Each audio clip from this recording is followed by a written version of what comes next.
Power is taken. Power is not just given. It's not an emotional thing. It is something you have to fight for. And truth be told, even if you're able to find your way out of this country via Jakba, you can only carry yourself. Then if you're married, your wife. Then if you have children, your children. And maybe one or two of the younger ones later on.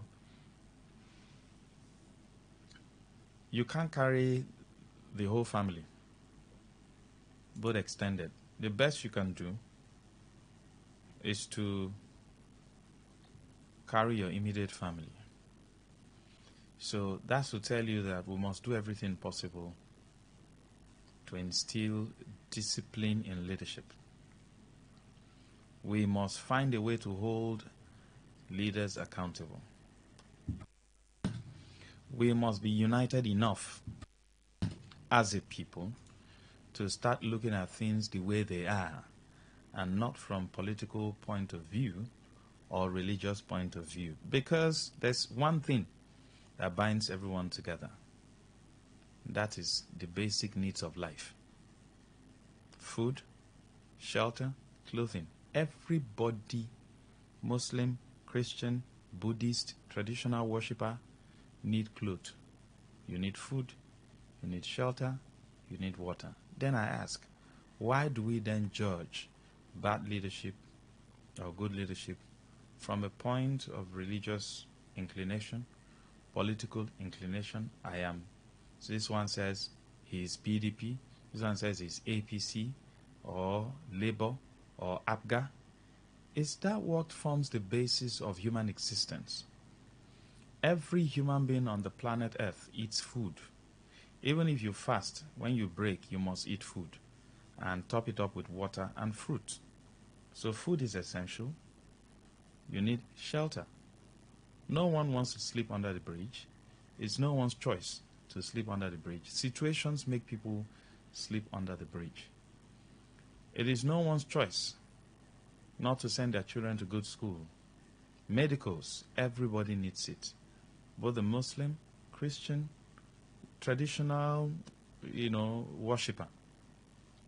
Medical, whether it's orthodox or unorthodox, it is still medical. And you need money to be able to get good medical care, whether you like it or not. Good road, basic infrastructure, electricity. Everybody wants to use phone. You need to charge your phone, so you need electricity. You watch TV. The Muslim watch TV. They have radio. You need electricity. The Christian, they do. The traditional worshipper, these days now, the chief priests, they have phones. They use good car. Oh, yes. They use good car. You can't trek from here to Warri. You need a car. All these things can only be gotten through good leadership. So please, people should try as much as they can. The way Nigeria is going, Nigerians must call her leaders to order. Push the ones you have to push out of. Because I see a lot of things online where when a certain political figure does something and the people criticize the person, the people from his village will say, leave our brother alone. He is not the first to do it. And the political elites, they know this. They know that there's this division amongst the populace. So they thrive on it. Every Nigerian political elite likes a situation where people are divided. Quote me. They like what? A divided population. Because that's what they thrive on. Because they are very selfish. We have one of the most selfish politicians in the world. Nigeria has one of the most selfish, self-centered politicians in the world. Politicians who travel abroad, enjoy the good things of life with our taxpayers' money, but come here to deny the people common transformer in their community and common pipe-borne water. The sole administrator of River State, Ibok Ete Ibas, has urged traditional rulers in the state to be non-partisan. He said they have a crucial role in ensuring peace and stability in the state. We have seen traditional rulers who are either here or here. We can't run away from the fact that traditional rulers play a major role in the democratic system. They have their subjects, they give instructions, and if you check the law, and some of the traditional, if you check the law as it were, and the traditional laws and regulations, they work hand in hand. If there's a crime in a community and you want to know who committed the crime, go to the paramount ruler. He will go to the family and pick out the person. So you see how these institutions work hand in hand. In an ideal situation,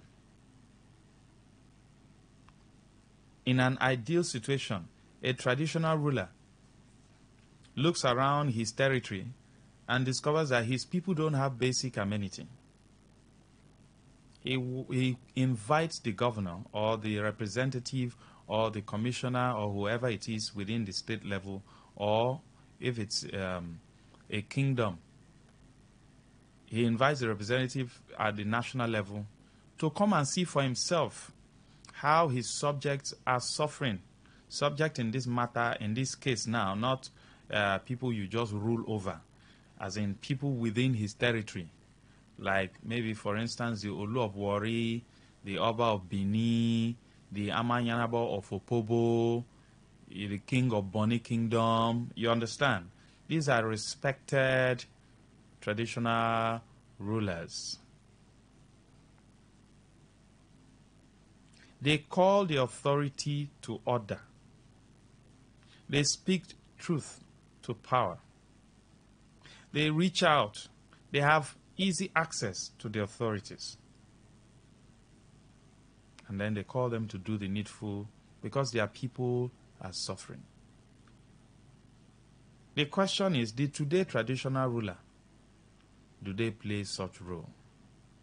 Or they have now become APC or PDP or pro-Wike or pro-Simfubara? We have seen dethronement and enthronement of traditional rulers, not based on traditional principles, because we know, growing up, I am aware that when they want to choose a traditional ruler, the traditional people do their thing, and the offer or whatever, depending on the tradition, falls on a particular individual.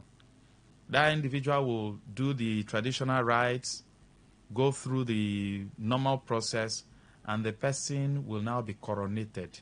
Then the governor will now recognize the person.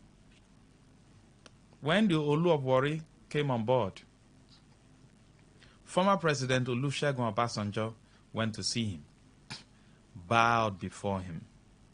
Not bowing before the individual, but the throne. So it is not about the individual. Of course, you know now that the Olu of Wari as a person is like the grandson of former President Olusegun Obasanjo. You understand what I'm saying? You know, biologically speaking, or is probably younger son. But the truth of the matter is this. Obasanjo knows the essence of that throne, the respect that is accorded to that throne. not necessarily the person himself that is occupying that throne. So that is how crucial our traditional institutions are.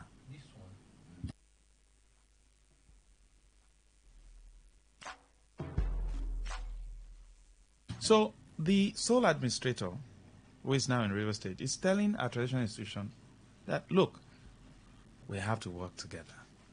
Let us leave this, I belong here, I belong here.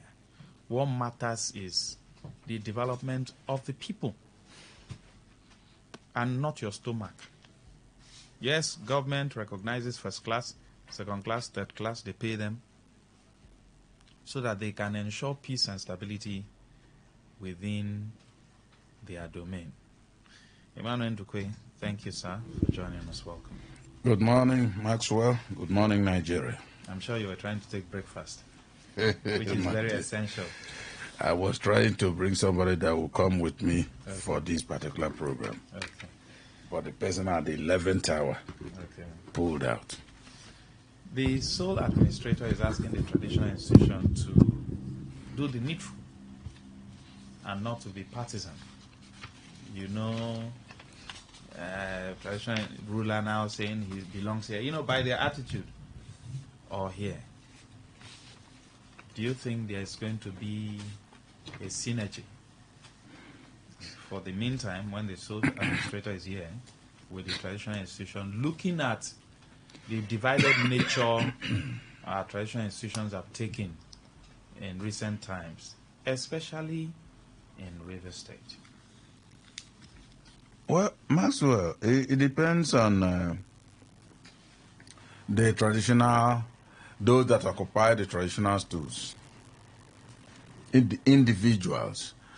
But for now, as the sole administrator arrived newly, all of them will cling to him. As it starts, they will blend the blood of politics that have been running rife in their bodies, and then start selecting whether his ideology, political ideology, is in agreement with them. Ordinarily, they are not supposed to participate in politics. But that's what we see. The reality is on us now, or before us, that they are politicians as well as traditional institution participants. So right now, we can't say for certainty that anything good will come from them. However, it is also stated that example is better than precept. I think the sole administrator himself should also maintain neutrality to partisanship. Undue partisanship, I have to cap it that way. Because, for instance, if himself starts dabbling into areas that he is not supposed to with the traditional stools, certainly those that are in favor will cling to him, and the rot will continue. Because that's what we've been seeing from governors. You see a governor who knows or who is not a traditional ruler. He will just go there because of expanding his territory. He wants partisanship. People at the places that were not looking up to him, to look up to him and side him. He will now go and bring, this is the traditional stool. This is your traditional ruler. He will elevate that particular person. And everybody there will cling to him, and that particular person will be walking in agreement with the person that has brought him to that particular spotlight. That's exactly what is happening. Meanwhile, while I was growing up, I heard what I think in Ikwere land they call it in Oho. That is the whatever it is that they say is their power. In my place, they call it Ofo. Now, when you don't have that Ofo, no way for you as a traditional ruler. But now it doesn't matter whether you have Ofo or you don't have Ofo. So long as government house is supporting you, for instance, whatever the name of that government house may be, any place in this country, that's at least you'll operate until that particular governor leaves office. And so in the state now, that sole administrator is like the governor. So As he is advising the traditional rulers, he also should advise himself, and that could be exemplified by the way he will behave himself. Because it's like a mirror standing before every other person. And the steps he takes, those people will, as he has appeared in the mirror, they will take behind him. That is just what we are saying. Number two, he also said his primary mandate is to restore peace. Yes. Were we having a state of restlessness, disorder in the state? If that is not the case, then which peace is the administrator restoring? Well, Maxwell, this question you are asking is a very dicey, or let's say dicily difficult. You know why? There was no, maybe, when we say war or even insurrection, internal insurrection, there was none. But anybody that tells himself the truth will not fail to say that there was some sort of disturbances politically. When the governor will say this, the assemblymen and women will say another one. The Supreme Court said, come and implement, you must follow this, represent the budget. And the governor makes every effort, at least as far as we heard. Emmanuel Ndukwe is not monitoring to see whether it's true or not, but at least what I have read and all that shows that the governor is making effort. And the assemblyman, anytime he wants to enter the Masitue, will pull her through another side. For instance, the last ditch effort of the governor to write to them and tell them on the 19th, which was, I think, last Wednesday or this Wednesday, I think this Wednesday, that I am coming to represent the budget. Or you could choose any other date within March. I don't know how far. I don't know what else he could have done.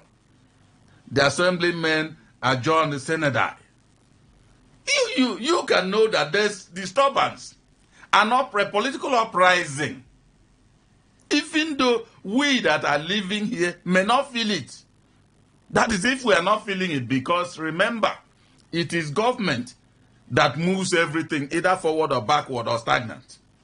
Now, if the sole administrator is saying that he is coming to bring back normalcy to the political situation in the state, let us see how far he could go. If you ask me whether there was a disruption to political administration in the state, I will tell you yes. And that yes is in capital letters. So let's go to the federal level. What would you say briefly about the National Assembly okaying the state of emergency in River State without necessarily doing the count vote, and then they did a voice arrangement? Very few senators, Siraki Dixon, very few rep members, opted out and said, no, this is not right. Do we still have the rule of law? Do we still have a National Assembly?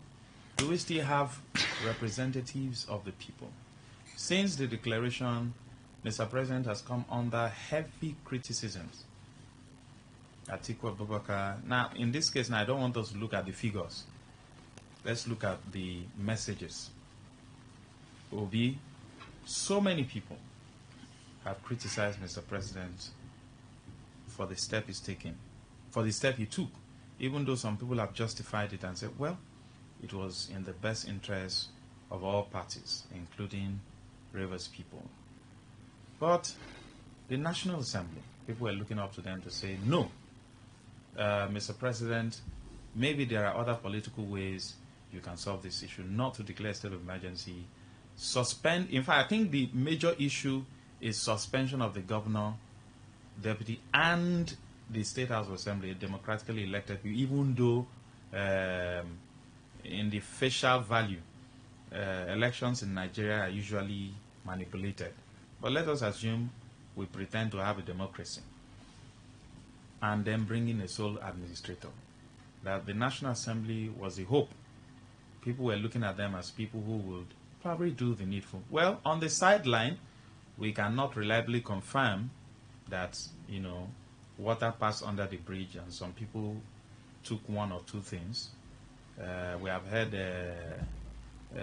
Ume saying he wasn't part of those who actually took some dollars and co to actually agree to say, yes, Mr. President, you're on the right path. Mr. Emmanuel. Well, Maxwell, we still have representatives. It's unchangeable. We have them. Relax. You ask me a question, just relax. You see, when you have somebody representing my constituency, for instance, and he's alive, he's there, it is either he's active in doing his work or he's not active. In other words, he's inactive in doing his work. But whether we have representatives there, yes, my constituency has a representative. Simple. That's just what I will answer there. But are they doing their work? I will say no. Maxwell, I won't mince word in saying no.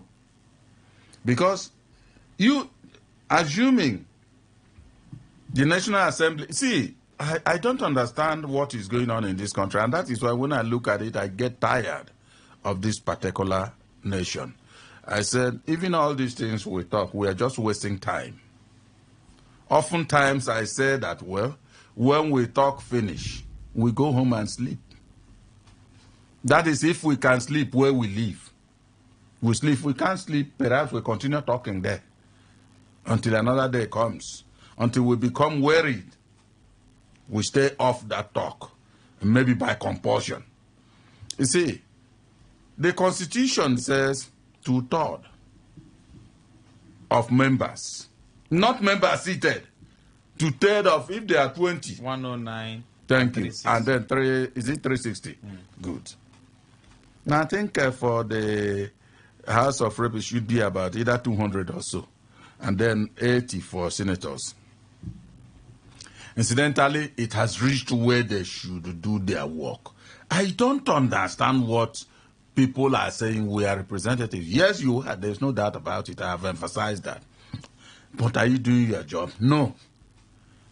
Somebody will tell you that the ayes have it. They say those who whatever agrees say aye, and those nay.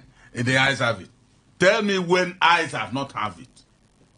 When has they that they raise that gavel and it's not for the ayes? How will you use voice note except otherwise you detail somebody physically to count head of all the humans that are there, and all of them thunder unisonly that yes, we agree? That is where you can say you have got the two-term. And looking at the Senate, the number of persons in the Senate, I did not see them as reaching 80. Myself, I might be wrong. You know, I'm not a spirit, but a human. Then you look at the reps. I didn't also see them as 200. Because Aguacha even made effort to make the speaker comply. And while Aguacha was doing that, I was saying, my brother Aguacha, very soon you may be cloaked in Natasha's clothes if you are not careful. And that is the truth. But he insisted vocally until he was shouted off the bid. See, if our legislators have done the right work, they would have said, okay, we didn't reach this number. So, Mr. President, with due respect, or with greatest respect due our president, we can't proceed with this because our hands are tied by the law. This is not a system you just change overnight. Except otherwise when there is an amendment and that amendment is effected to that particular provision. But they accepted. They went ahead with voice vote. Nobody counted. Even the Abbas that said the register and all that, the register was not brought out. Nothing. I don't understand these people, oh Maxwell. I tell you. You see, when I think about, you see, my age and the way I see things, I cannot just because somebody is giving me maybe one naira, two naira, or even 1 billion naira. I make bold to say it, succumb and change A to become B. I don't do that. Maybe that's why I won't be a politician anytime. Because how can somebody be squeezing me into his mold and I'll keep quiet? See, emergency situation, you asked me earlier whether there was a political disruption in Rivers State, and I said yes. It's Emmanuel Dukwe's opinion. No? Now, there may be those that will tell you, none. I don't belong to such class. Because I was seeing, you see, the ding-dong between government house and assembly, house of assembly, showed that politically things were not as they should be in Rivers State. And they require intervention. But it must not go as far as state of emergency, the intervention that is required. At all. I am not a lawyer. I may not know the provisions here and there. But I know very well that the disruption in the state could have been managed better. You see, with joy alone of those who mean much for the nation. But it looks as if something, like I always say, is beating the drum for some individuals. Because even the president, what baffles me most was the angle of Attorney General. He understands the law more than I do. I'm not even a lawyer. But at least the one I have learned from people like them. As a matter of fact, Fagbemi was one of the shining examples for me of SAN. But all that maybe remain a little. From the day he made announcement carpeting Siminalai Fubara. No. You see, I have said, Maxwell, if you and I are having problems and there's a third party to settle us, but that third party came and said, Emmanuel Dukwe, this is your fault. This is your fault. Everything. I will tell you that person is biased completely. Now, both Fagbemi, myself that is not a lawyer, and even the president of the nation, all of us, three of us are literate. If we read whatever is written, we can decode that without even needing assistance.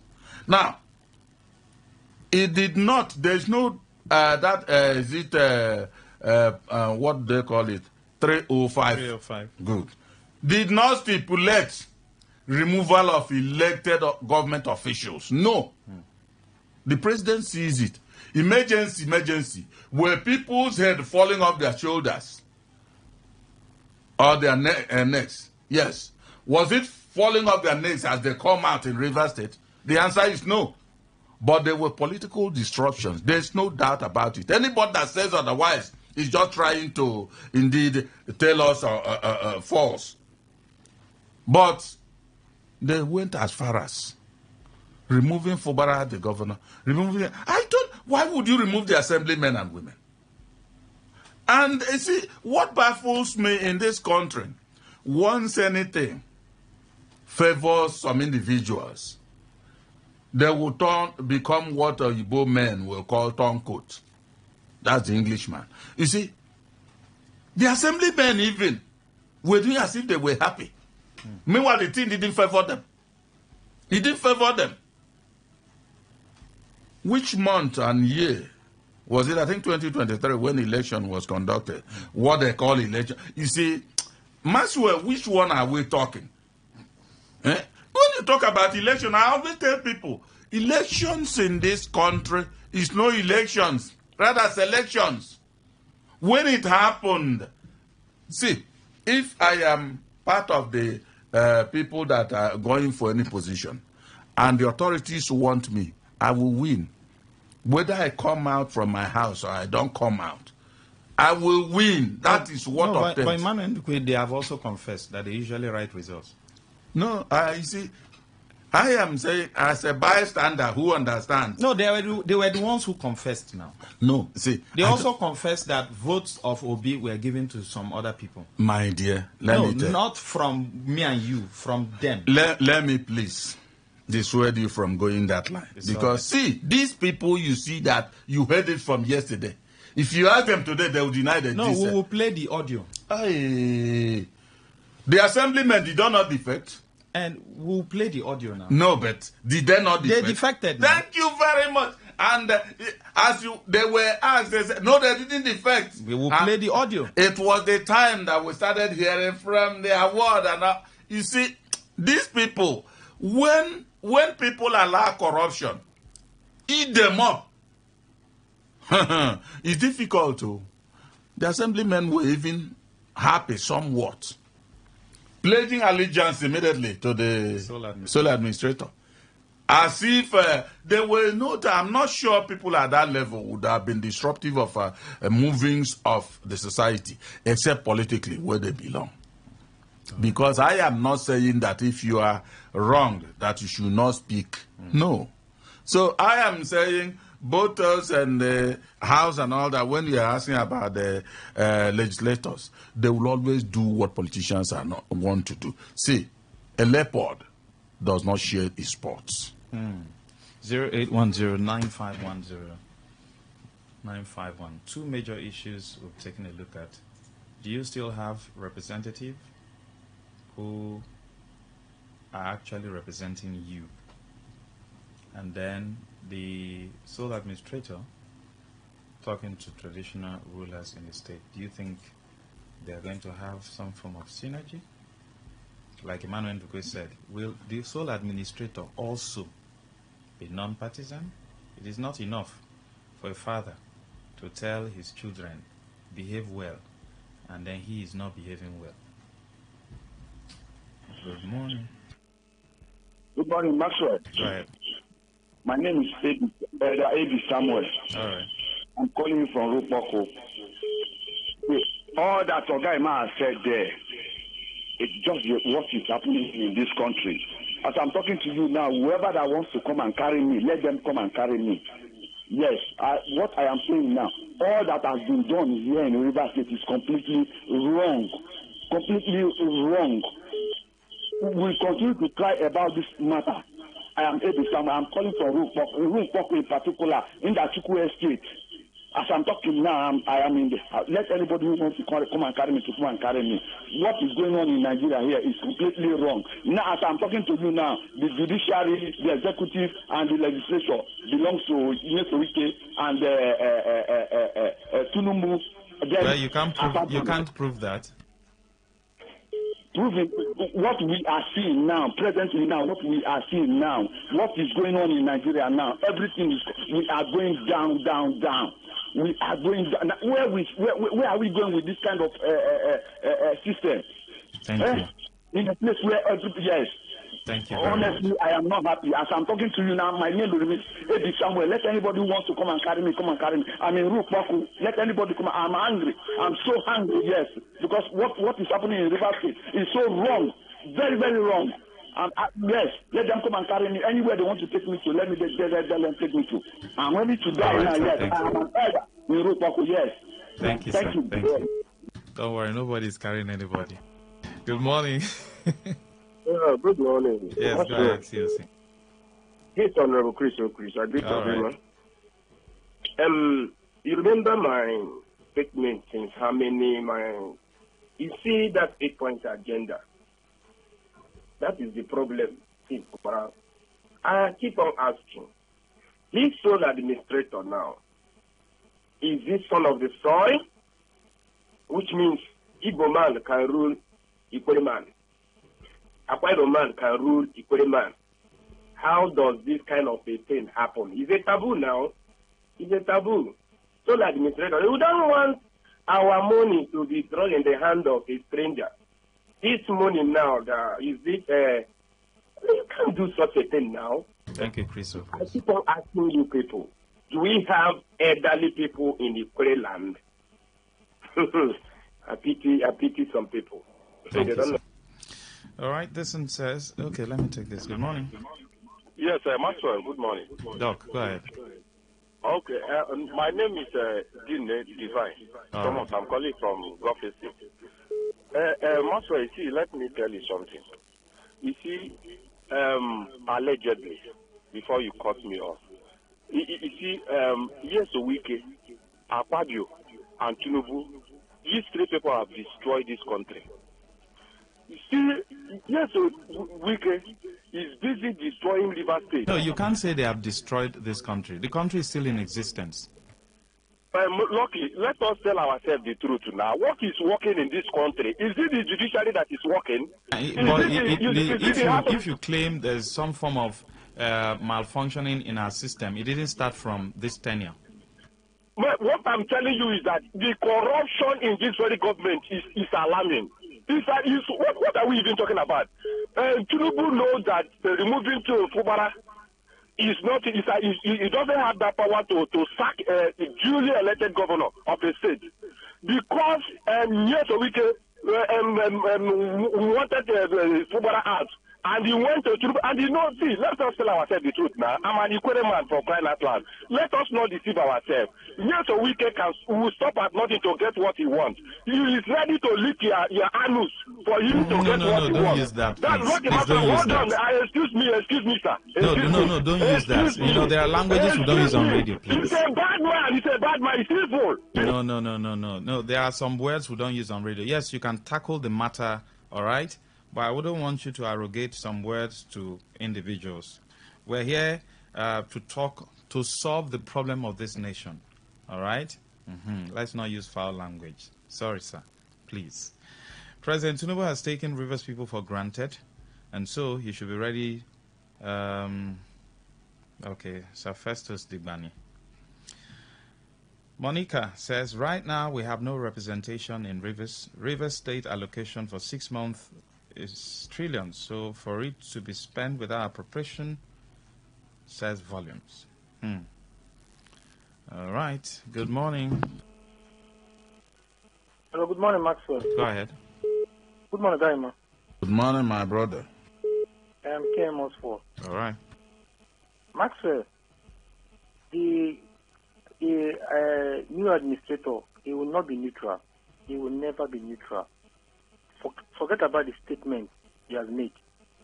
Every newly appointed person makes a kind of statement he has made. One thing you will look at, who appointed him? Who appointed him? The people who appointed him, they are one-sided. They are never neutral. And so why would he be neutral? And then he's talking about the traditional rulers not to be partisan politics. I think he's jumping the gun. What was the status quo before he came? What was the status quo? The assembly members refused to avail themselves for Fubara to present the budget. He has not made any statement as regards that.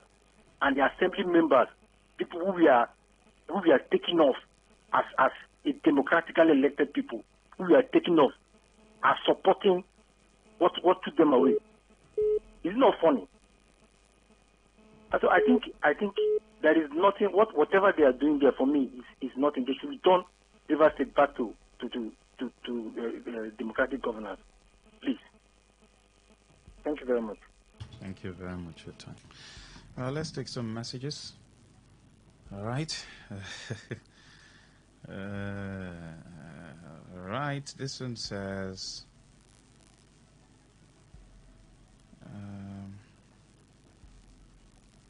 I'll explain myself in the following. On the night Mr. President announced a state of emergency, a group led by the chief No. This is your message. Please, let's just follow the procedure. Max, I was surprised to see all the traditional rulers attending the meeting called by the sole administrator who was illegally appointed. They were all happy to be present in illegality. It shocked me. I listened to the radio of a station in Port Harcourt yesterday, and Obaka Ekwere were congratulating the sole administrator and thanking Tinubu for intervening by a removal of the executive governor illegally, simply because their brother Wike is on the advantageous side. So sad that illegality is turned to legality in a country, and majority have swift to embrace the illegality. I don't think I'll be part of anything involving sole administrator discussion. Michael? Melo says Tinubu should be impeached for gross violation of the Constitution and treason. He is making himself a law and the judge. His actions are treasonable. Rivers people should be ashamed that a stranger is ruling them. My people say that when two foolish brothers fight over their inheritance, strangers end up eating it. Your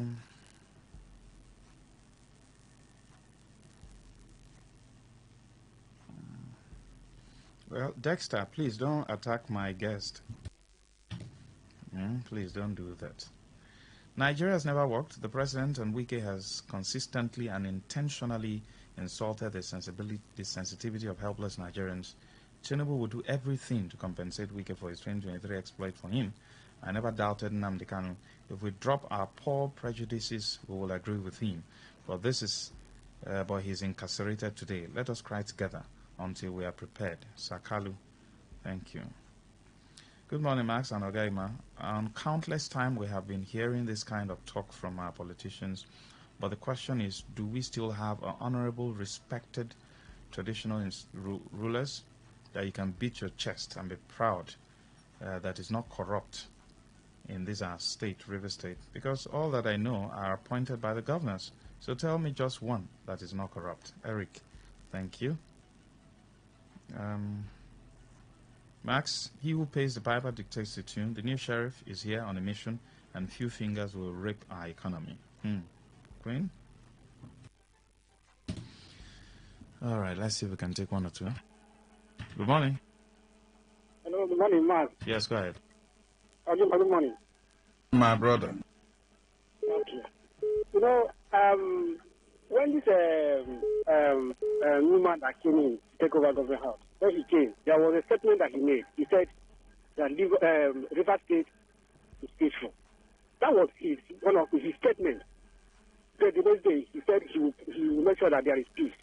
So, in that case, when he came and discovered that there was peace in River State, I thought that what we have done is to call on the person that sent him. There's no problem in River State, too. There's no need for this. That the state is peaceful. Okay, in other hand, the governor himself, does it mean that the governor don't know the constitution? The president don't have that power to suspend him, or what? I don't just get all these things.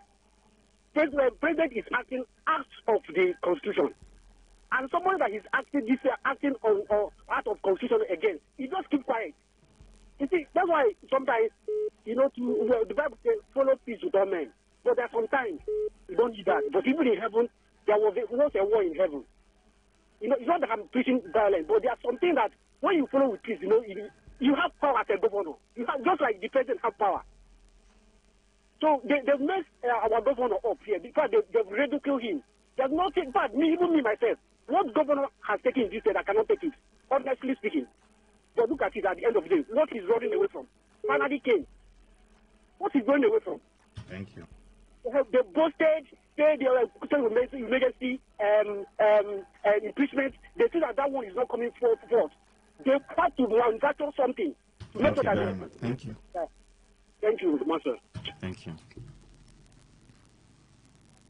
This issue is simply about interest, but both monetary and political. Allegedly, these politicians want to capture the economy of River State to secure funds for 2077 elections and to pay off debts incurred during the last elections.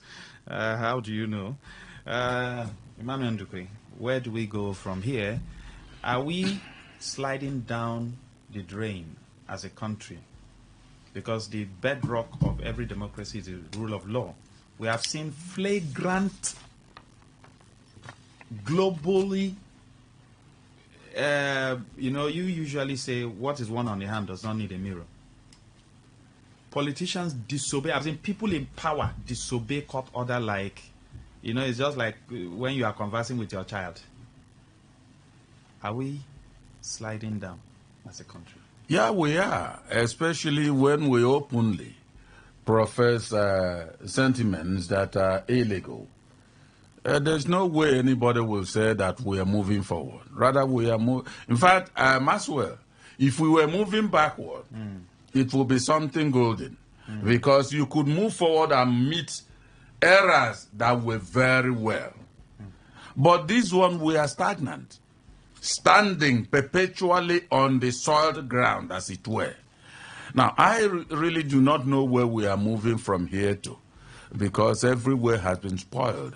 Those who are in authority are not doing the right thing. That they flagrantly see it, that is illegal, and they will do it.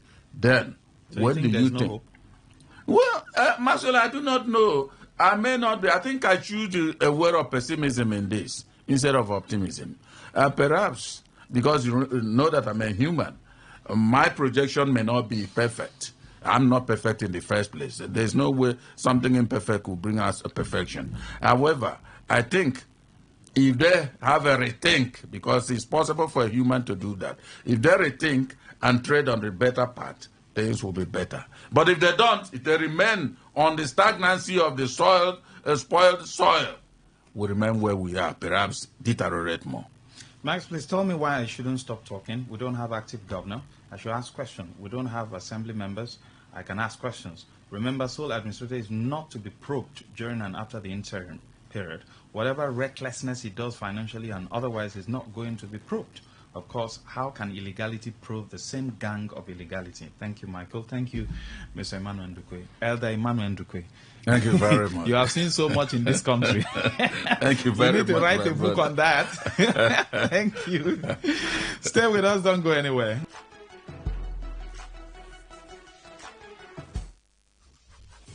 You're about to listen to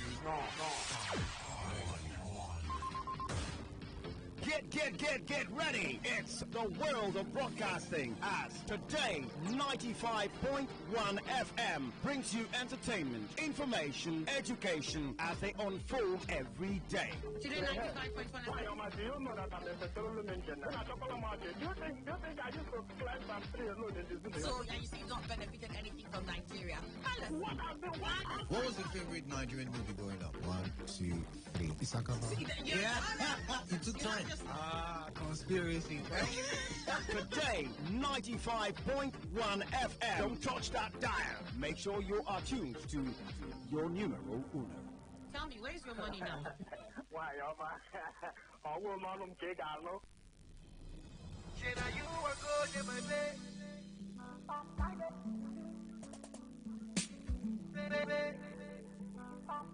CK, Weezy.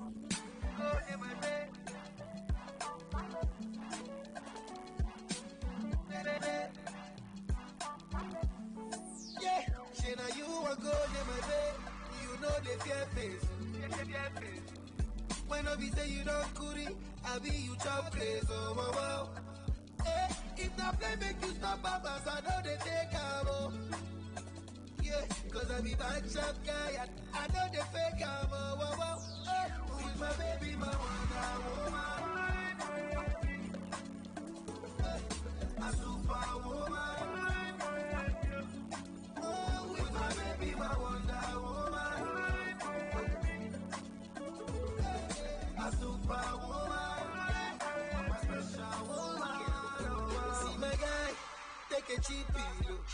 It's my baby, not the real deal. No be the one where you feel steal. No be the ones where they rush you. My baby, no they wear bomb. I see this, so now follow come. All photo no be Photoshop. Fine get no be Mary Kay or black. Hey, she make a wire. If that pounds on $1, I go send you figure where you go Maya. Wells Fargo near me, I go run now. Go run. Hey, she make a wire. If that pounds on $1, I go send you figure where you go Maya. Wells Fargo near me, I go run now. Yeah, she now you want go near my bed. You know the fear face. When I be say you don't goody, I be you chop crazy. Oh, wow, wow. Hey, if the play make you stop up, as I know they take out. Yeah, cause I be bad shot guy, and I know they fake out. Oh, wow, wow. Hey, with my baby, my wonder woman. A superwoman. Oh, with my baby, my wonder woman.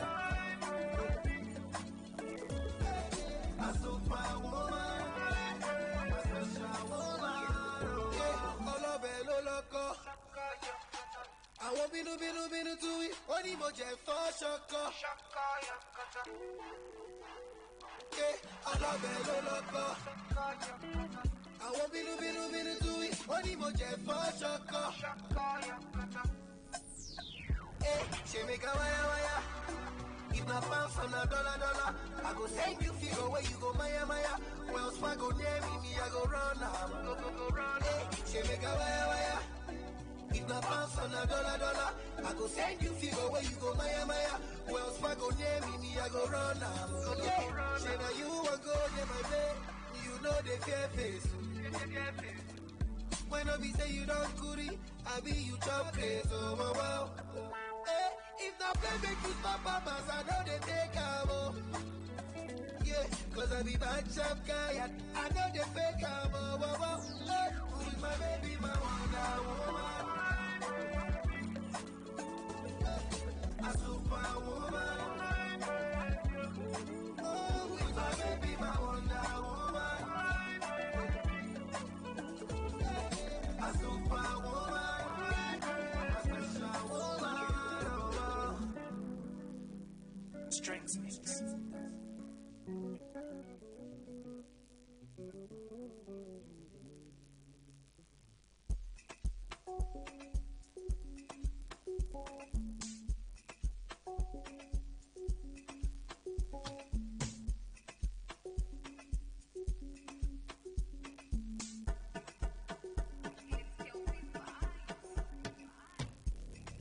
Baby, I'm done with this trick, can't you see? I see go for Jalo.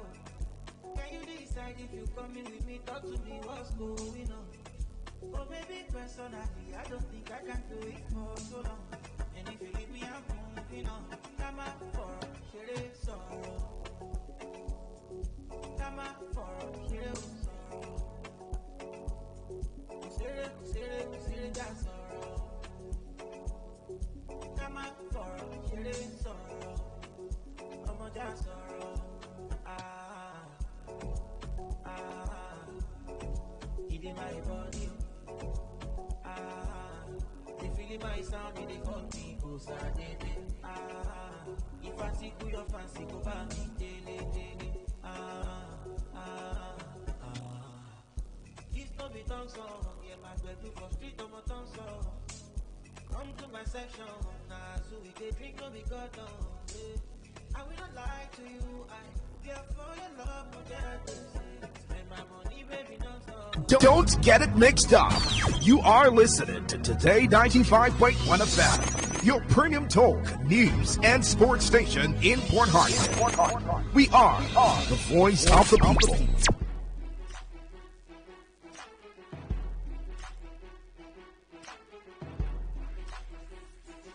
Welcome back. Still on the Morning Express show. Let's look at the economy. We have been shouting from the inception of this administration, when Simfobra took over in 2023, May 29, that the economy of River State is in shambles. There is no gainsaying, there is no need to sugarcoat things due to the activities of the past administration. Every nation, every country, every territory runs basically on the economy. If the economy is strong, people will get jobs, insecurity will reduce. And that can only happen when the resources within the environment is tapped and explored. Manufacturing is ongoing, buying and selling is ongoing, the economy is booming. State governors have the power to bring in investors, both local investors and international investors. In 2023, in 2022, there was no FDI in River State, no foreign direct investment. In fact, as a matter of fact, Kogi State even had something close to $1 million. Akwa Ibom attracted. The figures are there. Go and find out.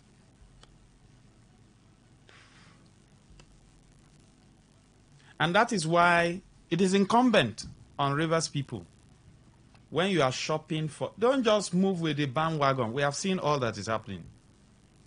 It is incumbent on Riversfield to look for a businessman who will be the next governor after Simfubara.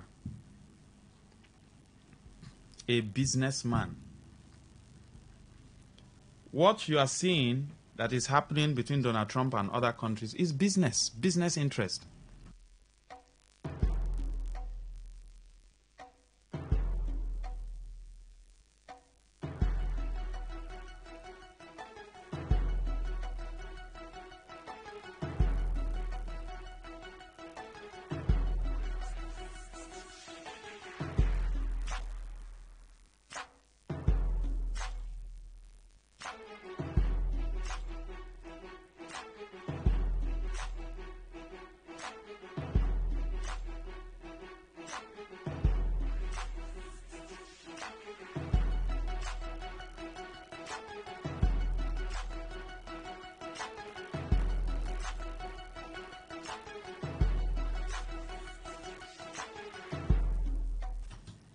Sorry.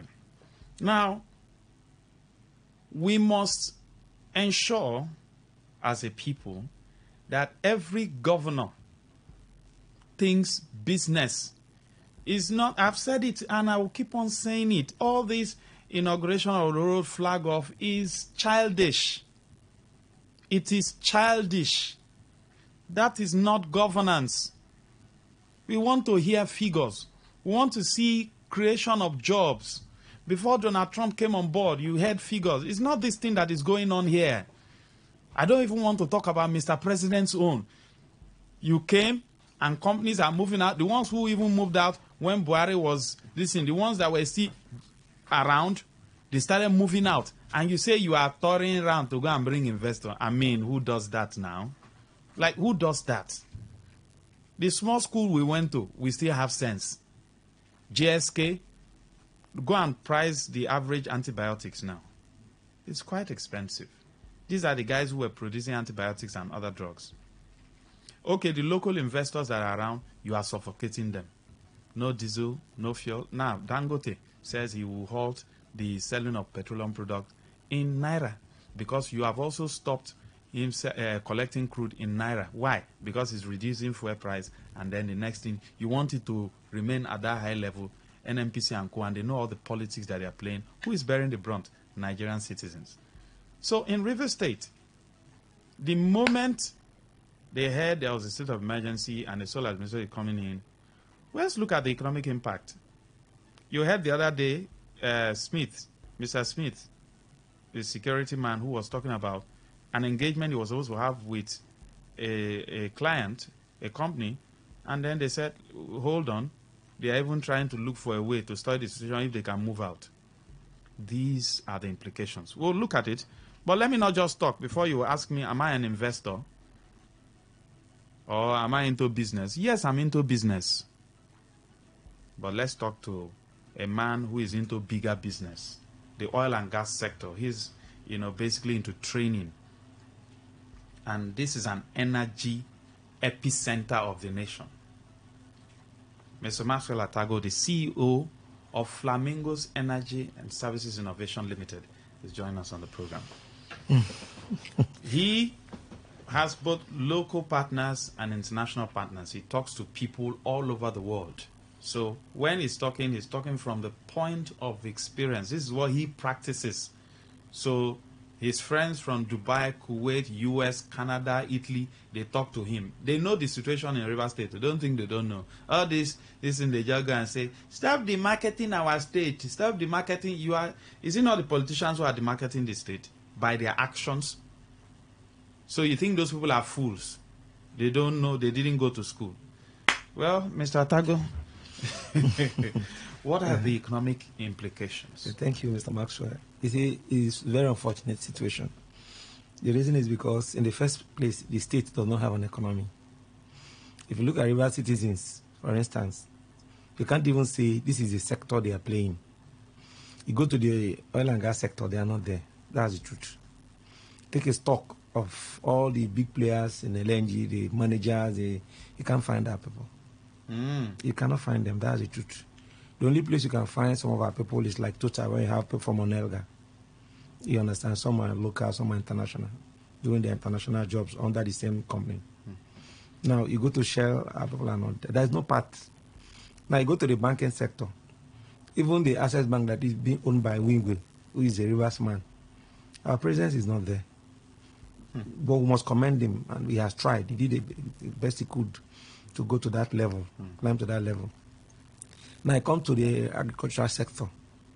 We have a lot of Igbos who have turned from just becoming a farmer to process what they farm. You understand, like Rijiko Tomato and the rest of them, owned by an Anambra man, has his farm in Sokoto and some part of the north. There is no sector that an average Rivers man, you can say, now if you go to this sector, you will see that River people are. Sarah? Yes, Tony Cole is more or less like a Lagos man. He's into the oil sector, but not that big. Do you understand? But he is, but the headquarters are where, the headquarters are where is it? In Lagos. It's in Lagos. Dumo took it over from the father. We must appreciate him. He's doing well. But considering the fact that this is the base, should we be counting Toyoko and Dumo? Okay. Do you understand what I'm trying to say? We should be having fleets. Of course, including the government itself. Including the government itself. So that if you want to Google and talk about energy in Nigeria, the first place you will see is everything you need in terms of technology, in terms of equipment, in terms of personnel, in terms of finished product, in terms of the raw material being the crude. You will just get all in one place. Do you understand? Actually, and now probably you are, even though you're working, you are a partner, you're a stockholder, you're a shareholder in one of the firms that is returning incomes to you because that is what is predominant in your environment, in my environment, in your community. So I'm supposed to partake in it. So that's what I mean. So right now, if you ask a Rivers man, what area are you? They will have nothing to say than politics. That's why you put political meeting on Monday, they are there. That's why even when it has gotten to this extent, somebody can still call and give support to where their affiliation is, even though they are hungry, there's no employment, their life is battered. You understand? They still affiliate with no matter what has happened. Now, but you know, when you declare state of emergency, it means that place is ungovernable. If that's the height of it, there's a state of emergency in Ukraine, and that's why the president is still there. But they even went for a competition. I saw them, they were beating the other team 3-1. No, of course, even Ukraine it's a country at war. Even though Ukraine is currently in a state of emergency, everybody understands that there is need for the president to proceed without an election. It is very clear because it's a nation at war. You can't conduct election in that mix. Have we got into that? We have not. You understand? Now, a country that is hungry and poor, a country without economic stability, a state without economic program, a state without economic direction, where if I want to head to Nigeria for an investment, and then I go. You understand, in terms of GDP, we are low. I think about 27 billion, 27 point something billion, when the governor said it last year when we had that economic forum. Now, you look at the areas of the per capita income, you divide that by our population, it is very low. There is nothing in the state that can say, okay, let me come in. Every investor you see are people that have already been here. For instance, like Total, who wants to invest this current, all they did. Do you understand? Now, it's a state where if you check, it will be flashed on you that Shell is departing in Nigeria and where is River State. So the information coming from the state in the first instance is not fantastic. It's not beautiful. It is not good. Not to talk of where now the internet will tell you state of emergency declared in River State. Will you not run? Will you even think of it? You cannot think of it. That's the truth of the matter. Do you understand? Now, the elected governor has no economic blueprint. For the part, we don't even know what is economy. That one is politics from day one, politics until it ended, and fight and war. That one, in fact, it is minus 100%. He has no business apart from building flyover. Now, this one came, do you understand, as an elected governor. At least he was able to look at the issues of civil servants, was able to do their promotion. All these things contribute to the economy. Do you understand? Salary increment in line with their stability. Yes, in that sector of government. Yes, in that sector, it's all part of the system. Do you understand? And then as you're putting it on the internet, especially its media, is global. meaning that the pressure will come down. Do you understand? Now, it's taking up some infrastructure. At least take it or leave it. By the time they are done with this ring road, the shape of the town will change. Do you understand? Even though it's not where you're looking at. Now you're bringing someone who would not play any of this role. Do you understand? Someone whose priority is defined by those who brought him and not by the people of River State. He does not understand our challenges. Someone who does not have any person around him here as a brother or sister who tells him, my friend, this is what we are passing through and this is the area people are passing through. Then consider it and then look at it vis-a-vis. Is it not disaster? You have a state that for over how many years there have not been economic program, there have not been economic blueprint, no nothing. And now you're coming again to bring such an thing. And this thing will never be erased. Anytime you check about River State, you check about Nigeria, you must see that a state of emergency was once declared in River. People are looking at that it's one of. It's not one of. It's a continuous situation. And for me, if I'm going to Afghanistan today, I'm going to Qatar today, I'm going to Dubai today, I'm going anywhere I'm going to. Do you understand? And I'm looking at location. Probably, normally you consider the cost of living in that area. Maybe if at the city or maybe like FCT, the cost of getting a space and accommodation probably is $10,000, and you have a state which is equally known because River State is known globally as another state, and then it costs about $4,000. Probably I would consider going to such a place. So by the time I check and I see that there was once an emergency situation that was declared in that state, what will be coming in my mind is that this state of emergency has been declared. What is it? Do you get? It's just like when probably whether you are innocent or you are not innocent, but there's a tag on you as an ex-convict. You might be innocent, but there's a tag on you as an ex-convict. I think the law does prohibit you from contesting elections, is it not? But you are innocent. Do you get? But one thing or the other led the fact that you were convicted by a competent court of jurisdiction. The tax remains on you, and that's how this is. People say they don't even know the implication to us in the private sector, because every private sector player is very conscious and very sensitive.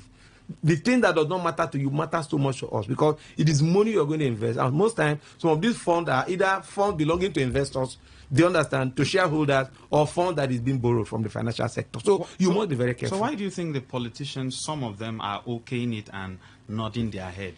See, Marcel, you see, River State is not good at all. Do you know why I say so? It's politics and occupation.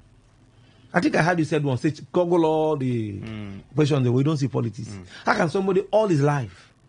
Now, by their body, by their actions, they say when you tell like too many times to a child, the lie becomes the truth.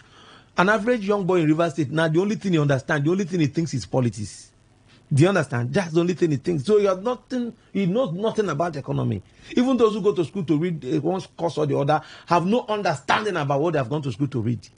Do you understand? So they okay it because they are ignorant. They know nothing apart from politics. There is nothing they know again. The only thing they know is Tinubu or Obasanjo, this one, Wike, this one. That's the only thing they know. They have no knowledge about anything in life. My brother, if you want to test, I think people advertise for recruitment. Check the performance of citizens of River State in it. If it is a technical recruitment, you will see the gap. But the ones in Lagos are not like that. The ones from Anambra are not like that. You understand? If you go to Anambra, there's an individual economy. In fact, they don't even have business with the government. That's why they've been able to sustain AFGA all these years. Yes, no, they don't have business with the government. But imagine a situation where the state of emergency, the national institution is quiet, the private sector is quiet, everybody is quiet because they are hungry.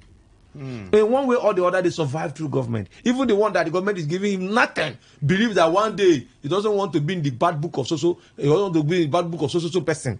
Do you understand? But I'm here and I'm saying because I don't depend on government. That's why I can say whatever I want to say. Because I can't even ask you for money. Do you understand? Because I have a career, I have a profession, I have an investment. Do you understand? So I can say whatever I want to say. But the quietness you're seeing in the state is because people are hungry and then they are helpless. They depend on government. If there was a sector that is booming, maybe the manufacturing sector, let's even say that the majority of the laptop use in Africa. Or even entertainment. Even entertainment, there's a sector that is booming here that people do not have. By the time you see the streets all flooded. In fact, the government will not even do it. All those while they were doing it they were testing the water. That was what they were doing. To see their level of sophistication in terms of information. Now, it is very clear that this thing was done against the constitution. But who can I say? What is the reaction of the state? It's not every state you can do. You can't even do this in another state. You remember when the governor wanted to impeach the deputy governor? He should just fling away this thing.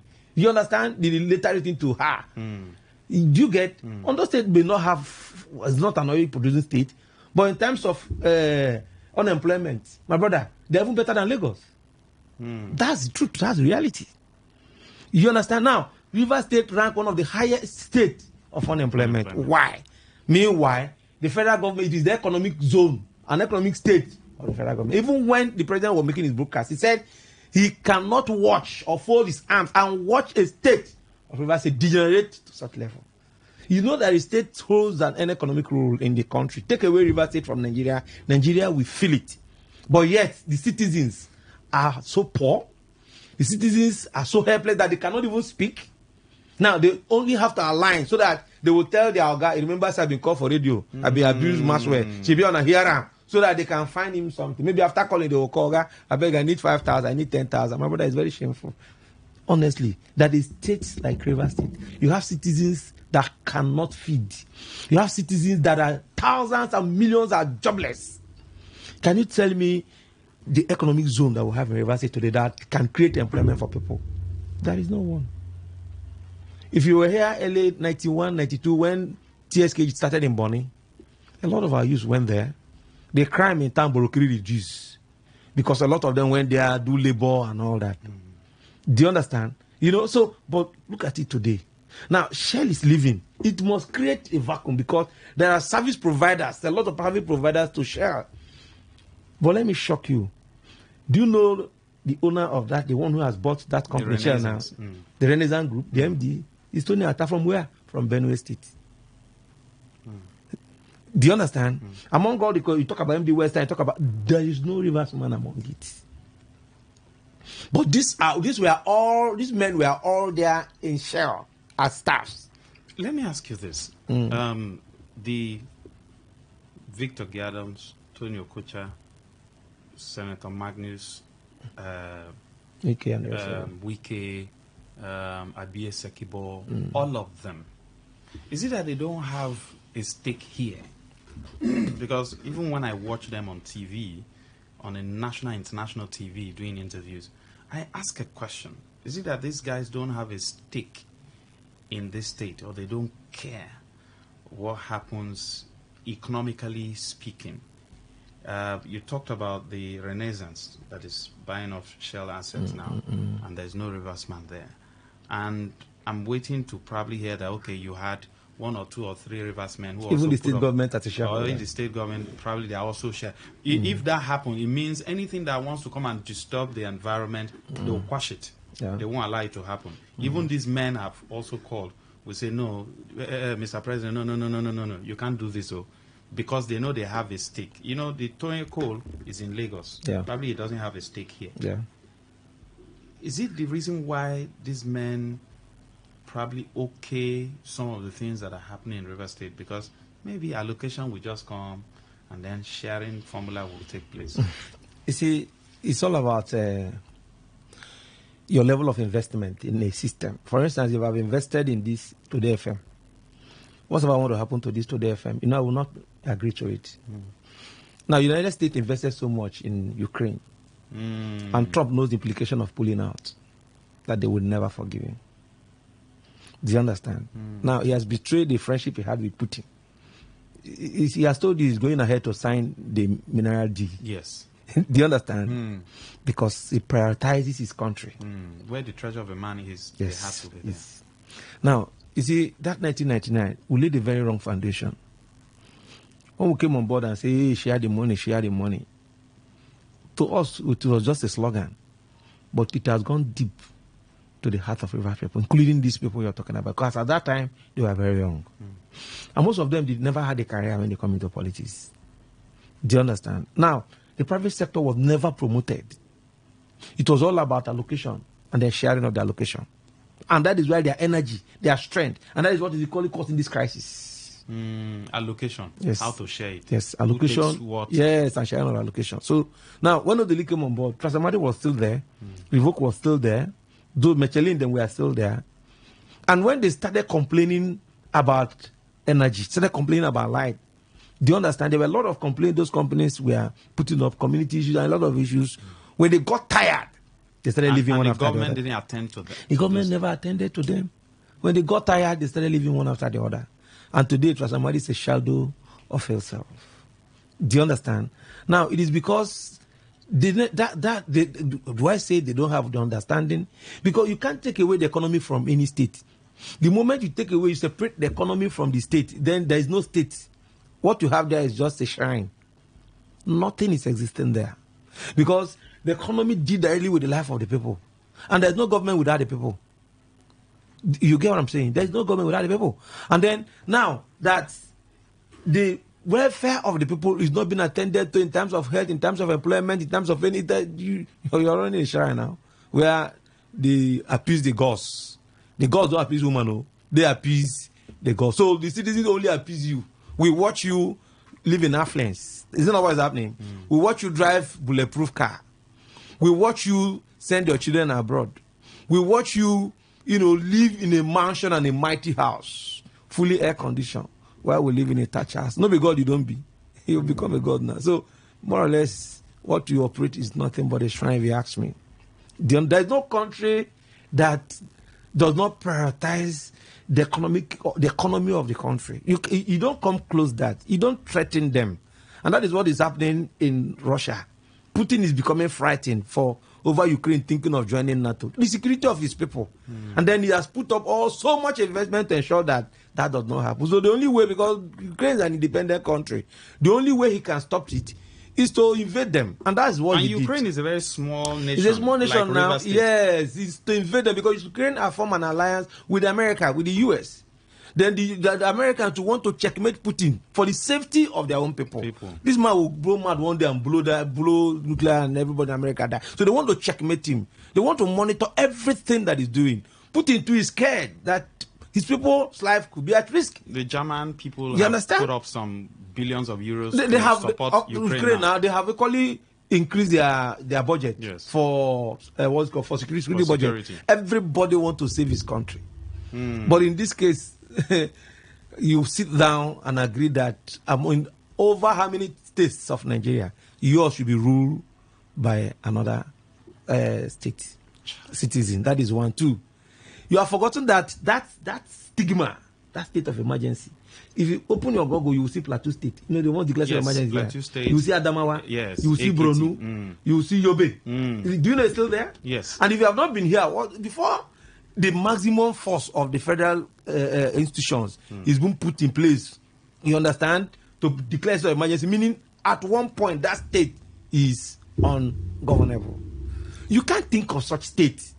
The president will not think it twice to do it because naturally, Rivers State is a competitor to his home state. I'm sure you know that. Yes. He's a major competitor to his home state. What we lack is the personnel. What we lack is men with thinking cap to turn our potentials to value. Do you understand? So at this point, the state is fixed. It's fixed in the sense that you talk about the PDP, you talk about the APC, you talk about the ABGA, their thinking is not different. All they want to grab is power. Do you understand? They want to take over power. Wike is fighting, want to take over power from Fubara. Fubara is fighting, want to return power. It has nothing to do with the economy of the state. It has nothing to do with the welfare of the citizens. Otherwise, why will I know that my father, I have all the proof that my father is not a criminal. And then the community chief has ordered that my father should be bundled, you understand, to the playground, to be disgraced as a criminal. And I am the part of the decision makers of the community. In fact, I'm even the instigator.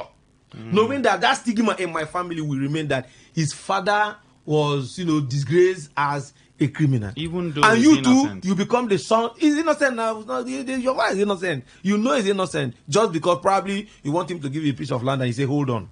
Do you understand? And then you say they should bundle him to disgrace him and then force him. Or since your father has been stigmatized, or since your father has followed this law, the community law said the son will take over the land, or the what's it called? The paramount ruler will appoint who will administer of interest because you're not reasonable. You forgotten that stigma will remain. You forgotten it will remain forever. That your father was, disgraced as a criminal. And whose son are you? Is it not the son of the... I see Rivers people on social media, they say they are from state of emergency. They make more of it, they laugh it, but they don't know the implication in terms of the business globe. There's no one who wants to invest without checking this fact. One, for you to go for any kind of investment, the security of that place is paramount. That's the number one thing. The first thing is the security. Who will go to Afghanistan to go and invest right now, apart from those who want to sell arms? Nobody will go to Afghanistan. Right now, nobody will go to Syria until the system normalizes. DRC. DR Congo, who will go there? Until the system normalizes. You understand? You see, so, and the commodity we have is a global commodity. We are not harvesting ugu here to send to Cameroon. That's not what we are doing here. That energy bulk that we have in our soil is a global commodity. That is what it is. Now, we just lost Shell. Do you understand? Now, it's already there. Now, me, if I'm to invest, I will be thinking that maybe Shell left as a result of insecurity. Yeah, so insecurity that had led to the state of emergency. So the stigma remains there. Now, if you are dummy and you have formed a generation where you have chosen not to add value to the state, all you want to do is to extract and destroy the state. You don't know what governance is. You don't know what state investment is. You don't know how to define the state economy. You want to run a government without a blueprint. But we are giving birth to children who have come of digital age, which we believe one day they will take over the leadership of the state and then put it right. Do you understand? Now you want to put up a stigma that they will even find it difficult to convince their global partners. Because they must ask them questions. The white man does not joke with history. Never, never. Do you understand? They invest so much on information. But they confront you with question, Shell left so time, and the state of emergency declared so time. Don't you think it is because of the level of insecurity in your country, or in your state? To what extent have you done to address it? Do you understand? But you must discuss. The moment that topic is brought on board, some people will start packing out. Because, mind you, this is Africa. Do you understand? That's the issue. So, to me, it is not a good news. It's like probably a son who, because the father wanted to share property between him and his sister, he now petitioned the sister in the town hall and labeled an allegation that she's a prostitute. Of course. And then they brought her out and stigmatized her. Of course. After then, tomorrow, someone wants to come and marry her. They say she was once stigmatized for as a prostitution. Of course. Even though she was innocent. That is it. That's the situation. That's I'm surprised and I'm shocked when people call on radio, when people say this one, they should have agreement. I say, are we thinking through our news? They have this, you say you want to fight, you say you cannot shine your master. I read a lot of things that makes me wonder. Normally in my house, my children don't ask stupid questions. I will flog you for asking that stupid question. I'm happy that my son is very smart and he thinks very smart. He doesn't ask stupid questions. And then when he comes home to engage me, discuss with me what happened in school and all that, it's positive. I hate dummies. I hate people who don't reason like humans. Do you get? Of course, you have a state where you're suffering. An average Rivers man have become perpetually indebted to urgent 2K, urgent 5K, which is not necessary. Not because they are not brilliant, not because they've not gone to school, not because they cannot work, but because the leadership has collapsed the economy of the state. We were not born in this state. While we were in this state, as a student, I worked in Chasa. I'd worked in Revoke, I'd worked in General Agro, I'd worked in, Kudo Catering, Kudo Furniture. Do you understand? As a student. Then it was under the military administration then here in university. Even when Odili came on board, you know what Port Harcourt used to be? It was a sweet town. Suddenly the state has become the center of unemployment in Nigeria, not in Africa. And then today Lagos is one of the biggest economy in Africa. $259 billion GDP. I'm telling you, it's even above that. Only Lekki alone is about 30. What's the worth of investment of Dangote? It's over 20 billion. Do you understand? You talk about other investments that are there. Dollars. Of course. You put it together, is only Lekki alone is more than River State. Only Lekki GDP alone is more than River State. Which is so unfortunate. So unfortunate. One single state accounts for over 30% of Nigerian GDP. Do you get? Now you check countries like Netherlands, check some countries in Europe that Their budget alone is more than Nigerian GDP. Meanwhile, the president are the leaders, the prime minister, the president, they are very simple. You don't see all this noise around. When they were analyzing yesterday that the governor, the sole administrator would receive about 500 and something billion naira, you convert it to dollar, that is how much. Is it even up to $1 billion? It's not up to. It's not even up to $1 billion within that period of time. We will have a potential that can pick up, do you understand, our spending to even $20 to $30 billion in 6 months. It's all about thinking. You can sit in the mix of wealth, but when you do not have brain, my brother, nothing. There was a book I was looking for, written by Dr. Mensa Otabi. He called it By the Future. When he was analyzing that Jacob came to negotiate with something in his hand, with a stew. Yes. Esau has the raw material. But he was not able to convert the raw material to become food. You know, I've said it before. Now he had to trade his birthright. He now had to trade. If I was looking at it, I bought two, one for my son, one for myself. Do you understand? He had to trade his birthright because of mental lazy. He had the muscle. You know, I said it here. I said we behave like Esau. Yes. And those guys behave over like there Jacob. behave like the Jacobs. We have the material, the raw material, but we don't know how to convert it, how to process it. So you will sell a barrel of oil for $100, $70, and we are at the National Assembly excited. The man takes it over there, process the thing, and sells a barrel for $5,000. Wig, polypipe, lean, methane, name it, benzene. One day, I think I said it here before. Me and my Chinese friend, when he came, he said we wanted to visit 1 or 2 places in my state. So I took him to my then Royal Majesty, I took him to the palace. So while we were driving, we saw sand, that Chuba River and all that. And then he asked me that, do I know what this contributes to Chinese budget? That what this contributes to Nigerian budget is more than Nigerian budget. That's glass. Yes. No, what he was so light. He said, well, first he asked me what's happening here. I said, they are dredging sand. He said, is it government, is it individual? I said, it's individual. He didn't talk again. Until when we got to, I never knew it was still in his heart, in mind. When we got to my king's house, he saw this tangerine light. He said, do I know the worth of this? I just at that time I said, should be either 30 or 40,000. Your life is more than that. He said, that was on the road is what they use in producing this. He said, that in the contribution of that sand alone to Chinese budget is more than the entire Nigerian budget. As I said. Now, he now said that he was driving past Benin, that they were carrying woods. He said, are you reasonable to export woods at a peanut and then not import furniture? In a very you understand? So take call. 0810-9510-951. Are we Esau's or Jacobs? The economy of River State, the economic impact of the state of emergency, the bastardization of the economy of the state. That's what we're looking at. Yes, good morning. Yeah, good morning. Go ahead. Yeah, my name is Honorable Chris. I greet everybody. Yeah, the economy and the way things now. I don't see anything change, even in the hand of this administrator. I don't really know why he's here. Is it to maintain law and the order? Law and the order you are trying to maintain. You know the people that are causing it. Why can't you call them or go to their house? Why are they playing politics with the life of Rivers people and the economy of?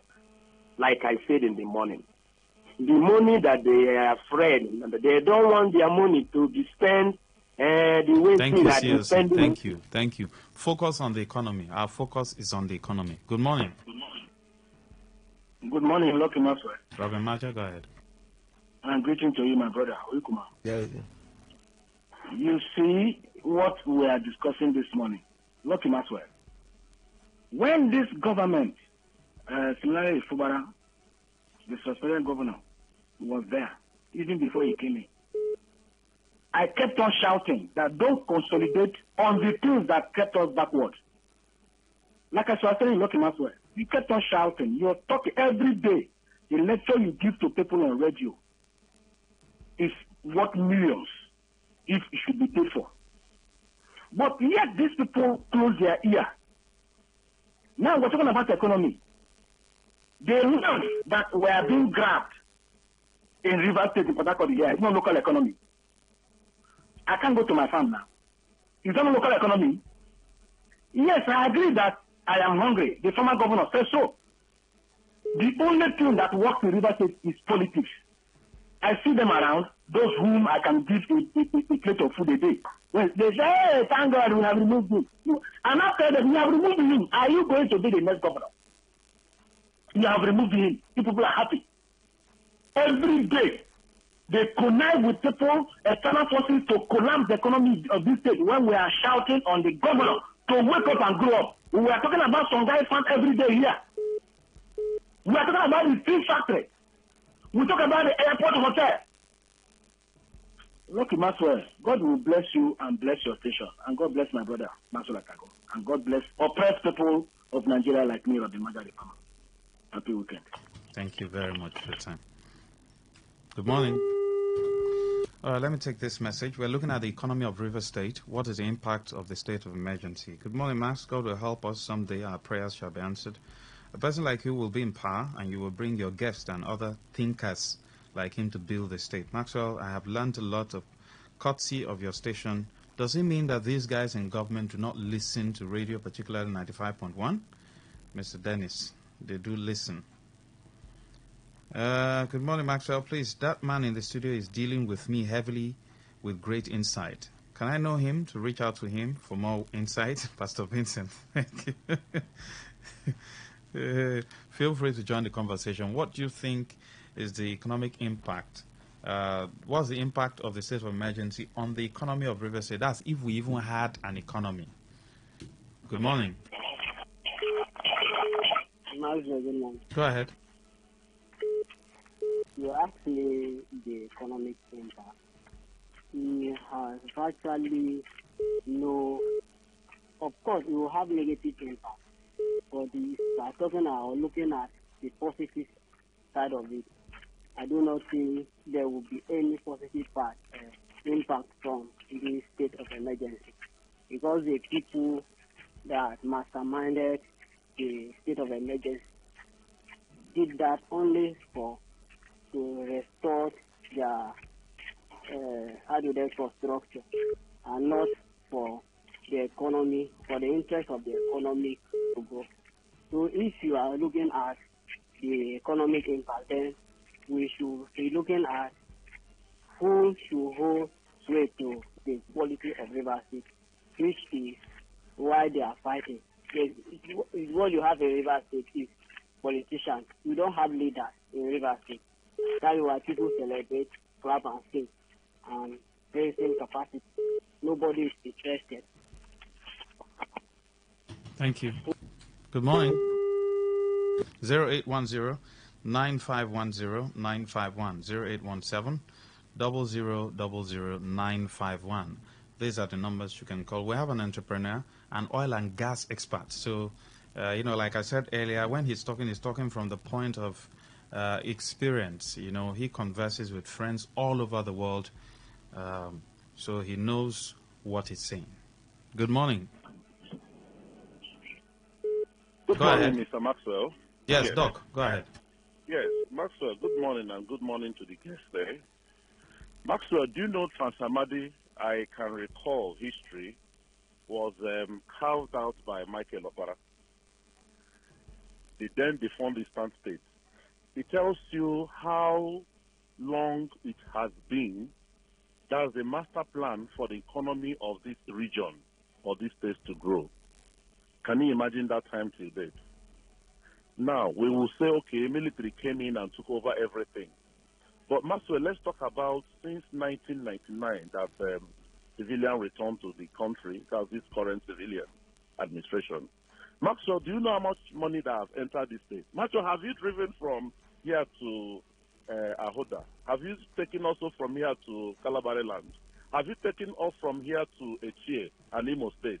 I see vast lands that cannot be developed. Maxwell, you could talk about Lagos, right? You see, the Lagos people, the Yorubas or the Westerners, no matter what, even though they had a godfather called Tinubu, but their development has remained consistent. Maxwell, from here to Choba is push, push, push, push. Why is it that from here to Emoha cannot be estate littered all over? Why is it that from here to Iche cannot be agro industries all over? Why have our leaders been so myopic in building bridges, in building flyovers like the one they built at where did they say Steppers? Ikoku. Maxwell, I keep calling on the youth of River State. Arise, all you youth. See these guys you are seeing now will die. Their lifespan, you see, we can go. Their lifespan is not too much. But you see the newborn babies of River State. You see the very youth of River State. Like the young man said, River people are very intelligent. Is he Ogoni? Is he Andoni? Is he Ikwere? Is he Kalabari? Name them. They're very intelligent and enterprising guys. And you people are keeping quiet, calling capacity. And these guys are losing this state dry. Oh, who has bewitched us? However, Maxwell, like the life of this young man, is there, like I learned, you say 5 billion came into the fund to this local administrator, right? No, they calculated everything he will receive in 6 months. It's about 500 billion. Do you know what 500 billion can do to River State? Do you know what they can do to the 3 senatorial districts in River State? But now, he's not expected to do any development. I hope you know that. War will not be tied him. Nobody will bring him to book to come and count 5 billion or 500 billion all the while he's going to stay. What have we cost? This is what our leaders, our senior brothers, who call themselves politicians, capacity, who do not have the future and the interest of this state tomorrow. This is what they don't think when they bring into this thing. But I just pray. I don't know how we'll do it. I don't know how the youths of River State, no matter the ethnic group you found yourself, I don't know how they can come together and form a formidable force and talk to these leaders. We need our state to develop. Look at every River State, the bush, with all the money that comes, with all the oil, with all this and that, and everywhere is bush. If you know in GRA you go, you may not see bush. Even in GRA today, there are still bushes. River State, of all places. We need to develop. You don't even know when you have left Lagos State and entered Ogun. You don't even know when you have left Lagos State and entered another country. Thank you, Doc. Development all the way. Is it not true? Thank you, Doc. Thank you. Oh, please. Bro, that is there talking. Talk to our youth, please. Talk to Rivers people. Even if it takes you to campaign, keep campaigning. Let's see whether we can realize what we have lost so far. Thank you. And God bless you. I went to Lagos and I was to visit someone in Ota. I got to Ota. Like you said, you won't know the difference between Lagos. You would never know. You won't know. You won't know. It's just one small distance like this. And I said, this is the boundary. I said, this is on a boundary. I entered Ota. The person I was going to see was living in an industrial area. Mr. Atago, I saw trucks. I got to that place 4:30 a.m. You know, in Lagos, you don't sleep because of traffic. So I got up early from Oroshoki, proceeded to Ota. I got there by 4:30 to 5. I saw trucks, cartons. Guys were loading from the industry. They load into the truck. Truck is moving. 4:30 a.m. to 5, 6, 7 trucks were moving up. That's in Ogun State. Yeah. And I said, growing up in Transamadi, that's what we had. Of course. Trucks were moving up. Is it biscuit? Is it toothpaste? Name it. And these are the economy. That's what forms the economy. Yep. But today, where are the trucks? You know why I decided to study engineering? My mom said, you must study engineering. I used to see buses come to pick people very early in the morning. To Transamadi, to Dewu and Co. So my mom said, you must study engineering. You must study engineering. So that bus will be coming to, those days, engineering, accounting, doctor. So every mother wants to be proud. Wait, sorry to cut you off. You see, I told you I did a proposal to the government for initial takeoff of establishing about 150 industries. And it was well, prepared. And I was supposed to go for a presentation. Just like you have said, let me tell you how economy grows. Now, you were growing up. You saw how engineers were wearing and you desired. Now, if you have our people work in this industry, while they are working, they'll be desiring to become a chief executive. That's how it works. Now they take, because if you put it, a lot of the investors that will come, the Chinese, Indians. people, Filipinos, Indians, and then few Nigerians. Now our people will be absorbed at all lines of production, production manager, supervisor, and all that. Do you get personnel manager? So while in the organization, they will master everything. They will study everything about the operations, the administrative operation, the operational operation, the marketing operations. Now, they will now have ambition. They will desire to become CEOs. Their own. And that's how it grows. Before you know, they'll come to you. They can approach the government. Say, sir, we can have this. I have had so years of experience. All I need is this. They put partners together, and then before you know, the state fund you. They're all over the place. You discover that in terms of evaluation, they talk about reverse people. So you must lay that foundation. And that's what the Chinese did. That's what they do. That's what the Chinese did. And every Chinese man was into production. And even in their communities, they groom their children in that line. You see your father in the factory every day. You go in that line. You grow in that line. That's how it is. Are you not seeing politicians and their children fixing themselves? Yes. Is it not starting now? It's already there. You go to Delta State, you see Boris, or you see Oko Apikin. You go to Kaduna, you see Aerofire. So it has become an industry, political industry. That's why you see a man who is a reverend. His son will aspire to be a reverend. Become, of course, that's how it is. You understand? So, Rivers State as a state, what do you aspire to? Maybe politics. Because that's the only thing that's working here now. But if we had a state that the economy is functional, and then we have some people in the energy sector, just like Dumo father was into oil, and today Dumo has succeeded him in the same sector. Likewise to Eko, you understand? It will go like that progressively. And the government will be there not just to regulate. Just to regulate. So much money and to cater for those, the aged, the children, and the less privileged. You go to Lagos, you don't know who is Sanwo-Olu. I've lived in Lagos. I've worked in Lagos. I stayed in the mainland. I was going to the island to work.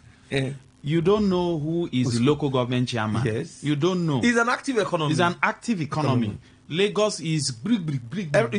4 o'clock, people are everybody.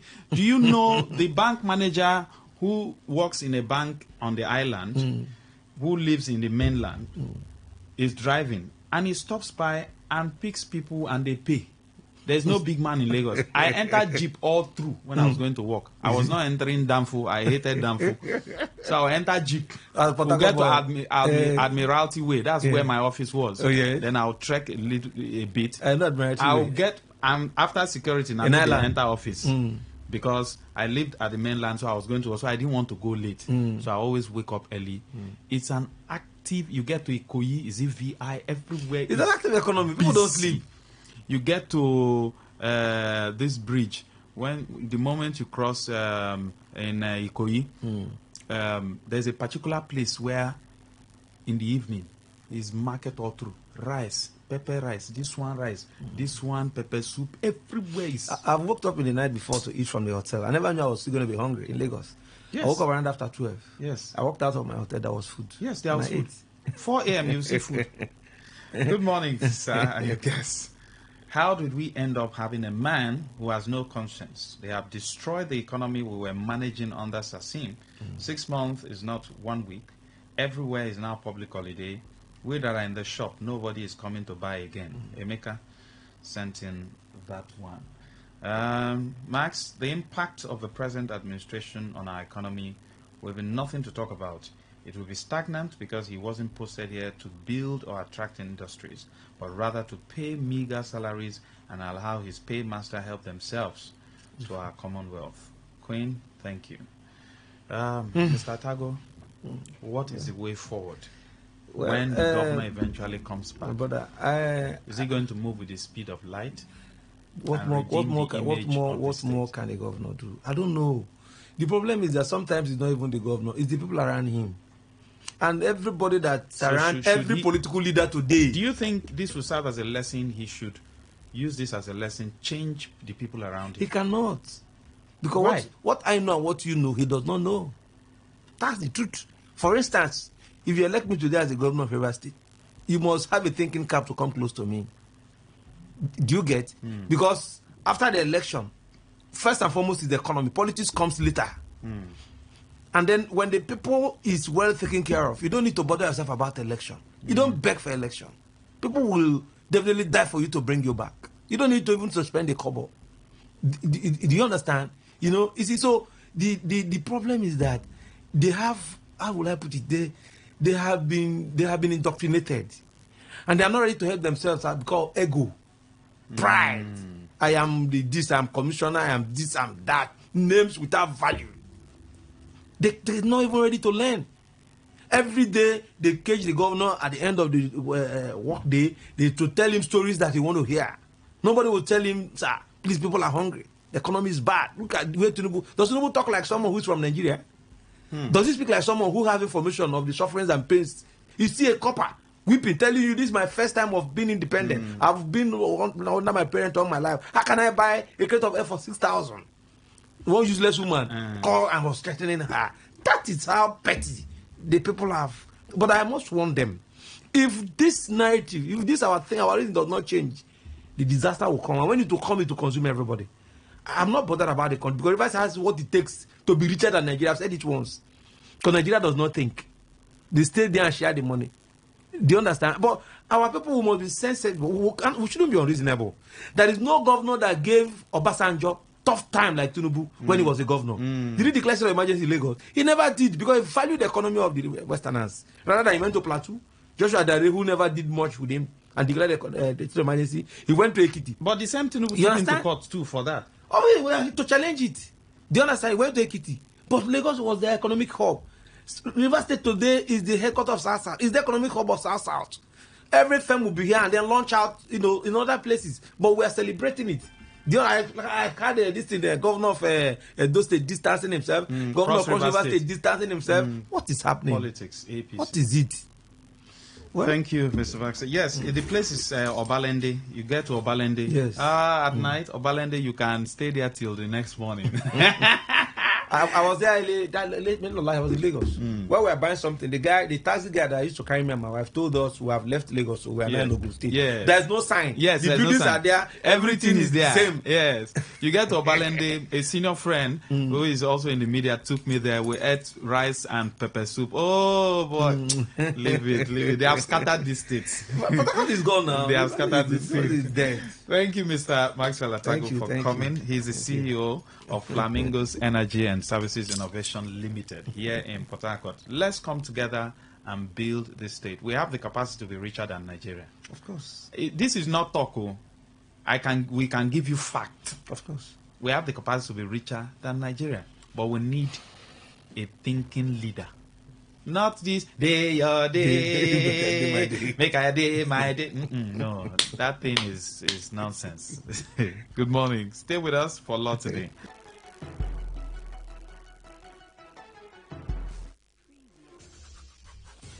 You're about to listen to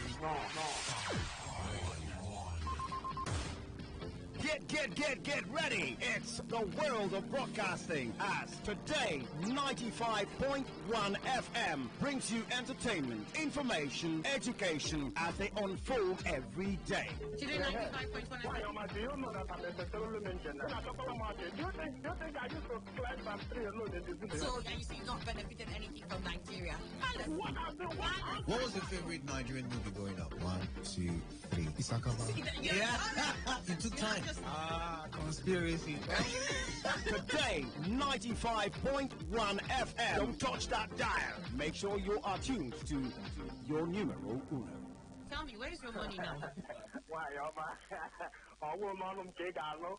Say no to the ordinary. Embrace the extraordinary. Because we are voice of the people. Today, 95.1 FM. Today, 95.1 FM.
show my wife.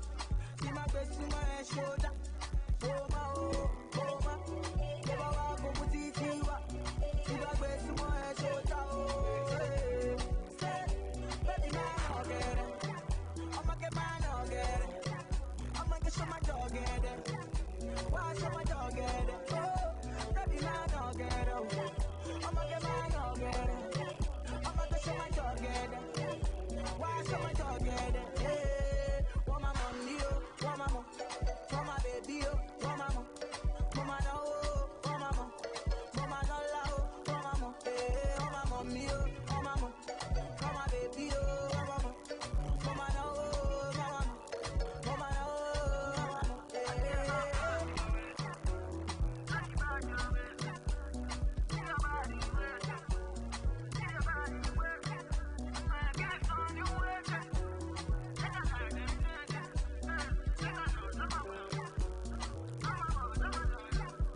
If not happy, I call you. Make me shake, I'm not this small. Make me buy, I'm not this small. Make me high, I'm not this small. No. If not body, bad romance you.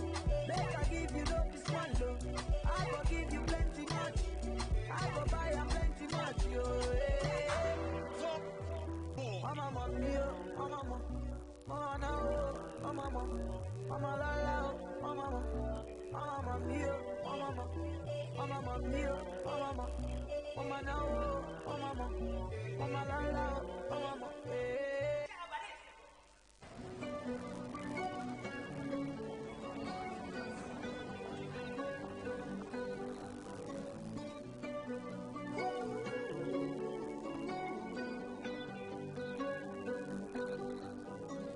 Every time you come around, you know I can't say no. Every time the sun goes down, I let you take control. I can feel the paradise before my world implodes. And tonight had something wonderful. My bad habits lead to late nights, sitting alone. Conversations with a stranger I barely know. Swearing this will be the last, but it probably won't. I got nothing left to lose or use or do. My bad habits lead to what I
conversations with a stranger I barely know. Swearing this will be the last, but it probably won't. I got nothing left to lose or use, or do my bad habits lead to white eyes staring into space? And I know I lose control over the things that I say. Yeah, I was looking for a way out, now I can't escape. Nothing happens after two. It's true, my bad habits lead to you.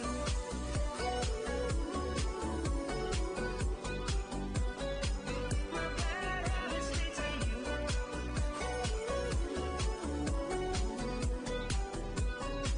My bad habits lead to you.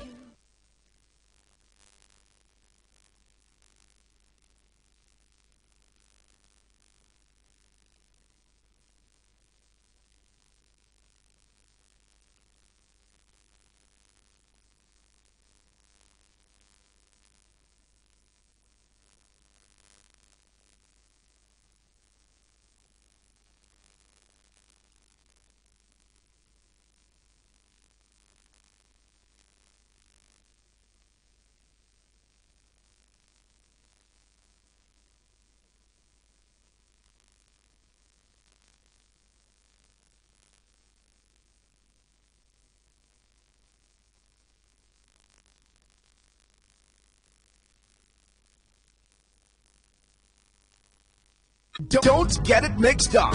You are listening to Today 95.1 FM, your premium talk, news, and sports station in Port Harcourt. We are the voice of the people.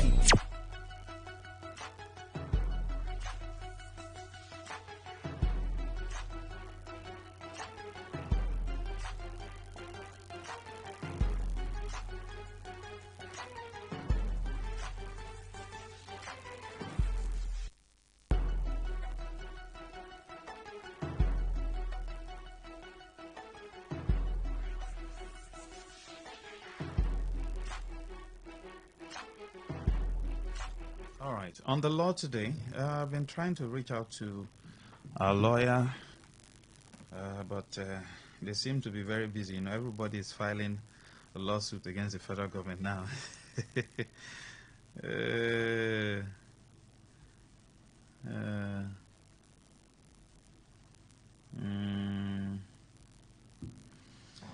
Trying to reach out to a lawyer. But you will participate on the program today. The rule of law is the bottom line, is the fulcrum. You know, if you have a rule and you put something, you know, at the center, the fulcrum, for those of you who did machine, physics, is the fulcrum of every democratic system. Once the rule of law is in place, investments will come in. You understand? People want to go to US to invest because they know the rule of law takes precedence over ego and personalities. Donald Trump does not have all the powers arrogated to himself. He is checked by the court. If need be, the Supreme Court will come in. That's why they had to block his insistence that some aids should not be paid. Aids totaling of about $2 billion. The guy said no. The Supreme Court said no. If you don't pay these aids, people will die. People will suffer. Therefore, Donald Trump, please keep your ego aside. That's the kind of Supreme Court we should have in Nigeria. Supreme Court that looks at issues. You don't just give judgments and you don't look at the economic impact. You don't look at the social impact.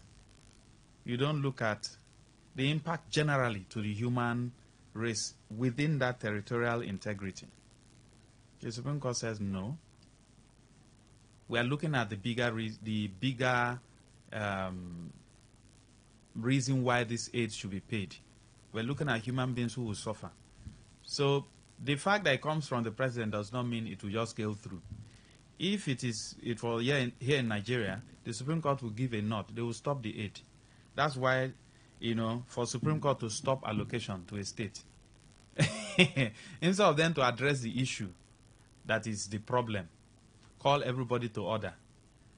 They went to stop allocation. And people are saying, that is the law. That is the law. What is law? Law is to maintain law and order. Law is to bring development. When investors want to come in, they look at the judiciary. If I invest my $1 and anything happens, will I be able to regain it if I run to the courts? That's what they look at.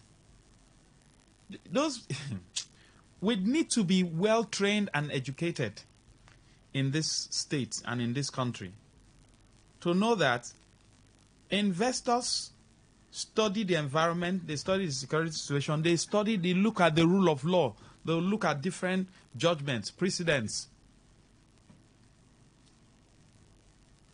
So that when they invest, they know that if they run to the courts, if anything happens, they can recoup their money.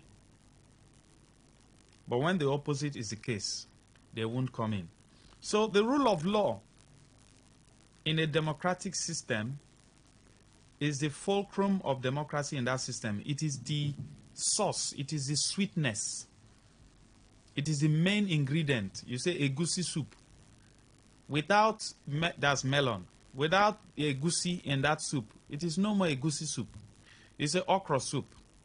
Okra is the main ingredient. Yes, you have fish, you have meat, you have periwinkle, you have pomo and every other thing. If there's no okra, it is just pepper soup.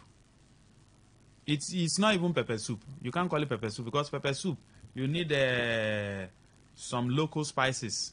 Am I correct? Scent leaf to make it pepper soup.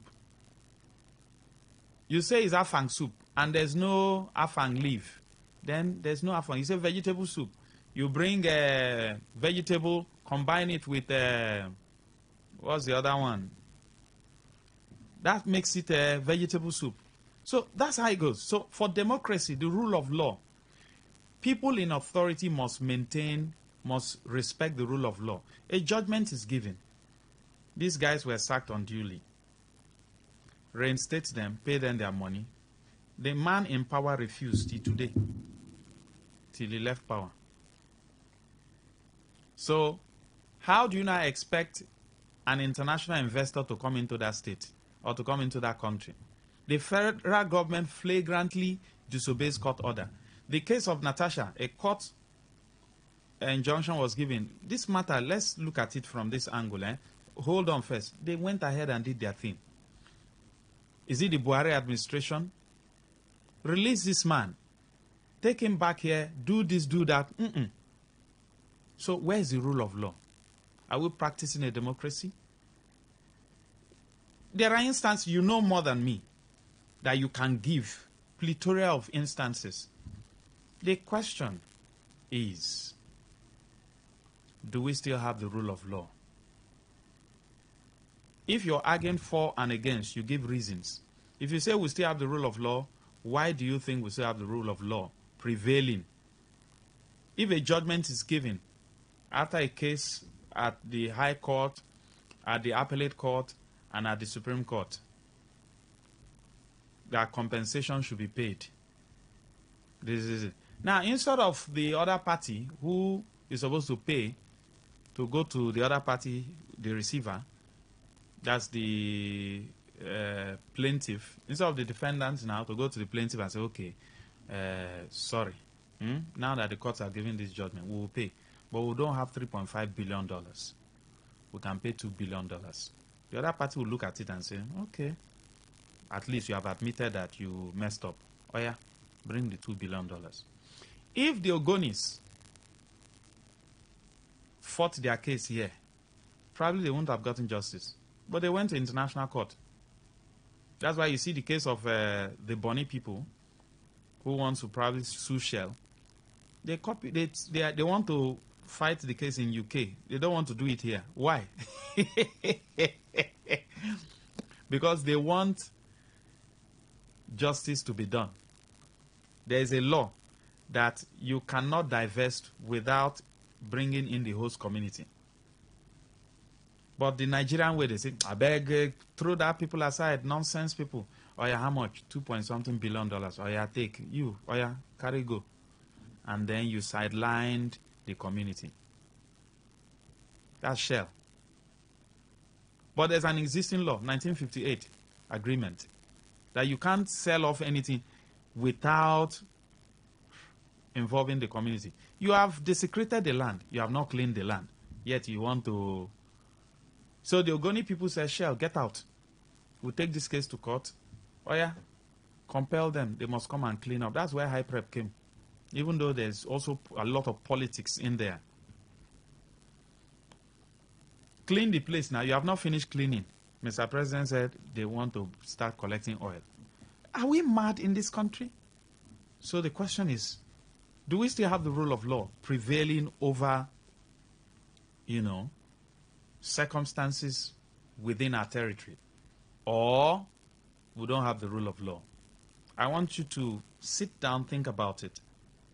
If you say we still have the rule of law prevailing, what are your reasons? If you say we don't have the rule of law prevailing, why do you say so? I want us to talk about it while we're trying to reach out to our lawyer. Take into consideration all that has happened, both at the national level, at the local level. Ike Ekweremadu is in prison. The wife just left, finished her term. What did he do? Organ transplant. Was it a bad thing? No. The daughter was dying. Something has to be done. But someone has to give consent. The person needs to have knowledge. OJB Jezreel did organ transplant.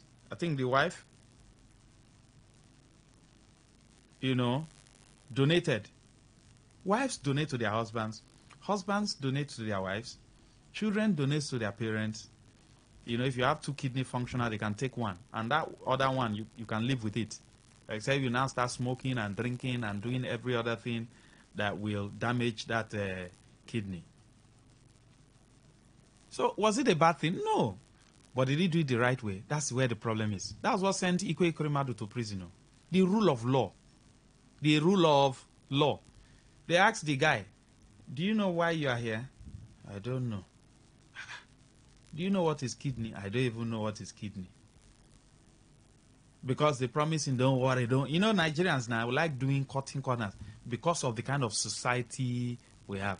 Don't worry, we'll just do them anyhow. Even the doctor, we'll do them anyhow. Instead of you to say, go through the right.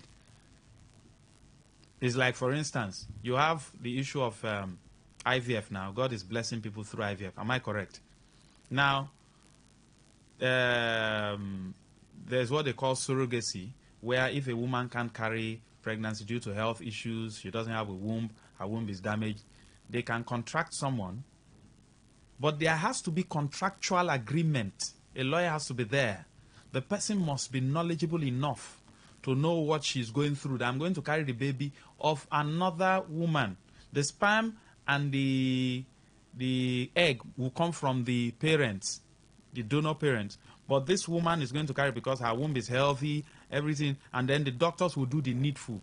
There will be counseling, there will be contractual, there will be contractual agreement must be signed. There's not, even if it's your sister, there's nothing like, and my sister, make we just do them anyhow. Over there, it's a big crime. Or if they find out, they will arrest. That's the truth. There's nothing like my sister and my sister. You must sign. We are talking about the rule of law now. And I'm giving you instances. Even in the medical sector, it's everywhere. The person must sign. There's a mother, I read a story, the white people, the mother was the one who now acted as a surrogate to the daughter. Right from birth, she had a defected womb, so she can't carry a baby. So the mother is still young, had her when she was young. She's still about 40-something. And the mother agreed that she was going to carry the baby. They signed. The mother of the girl who is now married signed that, yes, she's going to carry the baby. That's carry her own grandson or granddaughter. There was an agreement. I followed the interview. They interviewed the mother. How did you feel carrying her? She said she feels so elated and so happy to have, carried her own it was a boy, the baby was a boy, her own grandson, knowing that daughter cannot give birth. And she was sorrowing, knowing that her daughter has a defected womb. Say, how was it? Say, yes, they had to sign, they had to do the legal, this thing. here we will say, why is the mother signing? What is she signing? Because tomorrow she can say, I didn't know. They will arrest the couple. So do we still have the rule of law? So I've given you the case, in the medical sector for IVF, surrogate mothers. There must be, you must sign. Even if you want to sell your egg or you don't want to donate your sperm, there must be contractual agreement that, yes, you are willingly giving this to help a couple. These things must be followed for a democracy to survive in any nation, except it's a monarchy system where one man dictates everything. Even in those countries, they still have laws and regulations. Why is it so? So that we can have peace and order, so that things can be done correctly. You don't count 1 and you count 15, 16, 17, 18. No, you count 1, 2, 3, 4, 5, 6, 7. Here in Nigeria, here in our state, does the rule of law still prevails? Why are you in support that it prevails? Or why are you against it that it doesn't prevail? Give your facts. Give your reasons. That's what we're looking at on the law today. The rule of law. The rule of law. So if the law says this is this, so it's whether you like it or not, whether you're a big figure, you obey. Because even if you say the Constitution was written by the military, even the one that the military wrote, in quote, by like you alleged, have you even obeyed it? Do not discriminate. But most of us are discriminating. The powers that be, they are discriminating against the citizens. This one is not qualified for this. This one is not qualified for this. That's discrimination. But the Constitution says, do not discriminate. That's why a Kemi Badenoch is in UK. Do you understand? A Rishi Sunak, an Indian, became a prime minister. It can't happen here. Not now, maybe in the next 50 or 100 years, if the world is still existing. But it can't happen here. Even from your own state, you are discriminated against. But the Constitution says, do not discriminate. Even in your own state. I was in one of the South states, and I was handling a very tough program on radio. And the indigenes of that state, they will call, I won't call the state. They will call, I'm a Niger Delta state, I'm a Niger Delta, full-blooded. They will call in and abuse me and tell me to take I shouldn't be handling this program again. Not because I was biased. After all, you are not from here. Not once, not twice, not the third time, but the Constitution says, do not discriminate. Now I'm in my state now. Who will come and discriminate me? Against me? No, you can't try it now. I've traveled a little bit. In this country, we discriminate against each other. Oh, this one is not from here. This one is not from here. Is there any, when you go to the restaurant and you want to eat food, do they write this one a Yoruba food? Yes, there are kind of foods that are peculiar in a setting, with a certain tribe and all that. That's how God has blessed us. We have variety of food in Nigeria, even though we are not taking advantage of it and enjoying ourselves. The reason why God gave us these things is for us to enjoy ourselves. And we can only enjoy ourselves when we have the rule of law binding on everyone. So if a judgment was given and it did not favor the rich but favored the poor, will the rich obey? But most times, if it favors the rich, the poor will obey. If it favors those in power, they will not obey. Sorry, if it doesn't favor those in power, they will not obey. For instance, the issue between employees of a government and the government. And the court looked at the matter and said, you can't just come and sack these people. You don't do that. What crime did they commit? You must reinstate them. You must pay them what you are owing them all through, because they must have gone through pains. In fact, I believe in other countries, they would have awarded damages to the government of the day and say, you must pay these people so amount, because they have gone through emotional battering and all that. Some might have even died. So let their descendants enjoy. Did the government pay? What are we talking about? Did the government pay? Yes or no? The rule of law. That's what we're looking at. It's not the rule of men. Yes, good morning. Good morning, Lucky Maxwell. Robin Maja? God bless you.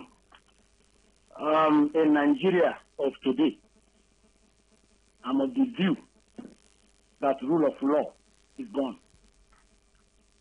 I will cite one or two why I feel and I think so. One, in River State here, my home front, there was a law, number 6 of 2009, passed by River State House of Assembly, assented into law, a bill, assented into law by the governor there, wrote in Michigan Cabinet, that establishes the body called TIMARIV, River State Road Traffic Management Authority, also known as TIMARIV. It was a teaching stage. It got to a time when the past governor, E.M. Wike, on his own, that he never had any powers as executive governor, sent the young men and women home. They should go home and die. At that time, they were owing them, if it's not over a year, then they should go home and die. He never paid anybody kobo. The law has not been repealed, even to date as we speak. Is that rule of law? A man who took oath of office. And amongst other examples that are before us, RFDA, so many, plethora of them here. That is the home front here. Nobody can do anything. The teachers you earlier talked about, this is about the 11th year or thereabout, they have not been paid. Even when court have said so. And even when the suspended governor came on board, some of us, I have mentioned it severally. He should revisit those things. Then let me go to the center. The current president, President Bola Ahmed Tinubu, who took oath May 29, 2023. He said he was going to rule Nigeria with rule of law. The first thing he did to breaking that rule of law as the national leader of his own political party was to suspend an elected executive of his own party in River State, according to them, against the party constitution. I'm not a member of that party, but we are told somewhere around section 14 or thereabout, the elected persons must serve out their term. The people went to court in Ekabeke, got judgment. He was received in Tonokocha by President Bola Ahmed Tinubu and the chairman of the party, Ganduje, that they don't recognize who they recognize in Tonokocha. Is that rule of law? Even presently, before I leave the floor, the proclamation of state of emergency, there is nowhere in Nigerian constitution that gives the president of Nigeria the power to suspend an elected structure, executive or judiciary, legislature. But we are here when he did it now. The National Assembly is doing the law that guided them. That's in section 305, sub 6B, that has to be voting in the National Assembly. Did they vote? The answer is no. They never vote. They use voice vote. And we are Nigerians. We are seeing this thing happening because with this few, I want to maintain that there's no rule of law in Nigeria. And I have propounded the kind of government that we are passing in Nigeria. It's not military, it's not democracy, but I call it civiliantocracy, where people who amass wealth from the public have gained so much power and they are using that money to buy their way in all the stratas of society. This is my take. Robin Maga, the farmer. God bless you and bless your station. Thank you very much. So it's a debate. So please feel free to join the conversation. Give your facts. Why you think the rule of law is at work or not at work. Yes, good morning. Good morning. Welcome. How are you doing? Great. Yeah, my name is Enzo. I'm calling from Port Harcourt. Go ahead. Rule of law. I love this country. You know I love this country. If the rule of law favors you, democracy in action. I love democracy. Democracy is working. if this same rule of law goes against your selfish interests, democracy is under attack.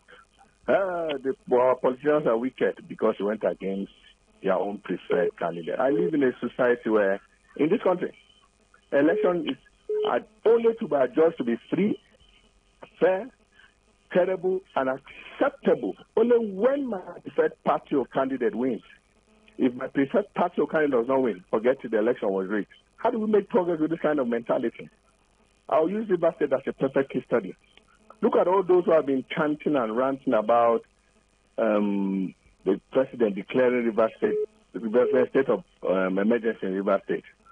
Where were these same people when Fubara, the governor of River State, used 3 members, because there were 4, one is now a chief of staff, 3 members to pass a budget, and he had been spending taxpayers' money without appropriation. They all kept mute. Where were they when the governor of the state armed himself with bulldozers, went and demolished another arm of government? They all kept quiet. And Tinubu declared state of emergency. And they are now deciding not to the same concern that the president does not have a right to declare state of emergency. Does Governor Fubara have powers to declare the seat of elected House members? 27 of them vacant. They defected. They defected. But the Supreme Court said they did not defect. It said rule of law. Did they defect or not, sir? I don't know, but the Supreme Court said they did not defect. The Supreme Court didn't expressly talk about that matter. But go ahead. No, but Supreme Court said there's no evidence that they completed their defection. It is there. Go and read the CTC, certified true copy. The Supreme Court said it. Had it been they actually defected, the Supreme Court would have declared that seat vacant. But the Supreme Court said they did not defect. And I ask again, does the Constitution give Fubara powers to demolish another arm of government they are building? So that's the point with this country. Fubara did not demolish the House of Assembly, please. Who demolished it? Who said Budo and put down the State House the Assembly complex?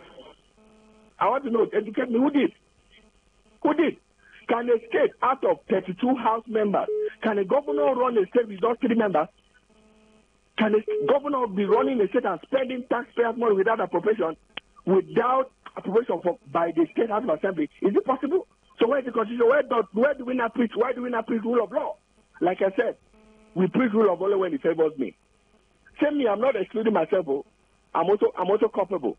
If it doesn't favor me, I cry blue mother. If it favors me, I celebrate the judiciary, I clap for the judiciary. So how do we make progress with this kind of mentality? We are not going anywhere.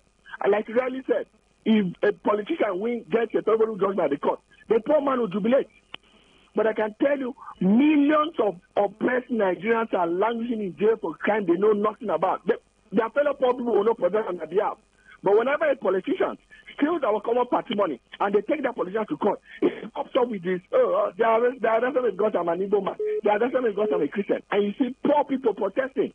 In the case of what is happening in River State and in Nigeria, who are the people protesting on the street today? You won't find Fubara's kids or wicked kids protesting. You will find poor people who have collected between 2 to 5,000 to protest. So I saw a picture of old women protesting naked on the street of Port Harcourt. Did you see Fubara's daughter there? Did you see Wike's daughter there? No.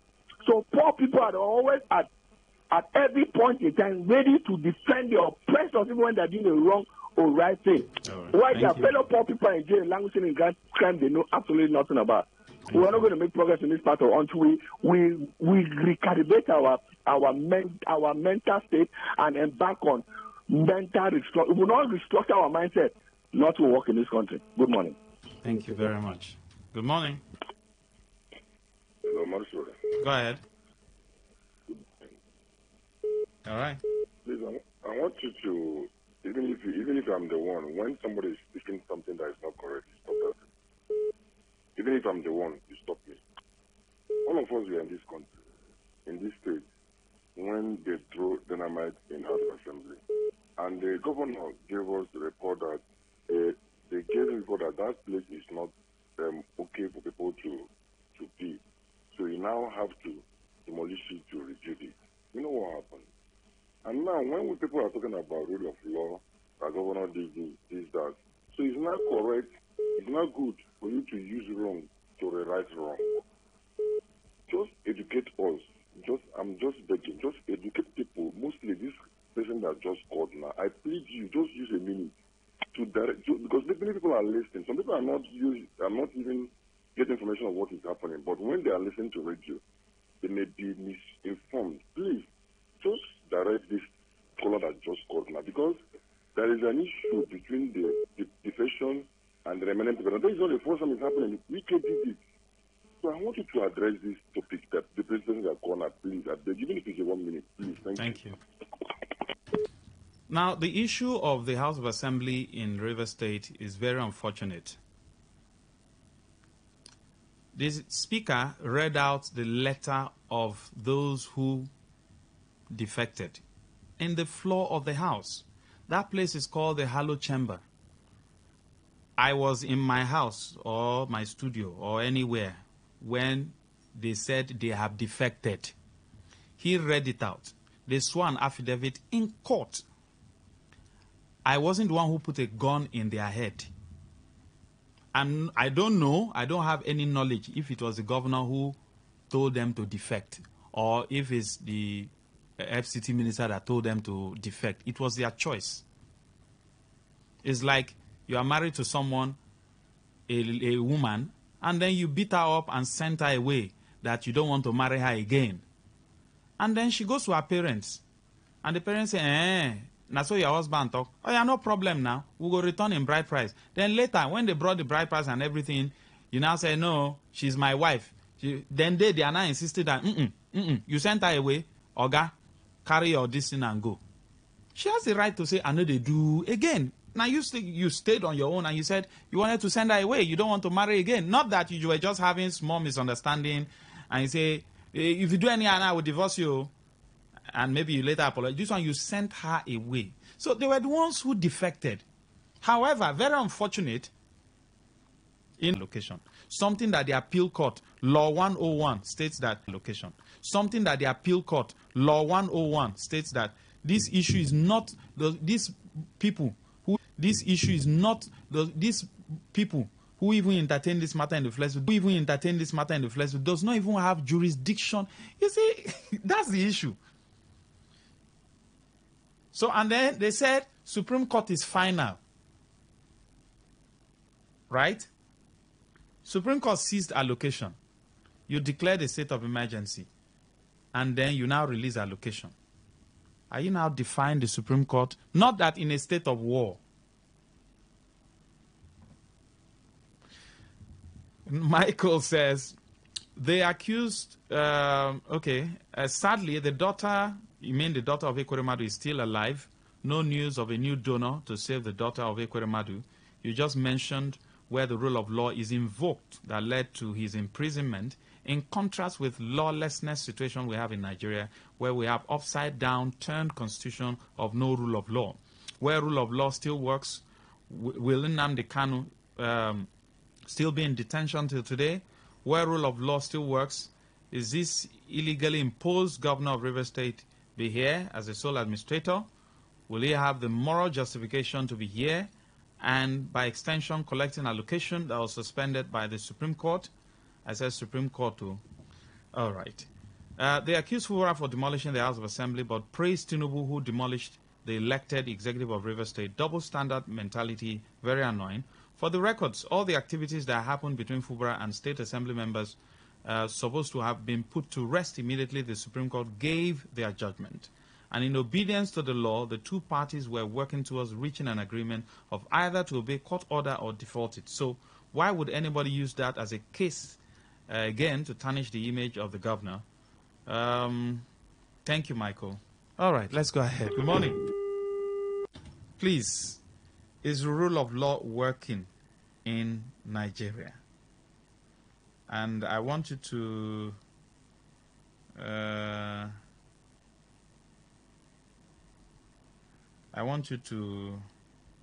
give your facts. Why you think it is working or why you think it's not working. I commend you, Maxwell, for this wonderful analysis given to us on rule of law. My brother, rule of law have been bastardized by those who are supposed to uphold it, even when they know that what they are doing is against the rule of law. but they chose to do it with impunity, probably because they know that they can get away with it without punishment. It's unfortunate because even the judiciary has been captured by the executive. Now, what is the fate of the common man? I give an instance. Donald Trump says, stop this aid, $2 billion aid. Don't pay it. Contracts have been signed, everything. Those aids were supposed to help the poor and vulnerable. The Supreme Court in U.S. looked at it and said, if we endorse it, people will suffer. Please, please, the law is supposed to ensure that people live a good life. The law is not supposed to make people suffer. Please, let's get that clear. The Nigerian law cannot be different. Life is all about humanity. Am I correct? Okay. I have an eminent jurist joining me on the program. Barrister, good morning, sir. Good morning, Oga Maxwell, and good morning, Rivers people, Nigeria. Thank you for a very good topic you have brought in this morning for us to learn. Now, you asked whether rule of law exists in Nigeria or it doesn't. Now, the true concept of the rule of law rests on three, I call it tripod issues. One, respect for the rule of law. Two, equality before the law. And three, supremacy of the law over all, including the governor, the president, and the commonest man on the street, the supremacy of the law. Now, can we in Nigeria say there is the operation of the rule of law? I would not say yes, and I would not say no, because it is the rule of law that has given us our president. It is the rule of law that has given us the various institutions of government that we say they are operating in quote. On the other hand, are we enjoying what the person who propounded the rule of law, Oliver Wooden Hells, talked about? I do not think so. Someone, I think the caller before last, made some insinuations that are a little bit far from reality. And you asked a question. Someone asked a question. Can we use a wrong to correct another wrong? The answer is no. Now, whatever we are facing in Rivers State is because there was never the respect for rule of law. Whether the Supreme Court said some persons did not defect or there was no evidence before them to say they defected is not an issue. In crimes where rule of law operates, upon the decision of the persons who defected in the Hallowed Chamber, ordinarily they resign from that particular moment. You need no court to interpret the provisions of the Constitution with respect to that that they made. But because we lack the operation of the rule of law, you see people doing things and grandstanding, telling you the outcome of what will come out in something that has never been instituted, but you know the outcome. So yes, there is a semblance of what to the rule of law because we operate a democratic, but we are not practicing. So what the rule of law is. Yes, someone said the governor.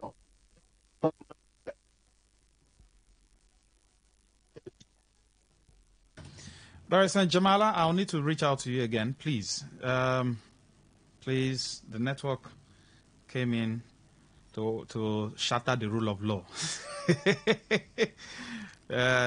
We had Barrister Jamala joining us. He was the one speaking, so let me get to him again. He has to explain more. The network was trying to shatter the rule of law, but that won't happen because we need this insight from a lawyer so we can put this in, because there have been this argument, oh, did they defect, they did not defect. And I give an instance. You pursue your wife and you say, you know, they marry again. And your wife says, if you know they marry, I go back to my parents. Or yeah, my parents return the bride price and every other thing. And they brought the things and you now say, no, I not do again. She's now my wife. You chased her away in the first place. Please, Barrister Jamal, I'm trying to reach out to you. If you're listening, please call back. Please call back. Anyone that gets through, because you need to talk more. And then you now say, they do again. Okay, they do again. They gave you this thing. The lawmakers, with their own mouth, it's just like you went to a deity and you talk. You now later come back, say, do again. Of course, those of you who are traditionalists, you know what that means. You don't just go there and utter whatever. It's just like even in the Christian, this thing, you vow. I'm going to give 10,000. Later, you now say, no be 10,000, I talk, now 3,000. My brother, then go hold on. Now 10,000, I talk. You said you will give 10,000 in the presence of God. For those who are Christians, it's like that. Even in the traditional setting, you go to a deity and you proclaim something. It's just like, okay, Mr. President made a proclamation just by mouth. What happened? Didn't we have administrator? Proclamation. Did he shake his body? Gree? No, he was even sitting down. He made a proclamation. When you say, I love you, I will marry you, a woman takes it serious. Tomorrow, you say, I've been not say I go marry in a play, I've been the play. My brother, you go marry how? You have said it. So they were the ones who said it with their mouth. You now say they must go to the ward level, do this one. I mean, let's be serious now for once. It means anybody can stand up any day. Okay, me too, I stand up. I'm now the governor of Rivers State. I now go there, I chase sole administrator away and sit there. Is that not so? Later, I now say, I play, I've been the play. Come on. I don't know if you're following me. We are trying to reach out to Jamal, but let me take some calls. Good morning. Hello, good morning. Go ahead. Yeah, thank you for having me. My name is Mazi Chigemecha Mpogo, reporter from Aba. Go ahead. Land on behalf of Rising Sun. For me, I'm of the opinion that most time in Nigeria, rule of law is not working. Why did I say so? In a situation whereby a president will rise up and say something, we give an order that is not in constitution, and that order will be carried out. Rule of law is really working. In a situation, they told us that any proclamation by the Supreme Court has become a law in Nigeria. And I will give you an example. Once upon a time, Supreme Court ruled in the issue between Lagos State and federal government said that the federal government don't have any right to uphold the allocation of Lagos State. And some years after, the state Supreme Court who ruled that federal government don't have any right to hold a state allocation, now turn again and rule and give an order that CBN should not raise an allocation of the state. Is that rule of law? In a situation, the state Supreme Court will give an order before this allocation will be raised that the executive governor will go and represent the budget to House of Assembly. And that thing did not carry out. The president will give an order, an allocation will be raised to a single individual, somebody who was not elected into power. Is that rule of law? In a situation, the Supreme Court will rule that. Okay, let's stop. Thank you very much. Let's take other calls, and it goes on and on and on. Good morning. Yeah, good morning. Go ahead quickly. Yeah, this is Honorable Fuso Chris. All right. Your question, did the rule of law work in Nigeria? My answer is capital no, with the facts. The rule of law, if the rule of law is working, Mr. President not be using 8-point agenda, directing, focusing an elected governor like him to sign undertaking. That is a death warrant to the governor say, let me go. And at times, when you give people money, the reason why the person will recount it, if it is 10,000, you don't just carry, this is your 10,000, you carry chakapum inside your pocket. It's not done that way. And these people are the men of honor, honorable men, not my own honorable. They say that we have defected from PDP to APC, and they welcome them later again. Men with honor, men with integrity, come back again and say, we did not defected, though.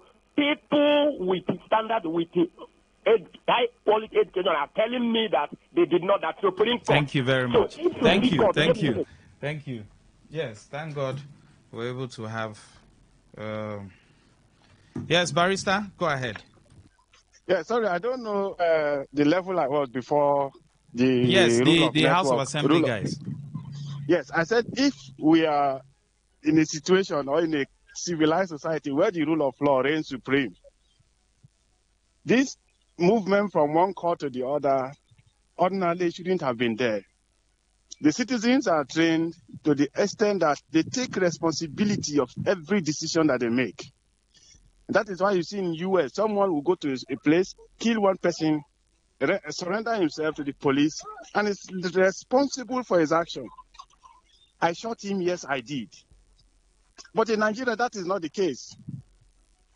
We always seem to manipulate the system against or in favor of our intentions. So yes, we have what we call the semblance of the rule of law because we operate a democratic system of government that established several institutions of government that ordinarily these institutions should promote, sustain the rule of law. But in reality, we have persons, we have men and women who have manned these institutions. Rather than promote the institutions, they abuse the institutions. So we do not have in operation rule of law. But we have what we call a marriage of what seems to be a rule of law in Nigeria. There is no respect for the rule of law. There is no equality before the law. The law is not above everyone, but rather above some certain persons. And some certain persons are seen to be above the law. So can we say we are operating a rule of law in Nigeria? No. Thank you. Thank you, Barrister Jamala, for joining the show. Thank you so much, sir. All right. Chisom says, Uncle Max, the rule of law works, but allegedly for the highest bidder or strongest man. The problem is that we use too much morality to weigh our laws and judgments passed by the court. Just like a caller said, we clap when it only favors us and condemn it when it doesn't. Those who defected still need the rule of law to be exited from the house. The 27 lawmakers set a smart trap and the governor entered. It's like a smart football striker who makes defenders to commit penalties. Veli DK. Well, Veli, you've heard from a lawyer. If it was in a country where the rule of law works, ordinarily once you say you have defected, you are gone. Go and read 109. It's straight and simple. Not that you shoot somebody, finish. You now say, actually, somebody planted the gun inside my pocket. Spirit can't carry and put for my hand, can't point the person. I can't shoot the person. You shoot them, you shoot them. Did you say you have defected? And I gave an instance. When you go before a deity, do you lie? Let's be frank. Oh, on the fear deity, Abi? No, that's a hollow chamber. True? What did they say? That they have defected. They even swore an affidavit in court. So what are we saying here? Max?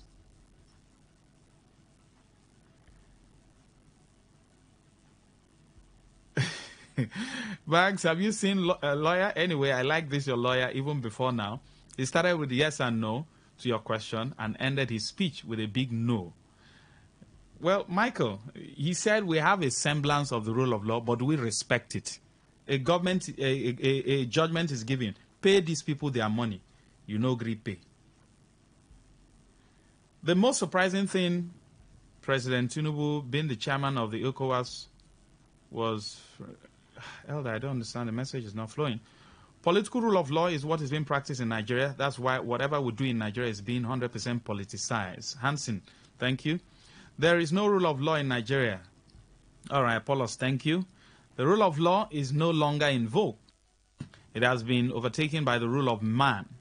Okay, you quoted some names, Barry Ledum, but I won't call those names.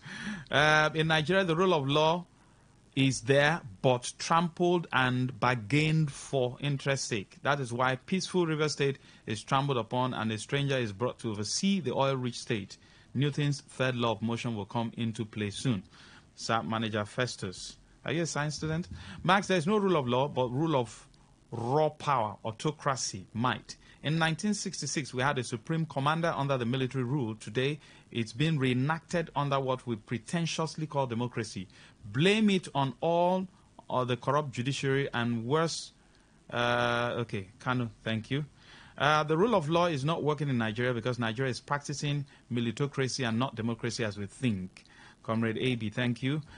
You are talking about the rule of law. Do we have a law here, talk less of the rule? Just yesterday, Supreme Court said no court have power over internal affairs and still went ahead to declare Anyanwu the secretary while the NWC of PDP and other organs adopted Udo Okoye. What a contradiction from this learned man. The president came to power and suspended the constitution and his party constitution. Mr. Dennis, thank you. Max, there isn't rule of law because we live in a society where the law has to be silenced so that stupid people won't be offended. Queen, thank you. That's much we can take. Family Circle comes up next. Stay with us and don't go anywhere.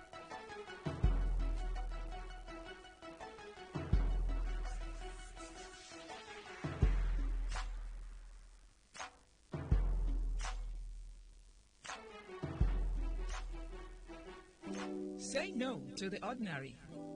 Embrace the extraordinary, because we are voice of the people. Today, 95.1 FM. Today, 95.1 FM.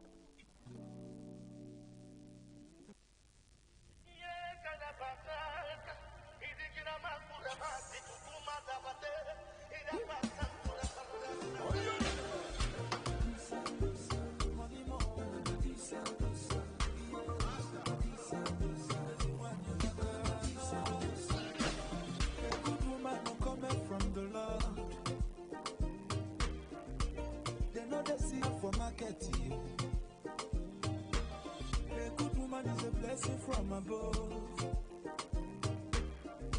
her type will not there for marketing. I told you more, Yaku. One year batrako is a silver. Yanumo, Yaku. 1 year batrako is Yakumo. Always loving everybody, no discrimination. Once I did my no competition.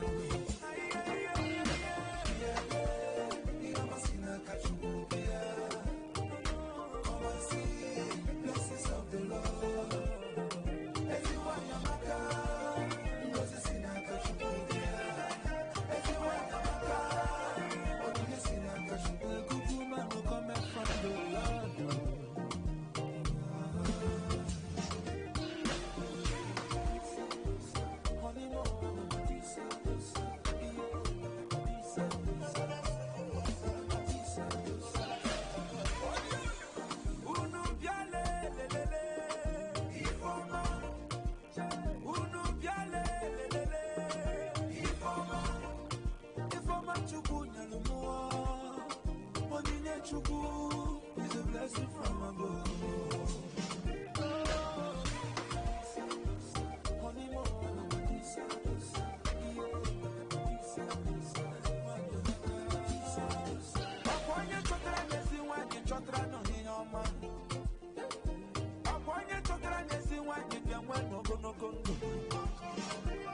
You will find that your wife will find it a good thing. And obtain a favor from the Lord.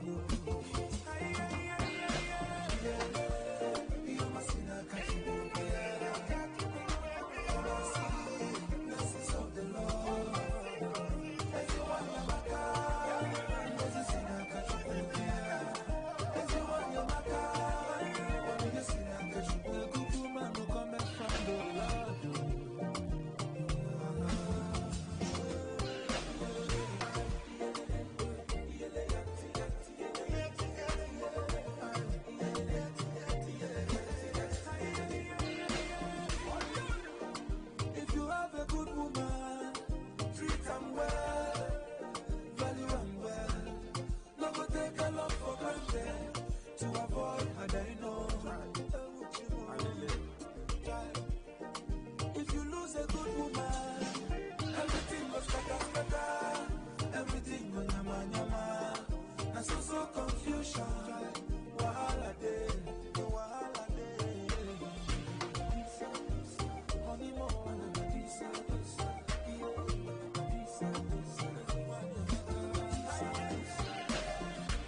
She give her life, she give everything. She risks it all for family.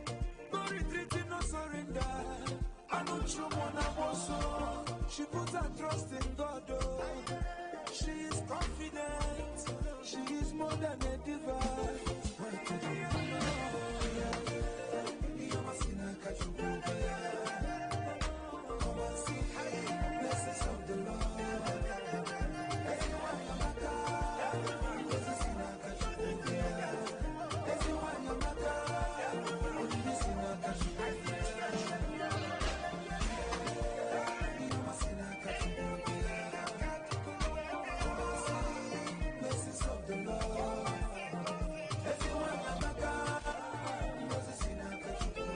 Yes, a good woman comes from God. So if you want to marry, go to God first. Yeah, absolutely. God will give you a good woman. If you marry a good woman, your life will be better. Yeah. If you marry a bad woman, a prudent wife cometh from the Lord. Don't Go marry use your bad tongue. woman, Your tongue can't your teeth. And please, let me say this as a man. If you're in a relationship with a lady and you know you will not marry her, please don't open your mouth when you're in the middle of something to say I will marry you. A woman takes it serious. Hey, we keep words, so you know we are carried away by Don't tell words. a woman, don't worry, because you're in the middle of something. I know what I'm saying. You say you we marry document her. it, though. She has documented it. Yes. In her inner, so that you will not be like the 27 lawmakers. Yes, now. When your politics. You open your mouth to say something. You say, I will marry you. My brother, you go marry her. I'm telling you. You will marry her. Don't open your mouth.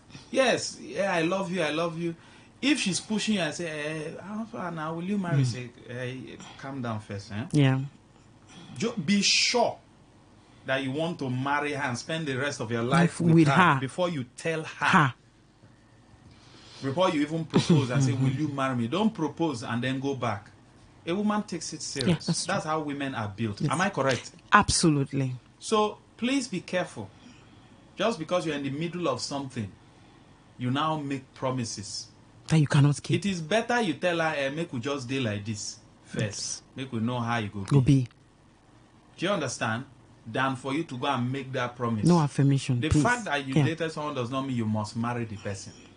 That's why I like, those guys up there, the whites. They tell you, they say friends with benefit. Make they help ourselves. Do you understand? And it's the other room. Everybody knows that. That's what the relationship is predicated on. No feelings, no string attached. No, we say if you now receive a call and I say, who did you call? We are just helping ourselves. Everybody knows that this is. If you now want to take it further, you now say, okay, I've watched you and watched you. I've seen that I can spend the rest of my life with you. Will you marry me?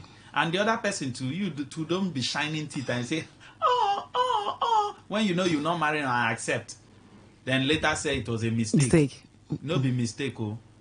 If he ask you, that's why people don't just do all this outside proposal. You just want to surprise the person. How are you sure that the person will accept your proposal? That's why it's not a proposal again. They do it behind. The person must be aware. And I've said yes to you before. Don't go and embarrass yourself. You understand? You guys must have go to a level. You would have done the closed door meeting. Yeah. Before you now do it outside, you must have known that yes, this girl will accept my proposal. Before you now come outside to do it. See, this is a practical, it's not theory. Before you now come outside to propose and then she rejects you and you say, she rejected me. Have you done your closed door meeting? Have you gone to a certain level to know that yes, this girl will accept my proposal before you went out to propose to her in the mall? Because you might be dating and in her heart she's not going to spend the rest of your life with you. And then you went out in the mall in the glare of everybody in the House of Assembly to go and propose. So that people can clap and do videos. Say yes, say yes, say yes, say yes, say yes. No, there is one like that too. Marry, no be say yes, say yes, say yes. All those things are social media gimmicks. It's not. It does not work like that. Marriage is not a supermarket. It's not a supermarket. Then you go for shopping and return back. Say yes. This generation now. Say yes, say yes, say yes. You now go say yes. Then tomorrow you now say, actually I will not marry you. When the man has started preparing things, two of you, they need to flock two of you. So sorry about it. So let's be careful. Please don't even if no matter how sweet it is, you're in the middle of something, don't go and propose. Yeah, please be very and conscious. Say, I will marry you. Because at that point, you might say anything. You will promise her government house when you don't have access to government house. That's the truth. You can promise somebody government house. It's like Osophia's son. Say, my father is the owner of this stadium. How can your father own the stadium? The stadium that belongs to the state. Now your father owner because you're in the middle of something. He said, don't worry, I'll take you to government house. Which government house now? Because you're in the middle of... Just enjoy the thing in the middle of whatever you are. When you finish, everybody go their way. If she now pressures you, how is this relation? You say, let's just be watching now. Yeah, it's better you put it like that than you promise you her. lead her home. So, having said that, why do men, your husband, you just find out that he's just irritated anytime you give him signal for the other room arrangement? What are the reasons? Because some women will be complaining, each time I make advance, he rejects me. Each time he doesn't show up. Is it that he's now seeing someone else? Yes, that's the first impression they have. Yeah. The question is, what are the things that you're doing? A man is turned on by some small things here and there. What he sees, how sweet and clean the thing he sees, behavior, a lot of things. But of course, Mrs. Harriet will give us those things that can make a man reject sex advances from the wife. Yeah, absolutely. It's always a pleasure to be here. It's good to be here this morning again. So last week we actually talked about the women, why they can reject the men sometimes, So now let's go over to the men, to balance it off before they say, Ariel, you started again. So let's try and balance it off. Like I said last week, that look, sex is the thermometer that measures how healthy the marriage is. That's why you see researchers has come in and they've come in and they did the research and they said, look, at least 3 times in a week, it's safe.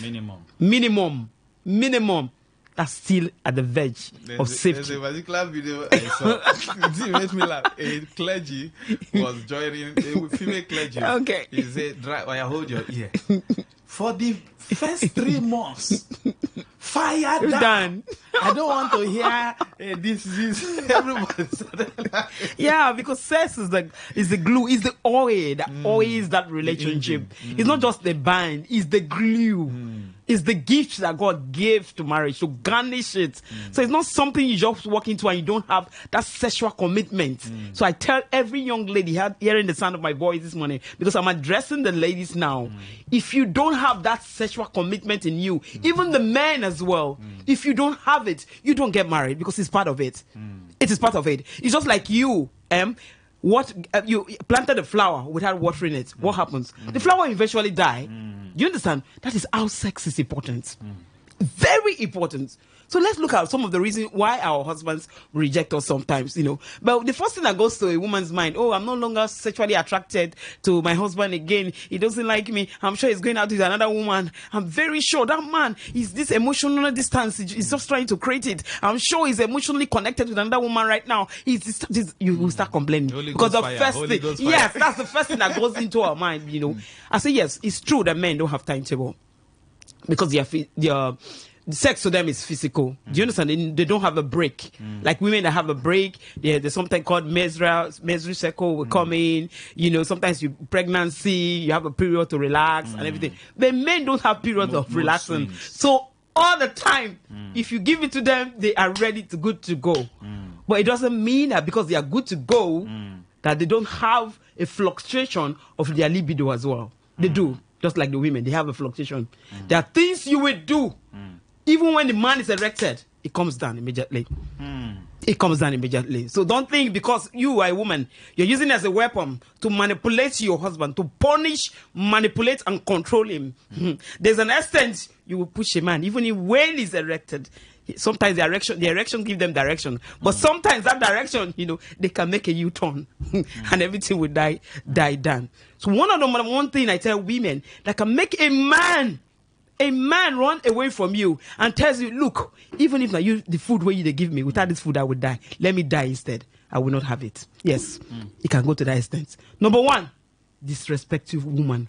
If you are disrespectful, you are not loyal, you are not submissive. Look, a man can fight all the war outside. He's a CEO, he's an MD. He can bring everybody down if he wants to bring them down. He can bring everybody up if they want to be. He can control. He has the leadership trait. But one war that a man is very hard, very difficult for a man to fight is the war in his house. When he's emotionally drained, oh my goodness, that's a war a man wouldn't wish he would fight with anybody. Home. If there's no peace in his home, there'll be no peace anywhere around him. Even if he's doing well financially, career-wise and everything, home. Oh, have you been emotionally drained or disturbed? Nothing you will find peaceful in your life within you. That's a cool. So number one is disrespectful. If you don't respect, you are not submissive. There are 3 P's in a man's life that a man will love a woman to do. And these 3 P's are what? His person, his personality, his person for who he is, love him for who he is, his person. Then number 2 is provision. Number 3 is protection. When I said his person, acknowledge him as your husband. Give him that due respect. Acknowledge his leadership. As a person, do you understand? As a person, don't ever compare your husband with another man. If you do that, they will never forget in a hurry. Man hardly forgive women. Women don't understand. For every woman hearing the sound of my voice today, men, listen to me. Men hardly forget women who compare them with other men. When you do that, you reduce them to nothing. So don't do that. Then their provision. No matter how little a man gives you something. First of all, I tell every woman, there's no way my husband will be even pin. Even if I don't want that penis at that time, I will say, thank you first, my husband. Thank you. Appreciate it, collect it. Even when it's not enough, find time to call him. Calmly study his mood. There are strategies to everything. Women that have peace in their marriages, you think it's overnight? They have learned the strategy. That's why you see they can have peace. There's no way you can turn me in Harriet that I cannot stay with any person. Do you understand? Because I've learned the strategy. So every woman hearing the sound of my voice today, don't ever compare your man, your husband, with another man. Because when you do that, you reduce them to nothing. So in the night, when you come to initiate sex, they look at you as in, you are comparing him with another man. Go and sleep with that man that you have compared with me now. No matter how erected, you can bring everything down. You know, their libido is so low now. The emotional drive, you just reduced it. You reduce it to nothing. So don't compare, appreciate them and say thank you. You can go again and like tell them, please, so this money is not enough than for you to throw money on the floor for them. You know, a man is not happy. Then you become very bossy in the house. You want to control. You want to manipulate. Oh, because you are the one carrying the central bank. Every night in the night you wear your jean and sleep. Because you feel you are carrying the knife and the yam. There's an cent you will push a man. He go tell you, say, hey, the knife, the yam, carry and go. I don't want to eat again. Do you understand? So a man wants you to respect them. Their protection is in the sense that, look, they are the man of the house. Their masculine nature is to protect you. Do you understand? But when you become bossy, when you shift from your ground, you want to control and manipulate them. No man wants to marry any woman whose heart is larger than their height. No matter how short a man is. Do you understand? They want you to be under them. Do you understand? Be under them. That's why you see women that are rich, they hardly come down. Because they look at themselves like, Because they attach submissiveness to provision.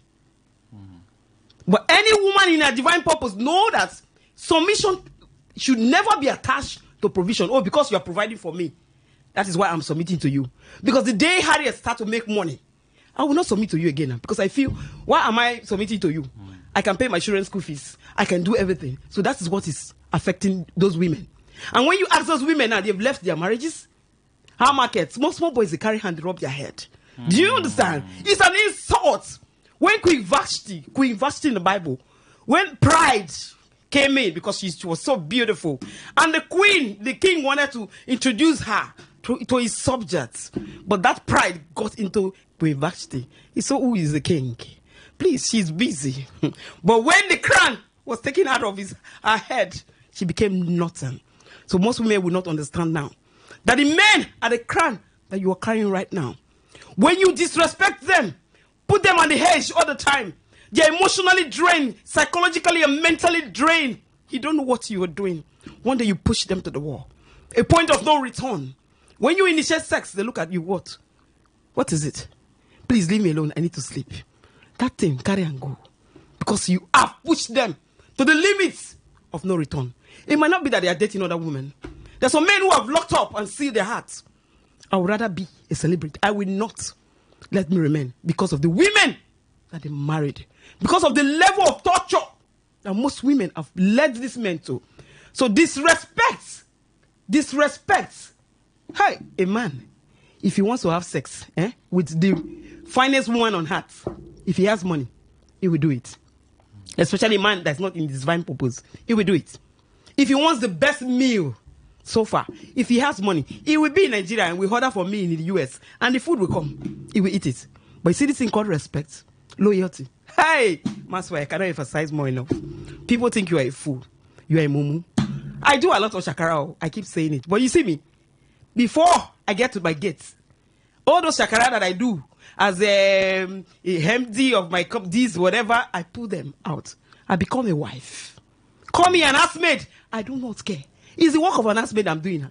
Cleaning the house, taking care of my husband. Do you understand? It's a normal work they do. So I do it. So call me an housemaid, I don't care. But at the end of the day, I know I am not doing that for my husband. I am doing this for a higher being who has given me the instructions. I am following the manual, the original manual and the original design. Somebody created something. It's just like every manufacturer. When they create a product, they give you a guideline, isn't it? And they tell you how to use it. If you don't read that guideline, what happens? The thing will back up for you. There's a guideline to everything.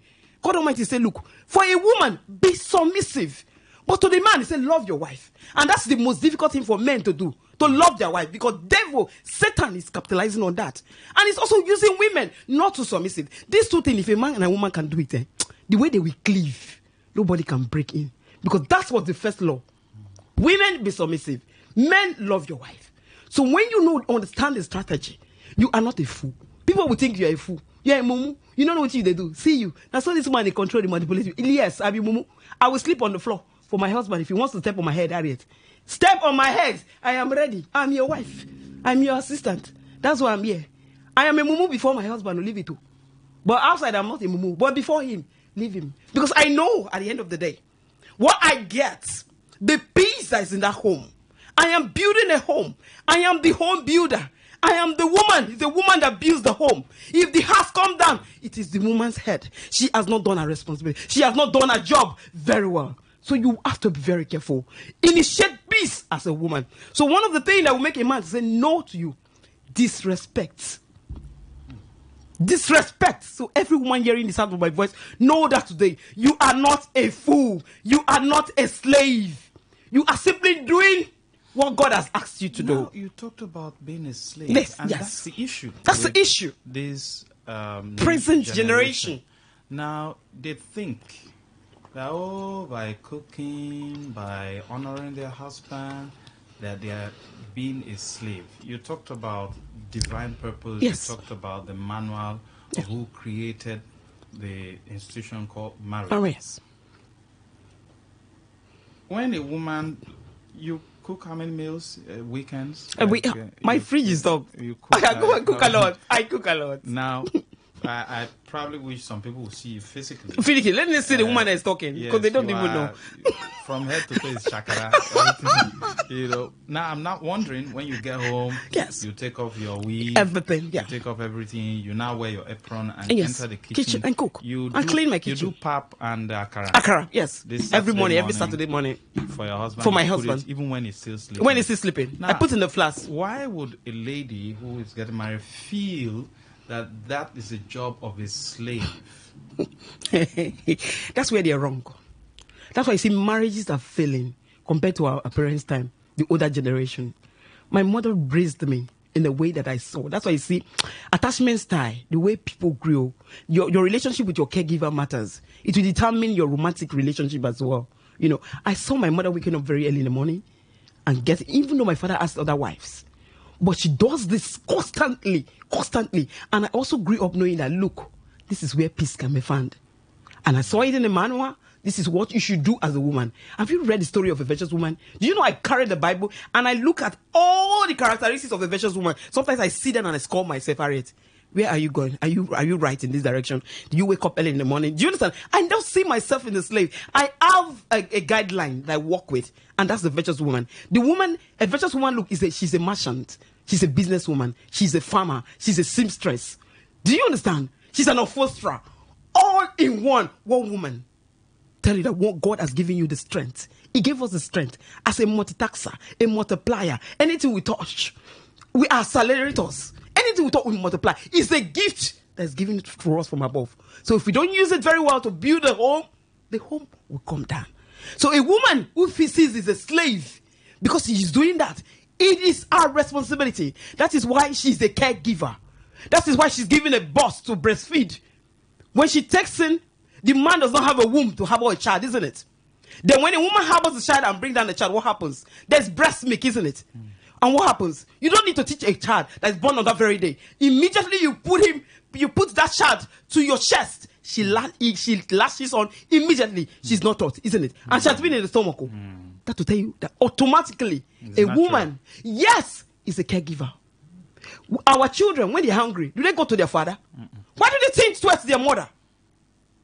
So by creation, biologically, these are the gifts that God has given to us. There's some duties not normally. But sometimes we can be overwhelmed. We can be carried away because of activities, because now we are also working again. So that's where the understanding of the man comes in. You know, to complement, to help as well. Do you understand? To balance the situation. So I don't see myself as a slave. You can call me a slave, I don't care. But as long as I'm doing my duty, I am following the manual, the principle. So in other words, you try as much as you can to do the best you can. Yes. To make your husband happy. That is all. I play my role. And he has his responsibility as well. He plays his role. I don't shift my responsibility to him. It's only common sense that it's not common. When you see that I'm overwhelmed and the thing is so much on me, then he does it. Yes, it tells me to slow down. Oh, I will help you. Don't worry. Like today, this week, he was around. So he had to do school runs for me. That's a man for you understanding. My wife, okay, be doing your project or whatever you're doing. I go for the school runs. Do you understand? And sometimes you see that I'm so busy. The food is in a flax. He goes there and picks his food and every other thing. Okay. You know. So that's where the mutual understanding comes in. The balance comes in. It's not because I'm a counselor, I'm a fashion designer. I have a lot on my table. I need to write articles and everything. I don't push my responsibility to him because, I'm overwhelmed with these things. No. I know my roles and I stick to it. But it's only for him to see that, look, sometimes I'm overwhelmed. So don't do it intentionally that, because you're overwhelmed, your husband is not saying, hey, why is he doing this? Why is he not assisting me? A man that has that sense, we know. And sometimes when you are tired as a woman, you're overwhelmed. There's some men that were not raised in that way. So if you don't ask them, they will never do. So you ask them, and the way you ask them is also an issue. Your presentation skills. Honey, please, can you just help me with this trash can? I'm like, I need to do this now. I need to change the baby's diapers, please. Oh, I will appreciate it if you can do this to me. A man will do it. But when you make it as an obligation, as in, they will keep doing it, it becomes an issue. So you are not a slave.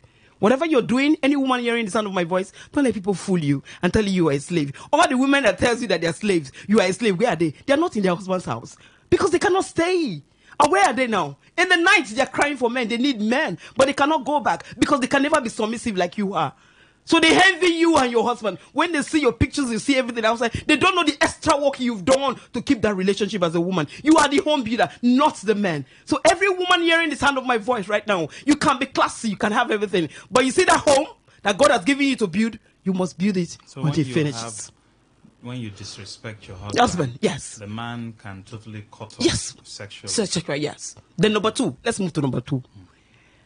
When a man marries you because for physical factor, because of your beauty, that's why I tell women, hey, don't be carried away. A man is committing to you. Ask the man, what has he seen in you? What is the main reason that makes him want to commit to you, this marriage? If he tells you that it's because of your waist, your well-defined waist, your hips, your boobs, your sumptuous lip, physical factor, that is why he's committed with you. He didn't tell you of your character, your spirituality, You know, those inner energy, those inner quality. He didn't say it. It's just your physique.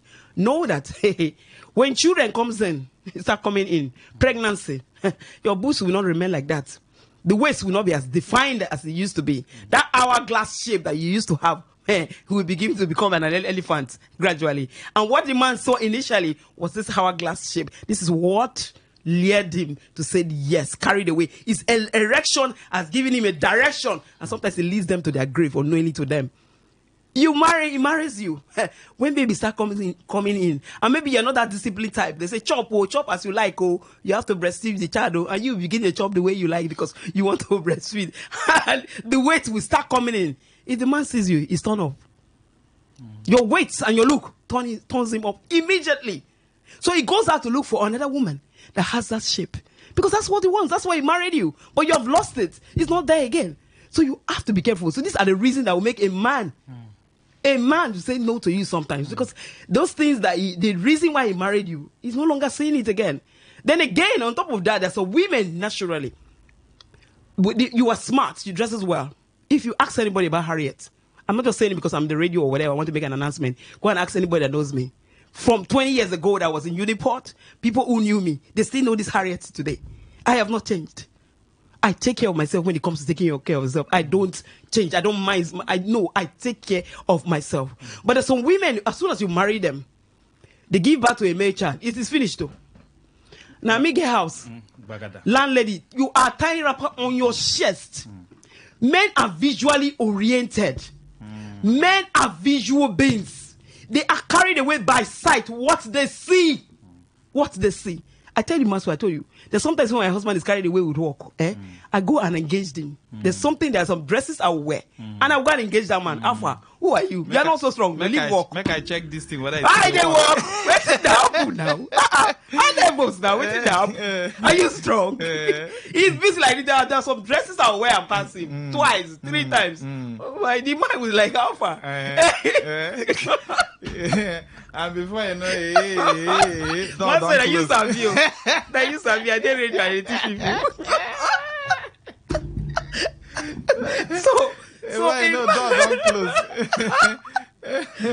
So a woman has a lot to do.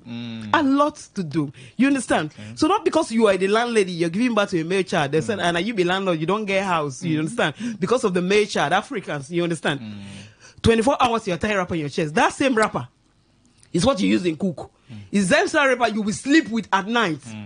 You carry her hair for 6 months. That hair stinks. It's smelling. You did not wash it. Okay, there's no money. Maybe there's no money. Cut your hair and use soap and wash it. Because once your hair stinks and it's smelling, immediately you come down, you lie on the bed with your husband. He's not, if you're like me that like my husband cuddling me under him, do you understand? Then there will be issue. Because once you bring your hair close to him, he will just shift his face to the other side. They're like, he's turned off immediately. And you'll be complaining, you don't touch me anymore. What is this? All those girls outside are taking your attention. This thing itself is even better, the cuddling, it helps for easy access. Yeah. Mrs. Harriet is drinking water. Maxwell, what is your problem right now? Please don't shock me in this studio. No, but it's true now. The cuddling helps for easy access now. So if your hair stinks, do you understand? All these little things can push a man away. You understand? And there are people that since their clothes that have heaped on their bed, clothes that they washed, that they are dried, for a woman to put it off and put it in the wardrobe, is still on the bed that you and your husband is going to sleep on. Do you understand? The house is untidy. The room is untidy. For kind of like, there are things, and maybe the man is a very neat man, and he happens to marry a woman that doesn't really care, doesn't care of the home, is not conscious about the home, and every other. It's an issue for him. He will not be erected. I mean, when you touch him and he just says, he looks at you like, look at the environment. It's turned off immediately. So all those little things that you think don't matter, you might think your husband is dating another woman outside. No, there's little things that you need to put in place. As a woman, your appearance. Don't feel, okay, because I'm in the house. It's my husband now. Waiting in oversee. He don't see everything finished now. Waiting like they dress, waiting like they do. Now, like, your man are carried away by what they see. You can be in the house. You can never catch me, or you can never get me dirty, even in the house. Sometimes my husband say, where are you going out? I'm not going out. Because that's how I was raised. That's why I was raised. My father, if you're going out early in the morning, you've not taken your bath. My father sees you. Okay, maybe you're tying a wrapper or whatever, and you're going to buy something, my late father, as a young girl. my father will scream. Everybody will hear that morning and ask you, where are you going to? You are going to buy something, toothbrush or whatever. Why? Do you know if that your suitor, that man that admires you so much, is out there this early morning? If he sees you, that's the end. That's the end. First impression matters. It seals the deal. So you will never grow. We never grew up seeing ourselves dirty or going out dirty. So he got used to me that even in the house when I'm not going anywhere, my husband is like, "Are you going out?" I'm not going out. This is how they package. They go now. You are not going out. My father is not going out. He's with his walking stick. He's with his hat. He's with his he shifts clothes. He's at home. So that was the environment I was raised. All this thing has an implication. Do you understand? On the children. So you can never find me dirty. So you engage your husband's attention. So sometimes when your husband, you notice that, look, the sex life, the sex drive is really low now. What is not happening? Women are not sensitive. They are not sensitive enough. You understand? When a man wants you, he initiates the sex. You know, he's always coming after you because they're already ready. They're always ready. You know, when you now notice that, look, there's a slowdown in the process. Know that there's something wrong. That is when you should engage him. You know, communication. Open communication is key. Engage him. How? You know, in a better way. Not blame. No blame game. Why you're always doing this like this? You're always going out now. You don't come in. This. You don't touch me anymore. When you do that, he said the man becomes defensive because you've accused them. So we have to defend themselves. So there's a way you will put it. You know, babe, how far now? This, like I said, this is not a walk again. You know, casually. Like I test you understand? You put the man on almost immediately. You know, with your words, the way you've packaged yourself. And before you go there, make sure you are looking your best. You know, there are things that the man see that, like, before you talk finish, you don't owe yourself. You understand? So women ought to be sensitive. So these little things can put a man away from you. What about, you know, it's not necessary. Bathing. Taking baths. The women don't take bath to sleep. When I was in school, I had one friend then. If you tell her to go and take a bath in the evening, she'll tell you, say, wait in Harriet. I rub shit for body. So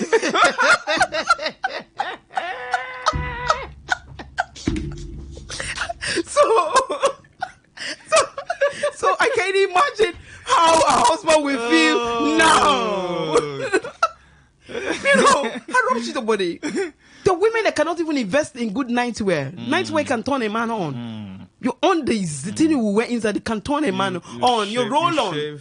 You shave. Do you understand? There are times when I know my mother, when I was growing up, I knew when my mother wants to go to my father's house. You know, because he will not rub powder on the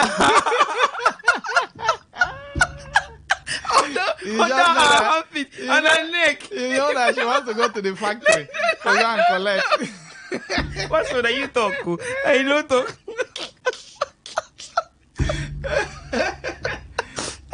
So I know my mother is on a mission. That we listen, you understand? Because when you wake up at night, you don't see my mother again. Yes. Then anytime you see that powder on her neck, you want to go and collect missiles. She's going to my father's house, you know.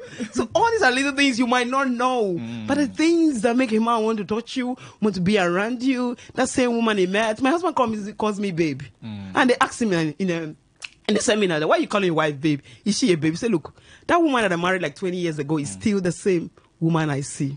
There's no difference. You are disciplined. You take care of yourself. You don't eat excessively. You understand? So that you don't look bigger. My husband is more of a slimmer side. I don't want to look bigger than my husband and look like the mother. As we'll be walking and say, your mama be this. No. How will it look like? You know, the man is proud to take me out all the time, you know, just like an handbag. Anytime, oh yeah, let's go. We don't move. Do you understand? So if you have that kind of, you're that person that eats a lot and you can hard weight, you have the tendency of growing very, very big. You become conscious about what you eat. Discipline, because men, you see this their side. Now they put them for trouble. So you have to be up to the game. So let's move to number 3 if we still have time. The women who punish their husband, like I said, they punish the husband, they take sex as a weapon to control, to manipulate them. That the extent you push a man to war, like I said earlier. When you do have a constant rejection, a man who is in a divine purpose, who have said in his life that he will never cheat. Do you know some women can push a man to do that, to go out of that promises that they made to themselves, because you have been rejecting them constantly. That's why I tell men, look, Commitment, not sexual compatibility. Sexual commitment. The woman must understand that, look, that's why counseling, premarital counseling is key. You will sit, they will educate both of you when it comes to emotional intimacy. Look, your man will need it, and you might not be ready. You will be ready to give to him. Okay. Do you understand? They will let you know, pop and play. You will fill the form. They will be discussing with both of you that this is what you want, peace in the marriage, isn't it? These are the strategies. These are the things you will need to know.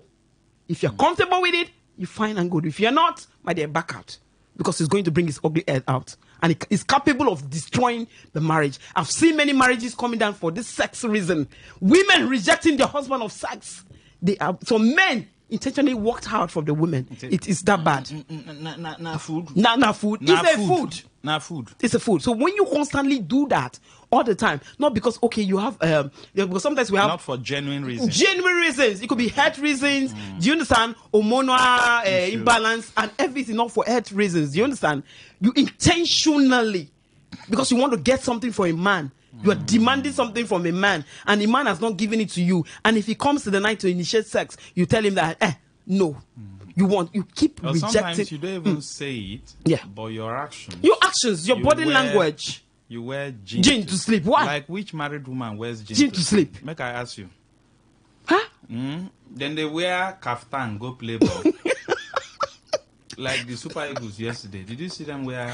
I don't know. Ishiagu on the field. No, nah.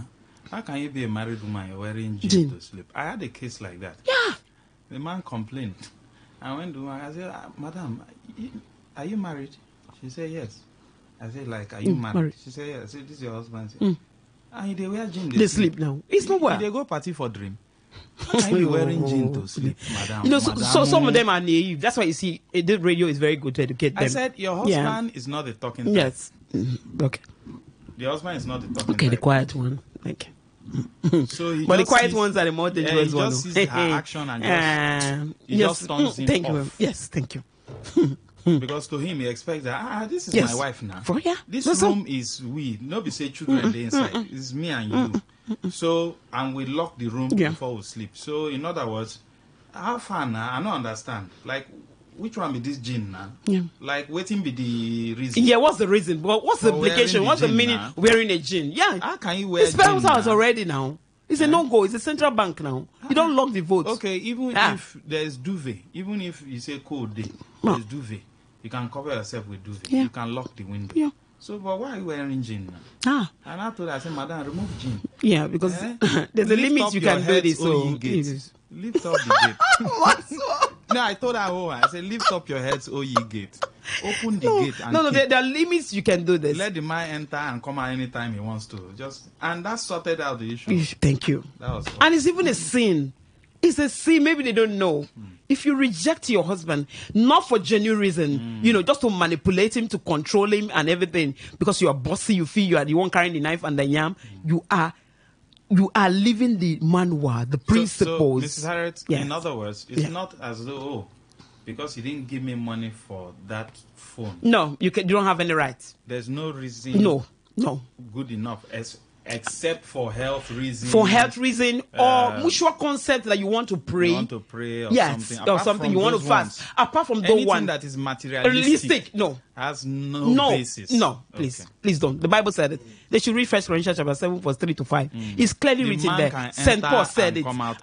Yes. In as much as health. It's his conjugal right, yes, and all that. You are not praying. You are not praying, yes. Your menses and all that, yes. And sometimes when you also see that your wife is stressed, it's just a common sense. Yes, stressed up. Thanks because of what is going on right now. So the issue is, the man should take off the stress. Yes, that's what I said last week. Now, can be open. Ready. That's mutual understanding. That's where it comes in. So as a man, mutual. Your body is doing one kind. You see, this woman is stressed. You now see that. I can help. If she does this, you go stress her. Say, my wife, don't worry. Yes. Don't worry, it's common sense. It's common sense that's not always don't common. Worry. Let me send the laundry Remand to she do will this. just know that my husband What are you don't telling prepare me? ground For you know understand? now. Don't worry, don't wash. Assist. Nah, my wife. How can you be washing? Well, go No, and relax. sleep. Don't worry. Let them Go take and this one sleep, yeah? to laundry. Go No, and don't sleep. or sleep. I will take care of the kids now. Don't I'll worry, take sleep. care of them. You're I'm home now. preparing- For the past 3 days, I didn't go for school runs. My husband was home. Busy. Exactly. He was doing it. Do you understand? That's where the understanding comes in. We don't need to tell ourselves. We are sensitive Know enough. what's up. Yes, what's up? Like, look, this woman, no, this woman, I need to come in. Oh, this man, I need to step in. That's when the relationship is beautiful. Let's take But there's some some men too that can. Let's give the last one. Infidelity. They are mutually drained away. When you see your husband, a woman that initiates sex before, all of a sudden he's withdrawing his communication level, he emotionally distance from you. The man might just be committed somewhere. Let's talk. Okay, this one says, Max said, greetings. I keep on asking this question to women. Why is it that married women don't like seeing their husband relatives coming to stay with them? Thank God, we'll look at that. We'll look at that next someday. week. Next week, all right? That relative thing is a big one. Okay. Patrick says, Max and the wonderful lady, all she's saying are correct. The problem with the modern women is women's right propagation by Western civilization. Yeah, that's a bit true. My wife will.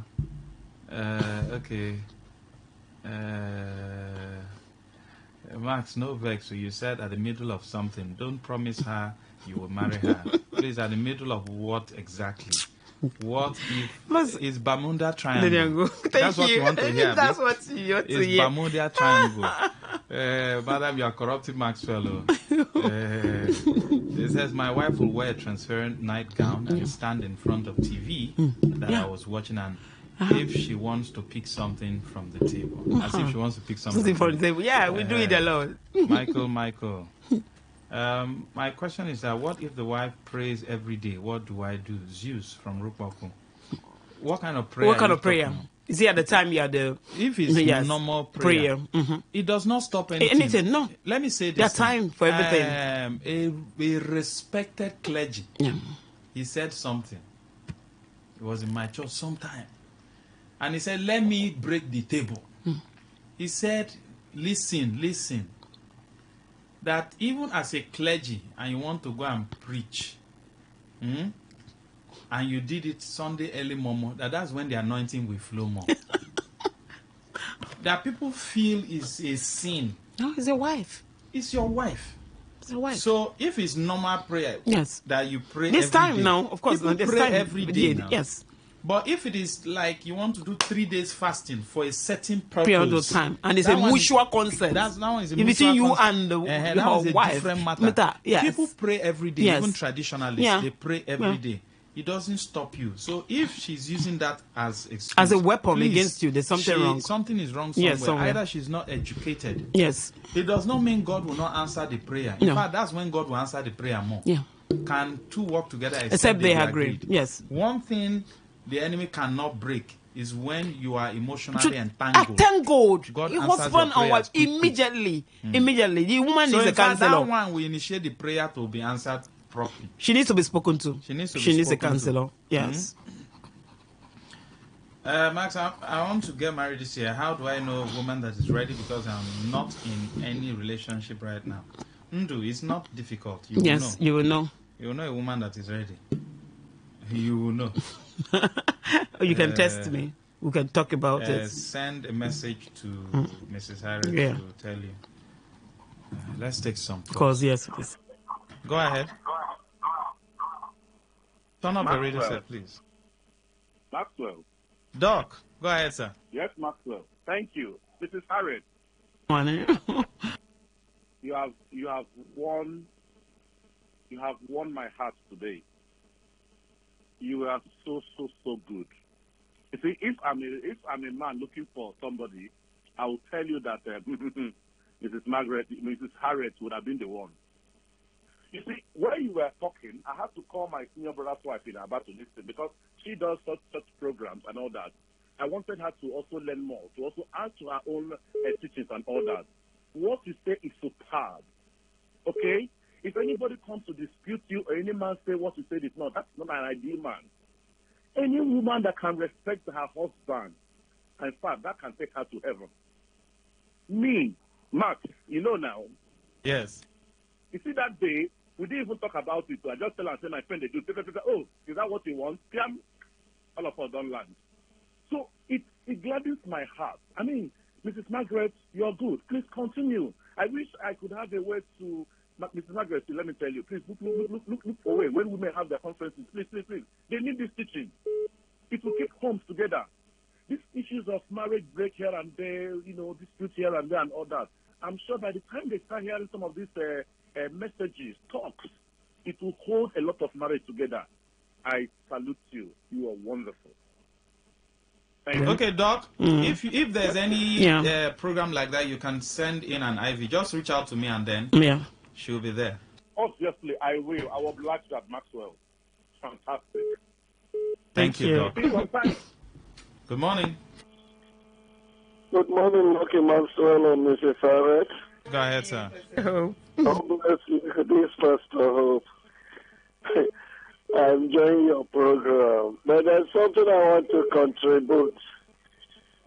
The question, the last question somebody asked, if the wife is always praying. I want to contribute this. In that area, even having sex is prayer. Having sex is prayer. When you enter in, the Bible said, enter into the room. Lock the door. When you lock the door, what do? You start from worship now. You can't just jump into the sex. You start from worship. It's part of prayer. When a woman is praying every day, though this issue has come to me several times. The woman will pray when the man will say, no, I am with my God. But I was able to break that chain. Are you fasting? No. Do you have a mutual agreement with your husband that you are fasting or praying? No. This is a normal routine, so you don't deny your husband. Having sex is not sin. It's a sacred assignment. So, you with your husband, if that prayer needs to be answered, there must be an agreement. There will be a mutual agreement between you and your husband. So sex contributes. It contributes for that area. So women who are saying that, even pastors, men, who deny their wife. I have seen it more than three different men, 3 different pastors. They will deny their husband in the prison in the point that I'm in my holy period. Which time is your holy period? Every time is your holy period. I want to make it known to everybody. Even having sex with your wife, it is a righteous thing with the Lord. It's a spiritual assignment. You should not deny each other. Every man who claims to be man of God, woman of God, should stop this rubbish and causing their spouse pains because they believe because my husband is a pastor, he will not cheat on me. My wife is a pastor, will not cheat on me. So you might treat your spouse, which is wrong. It's a spiritual assignment. So when you are doing it with your husband or with your spouse, it is approved. The way you are doing that, you did not pay. There is no marital right. That one is illegal. You see that mostly wives, they will not kiss their husband outside though. But during courtship, during friendship, they were kissing their husband. But after that marriage, they will not kiss their husband again. Many errors are happening in these marital issues, and these are the reasons why you see some deny sex to each other. So let us wake up and stop using Bible to deceive ourselves. It's a spiritual exercise. It's a right. It's a sacred assignment that God has given to each of us. God bless you. Thank you, sir. You know, the Holy Book says bodily exercise profiteth little. And doctor said the other room is an exercise. As well. So you see the linking. You now say they pray every day. Anytime the man is coming, you are praying. I'm in my holy you're with hours. your God. If you meet somebody like me, where my body they shake like this, you say which kind of prayer way they do. There's time for everything now. Auntie, take your time, oh. She knows what she's doing. She knows what she's doing. Which one be? No, she knows what to do. Okay, for the Saint Mary now, make it they pray, they go. She knows what she's doing. Because if someone like me, I will tell you before I marry you. Say, Auntie, you see this thing now food though for me. Now food. So if you are not ready, stay in your father's house. I don't want trouble. I don't want trouble. I will tell you. Sexual commitment. Morning, afternoon, evening, breakfast, lunch, and dinner. With extra. Wait yes, now. That's me. Yeah. I don't talk again. It's all right. Thank you, guest. But about 80% of what women do at home is what they watch from Nollywood, who will explain to them that those things they are watching are called imaginative writing. Yeah. Handsome, clever. Thank you. All right, there's this one. It says, my wife is dating married men left, right, and center because I lost my job, telling me she's no more interested in a marriage. Okay, you need counseling. Sir. Yes, please. That's pretty bad. Yeah. You need counseling to know how to handle that situation. Absolutely. You can't be there like that. No. No. Your wife moving up and down. Before you go die. Yes. I beg you.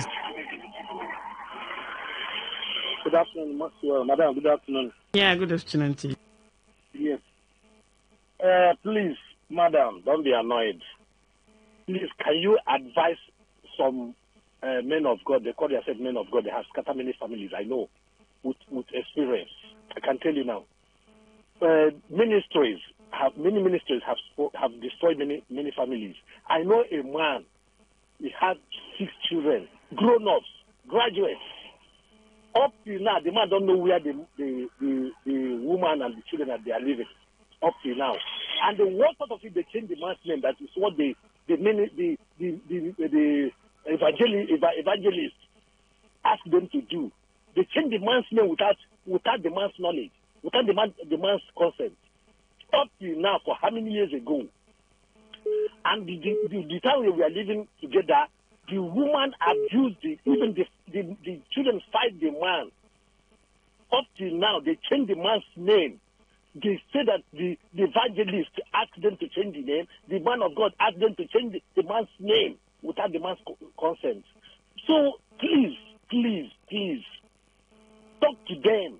Many have destroyed many families, have put confusion into many families. So which is bad? It's bad. Okay, what can that man do? Can you change your husband's name? Can you change your husband's name without your husband's knowledge? Just like that. Because a ministry has to change. You listen to ministry. They have destroyed many families. Thank you very much. Thank God you, bless sir. you. Thank you. Yeah. All right, I'll take the message and then we'll wrap up. Wow, hi, Max, and your virtuous woman guest, Mrs. Harris. Man, this woman is simply a virtuous woman, which encompasses respect, integrity, truthfulness, morality, submissiveness, and every other positive things associated with virtuousness. I make sure I listen to her every Saturday. If she's not available, I don't listen to the show. She has just said it the way it is, that most rich women don't come down as they believe that they have the finance to provide for themselves. So no need of being submissive to a man. And most of these rich women hardly stay in marriage. And when they stay, they cheat on their husbands. I'm not generalizing all rich women, but some of them don't come down being submissive. The only woman, be it already married or married, who will be rich and still come down and do not get carried away by her riches is only a virtuous woman. Yeah. See, I'm not the kind of man that you would hold ransom with conjugation because you want something from me that I haven't done. You can't try that with me because I'm not a weak man. Max, you have said it, all that about promising heaven and earth for a girl just to drill her formation. See, I do tell young guys, you don't know what you are doing to yourself when you say to a girl, I will marry you, just to have sex with her or keep her in a relationship with you. See, if you fail to, should that girl lay a curse on you it will naturally follow you. All right. That's what you can take on the show. Please, my 1 minute video. Okay, please. yes. 1 minute video. I have some people, and this is Nsikan. That was absolutely marvelous. Pastor Hope of Refinery Hope, the wife. Oh my goodness, that was mind blowing. Please, I want more. Call your name. Okay. Yes, the name. I need to know the name so that I can appreciate the it. Number more. 080 370 600 64. So just do a video. She wants 1 to use minute, it for our project. Please. 1 minute video. How her program has been a blessing to you, so she can, so her supervisor can give her a distinction. Thank you, Mrs. Harriet. Thank you so much. On Facebook, it's Premier Women. Please, I have a lot of things out there. Go and check and like and share. Please, if you want to be seeing me here, please like and share. Premier Women. Thank you, Mrs. Harriet. Thank you so much. Stay with us.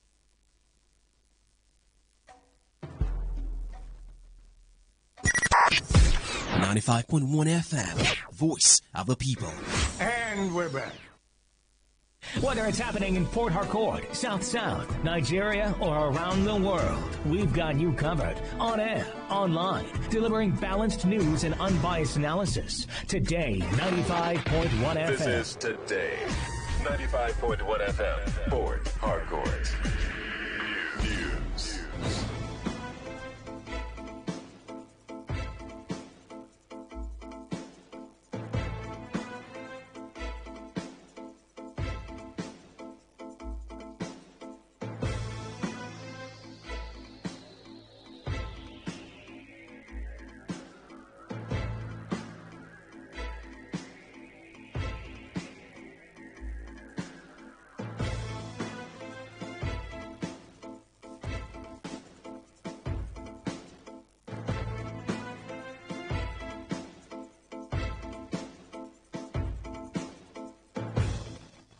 Good afternoon. Thank you for joining us. This is the World News on your Premium Talk Radio today, 95.1 FM Port Harcourt, and the headlines. Rivers State Commissioner of Police, CP Olugbenga Adepoju, tasked newly inaugurated Joint Security Personnel on patrol duty to be civil to members of public, respect human rights. Rivers State Sole Administrator Ibok Ete Ibas announces release of withheld local government allocations by federal government. PDP state governors instructs the attorney generals to challenge President Bola Tinubu's declaration of state of emergency in Rivers State. On the foreign scene, U.S. terminates legal status for 500,000 immigrants. I am Lucky Maxwell.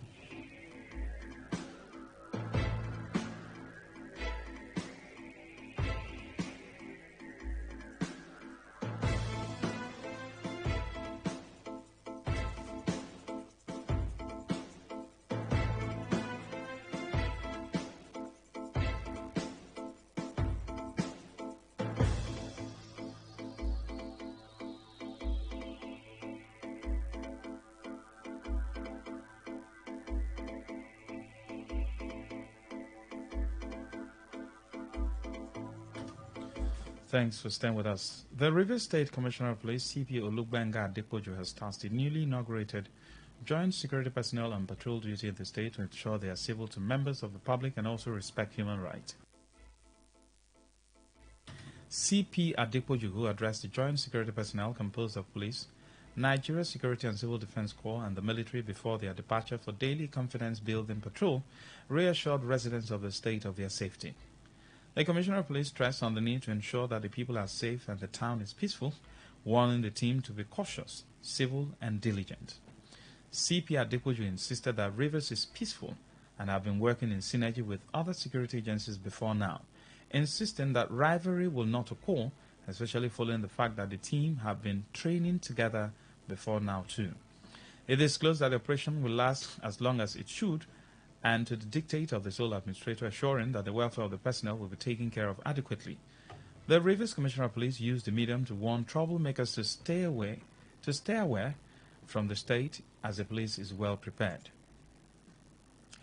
The sole administrator of Rivers State, Ibok Ete Ibas, has announced the release of withheld local government allocations, assuring that necessary steps will be taken to ensure the prompt payment of workers' salaries. Speaking during a meeting with heads of local government administrators in Port Harcourt, Ibas described the gathering as a pivotal moment in the collective effort to restore stability and progress in the state. The sole administrator lamented the economic hardship in the Niger Delta, noting that despite the region's wealth of natural resources, its people continue to suffer. The administrator expressed concern over the delay in salary payments across local government areas, acknowledging the struggles of affected workers. However, he warned that financial accountability will be strictly enforced. The retired Vice Admiral and former Chief of Naval Staff directed all local government areas to submit their wage bills, supported by relevant documentation through the Office of the Head of Service. He said his administration will not tolerate financial recklessness, vowing to scrutinize the handling of public funds and take action against any mismanagement. Iba said good governance is not just a slogan, but a commitment to changing the negative narrative within the next 6 months, just as he further stressed the importance of collaboration with traditional rulers and security agencies to enhance security at the grassroots level. The president of the Nigeria Union of Local Government Employees and administrator of Port Harcourt Local Government Area, Clifford Paul, who responded to the sole administrator, acknowledged the developmental strides made in the state despite political conflict.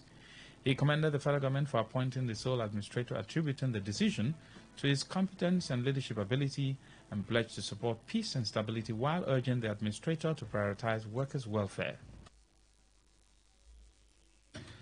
The People's Democratic Party in Rivers State has rejected in its entirety the reasons given by President Bola Tinubu to declare a state of emergency in the state. The acting chairman of PDP in Rivers State, Nname Robinson Ewo, in a press statement in Port Harcourt, argued that all the conditions required for a declaration of a state of emergency were non-existent in the state. He also repined that the Constitution did not empower the President to suspend or sack the Governor, his deputy, and the State House of Assembly. He also rejected the explanation from the Attorney General of the Federation, Lateef Fagbemi, where he blamed Governor Ismaila Ifura for the political crisis in the state. Nname maintained that they were wrong in their assertions, adding that the AGF ignored the actual author and sponsor of the crisis, which he accused the FCT minister of orchestrating. The statement also urged the sole administrator to remain non-partisan and neutral to enable him work in accordance with his maiden speech as directed to security agencies and service chiefs in the state. In another development, the Rivers State PDP has commended the Supreme Court on what it described as a landmark judgment affirming the supremacy of political parties over its internal issues, noting that such issues of a party are not justiciable. The PDP, while commending the National Working Committee of the party on its earlier position in affirming Ude Okeye, as the National Secretary urged them to quickly meet to reaffirm their position. In the same vein, the People's Democratic Party state governors have instructed the Attorney Generals to challenge President Bola Tinubu's declaration of a state of emergency in Rivers State. The PDP state governors, in a communique after their Zoom meeting signed by the forum's chairman and Bauchi State Governor, Bala Mohammed, said that the Section 305 subsection 3 of the Constitution is subject to judicial interpretation. The PDP governors expressed their solidarity with Governor Ismaila Ifubara and the people of Rivers State, saying that Rivers State has faced political turmoil for nearly 2 years, with former Governor Nyesom Wike and his successor, Ismaila Ifubara, competing for power, resulting in a governance impasse. The PDP governors frowned at the purported suspension by the President on the Governor of Rivers State, the Deputy Governor, and the members of the Rivers State House of Assembly. The forum reaffirmed its commitment to upholding the Constitution, defending democratic governance, and ensuring that the rule of law prevails in Nigeria, hence resolved to instruct the Attorney Generals in the PDP-controlled state to challenge Section 305 subsection 3 of the Nigerian Constitution as amended and subject it to judicial interpretation. 19 groups under the aegis of concerned civil society organizations in Rivers State have threatened to take legal action against the federal government both locally and internationally if the president fails to reverse his recent declaration arguing that the move undermines democratic principles and violates constitutional provisions. Speaking at a press briefing in Port Harcourt, the convener of the group, Nserimavu Courage, recalled a similar situation in 2004 when President Bola Tinubu, who was then Lagos State Governor, took former President Olusegun Obasanjo to court for declaring a state of emergency in 2 states.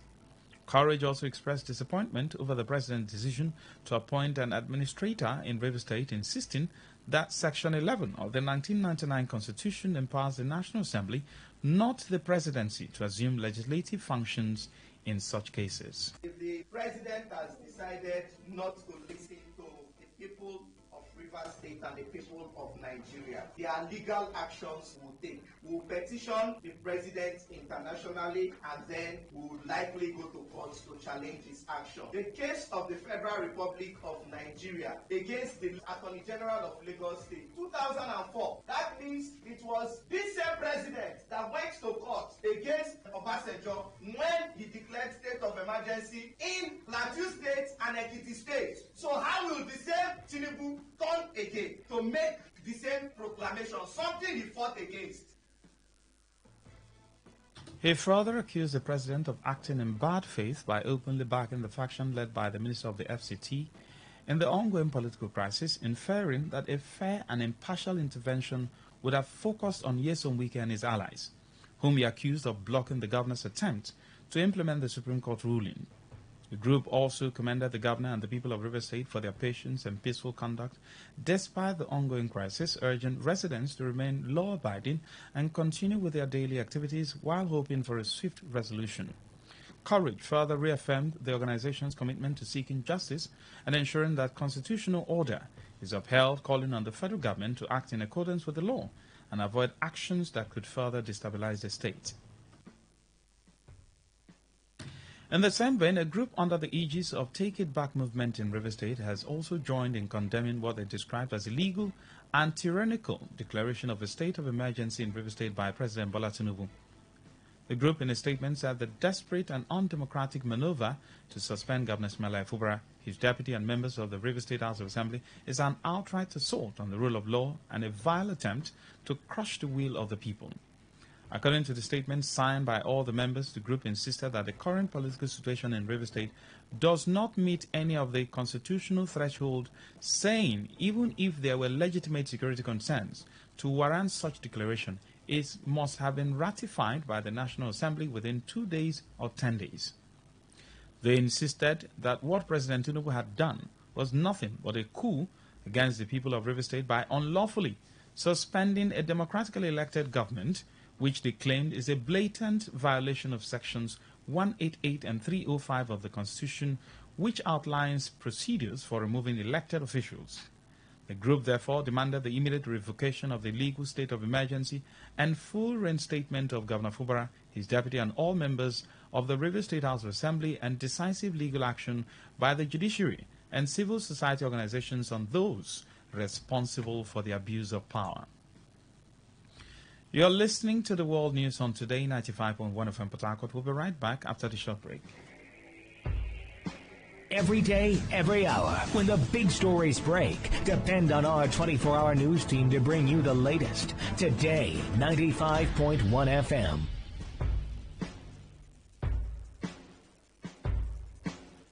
Thanks for staying tuned. Now the rest of the news. Timber market traders have decried increasing cost of raw materials for their product. Speaking to Today FM, major dealer in charge of Rumaholo Timber Market, Koto Egba, said this situation was not encouraging for the survival of their businesses. He acknowledged the importance of the product in building residential houses, shops, offices, adding that absence of electricity has also impacted negatively on the business. It is from timber, we can do furniture work, door, chair, bed, many things. 100% of houses built all over Nigeria. Timber take almost about 70% of it. The challenge we have is cost of transportation and energy, electricity, because we don't have constant light. We always use the generator, and the cost of gas and maintenance of generator is what is affecting us. In another development, members of Amalgamated Tricycle Motorcycle Commercial Repairers Dealers Association, Akomoran, Igruta Market in Ikwere local government area have decried imposition of double taxation on them by council authorities. Speaking to Today FM correspondent on the development, the chairman, Prince Will Ezi Amechi, said the body is recognized by the federal government to operate only Okada for purposes of rendering transport services to the public and not to be overtaxed. He noted that members were subjected to multiple taxation on a daily basis. Thus, making things difficult for both passengers and riders, and called on the Equatorial Local Government Council to regulate the activities of touts at the route market. We pay for board tickets and local government tickets, and within the local government, we still have two stickers from local government, which is wrong. We are just managing, and the riders are complaining. So we are still begging the government to assist us, even if it is to remove the local government ticket while we are selling the board ticket, so that the masses will benefit from that. As the world marks World Water Day 2025, the Our Water, Our Right Africa Coalition has called for urgent action to safeguard Africa's water resources from what it describes as the twin threat of climate change and water privatization. In a statement, the coalition called on African governments to protect water as a public good, warning against the growing trend of treating water as a market commodity. According to the statement signed by Synatic Trade Union, Cameroon Biodiversity and Biosafety Association Kenya, Confederation des Syndicates Autonomous du Senegal, Water Citizens Network, Ghana, and amongst others, the group decried attempts to justify water privatization under the guise of climate adaptation. OWARAC noted that rising global temperatures, largely driven by reckless extractivism and lack of corporate accountability, are already severely affecting freshwater availability across Africa.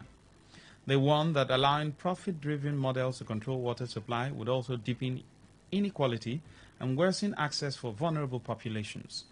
The coalition drew a direct link between the worsening climate crisis and the growing push for water privatization, calling them two sides of the same coin. A pro-public water coalition further warned that privatization is not a solution to climate-induced water scarcity, arguing instead for long-term, publicly funded solutions, insisting that the climate crisis is no excuse to hand over the water to corporations. The theme of this year is Glacier Preservation, spotlights the punishing impact of climate change on global freshwater preserves. The families of late Amadi Mecha of Rumawecho in Rumekini community and late Chief Abba Chukunda of Rumungba in Rumosi community, all in Obiakpa local government area of River State, have announced the demise and burial arrangements of their beloved wife, mother, grandmother, daughter, sister, and aunt, late Ezinne Charity Nwereku Mecha. Late Ezinne Charity Nwereku Mecha, who is popularly called Nei Abba, died 13th January 2025 at the age of 75 years. In a statement by the chief mourner, Vincent Mecha, the funeral arrangement of late Ezinne Charity Nwereku Mecha will commence on Monday, 24th March 2025 with a vigil mass, liturgy of songs at All Saints Catholic Church, Rumekini. On Tuesday, the 25th March 2025, there will be a funeral mass at All Saints Catholic Church, Rumekini town. Upon arrival from the mortuary and interment, entertainment will follow immediately at her husband's residence at 57C Rumekini Alu Road, Mecha's compound. The chief mourner, Vincent Mecha, also encouraged family members, friends, and well-wishers to take part in paying their last respect to the departed and wished that her soul rest with the Lord. On the foreign scene, the United States has disclosed that it was terminating the legal status of hundreds of thousands of immigrants, giving them weeks to leave the country. President Donald Trump pledged to carry out the largest deportation campaign in U.S. history and curb immigration, mainly from Latin American nations.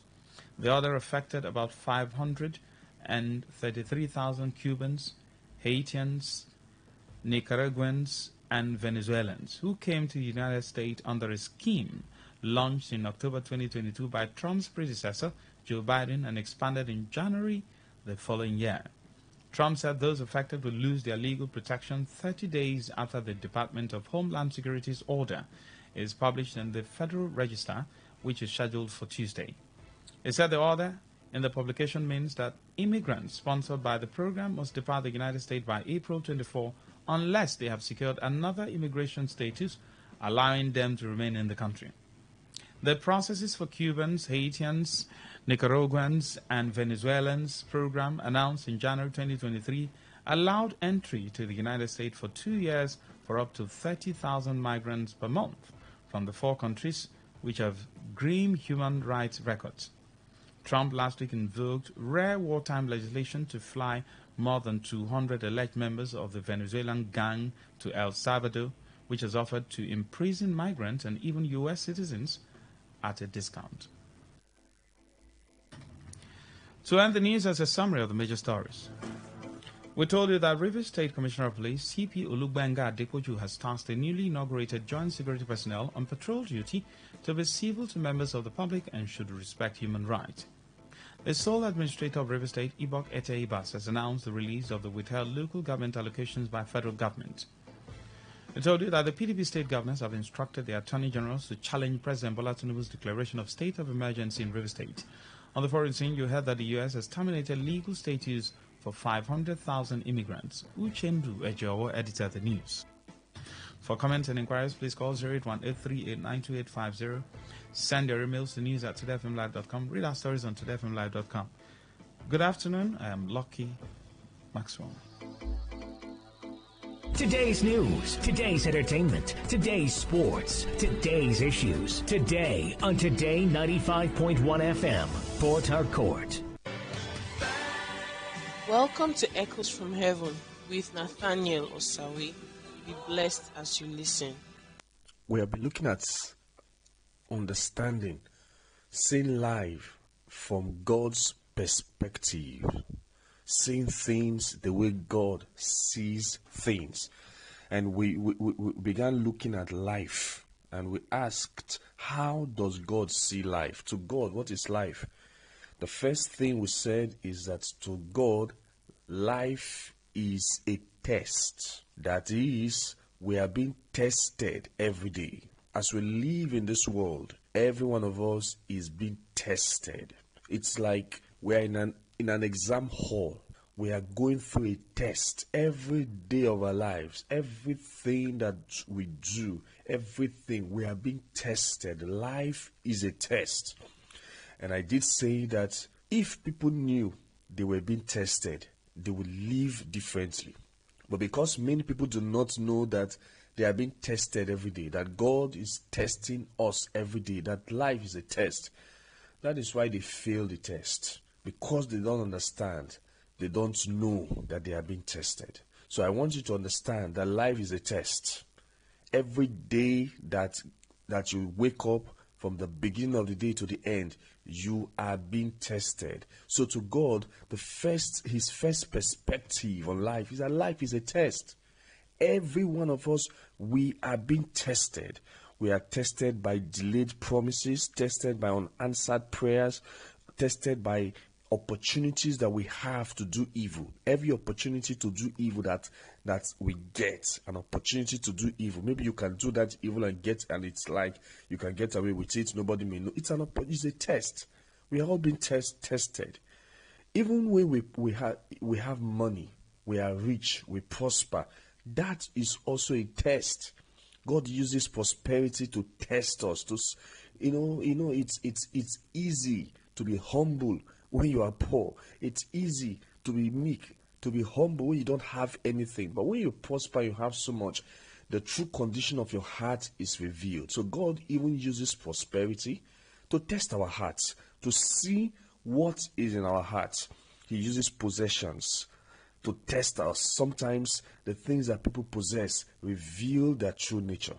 Like they say, possessions or prosperity, those things do not change a person. Rather, they only reveal who a person actually is. They only reveal what is inside a man. So God uses everything to test us. We are being tested. God uses people, uses problems to test us. We are being tested every day. So life is a test. And if people knew they were being tested, they would respond to situations differently. They would respond to temptations differently. The biggest test we face in life is temptation. Temptation is a test. When you are faced with an enticement, opportunity to do something bad, something evil, it is just a test. It's a test. What does God test? Or what is God testing in our lives? There are four things. One, God is testing our love for Him. Many people profess that they love God. Many people claim that they love God. God does not take that profession, that claim at face value. He tests us. The Bible says in Genesis 22, verse 1, that God tested Abraham by asking him to sacrifice his son, his only son, Isaac, whom he loved. It was a test. God was testing Abraham to see if Abraham actually loved him and if he would obey him. So we are being tested. And the number one thing I say that God tests is our love for him.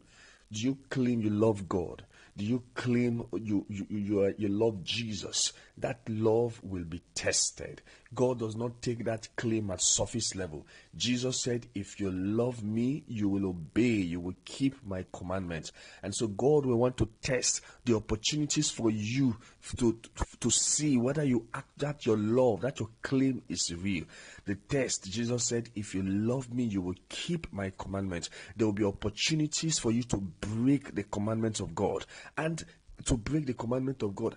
And in doing so, you may get some gain, you may get some profit.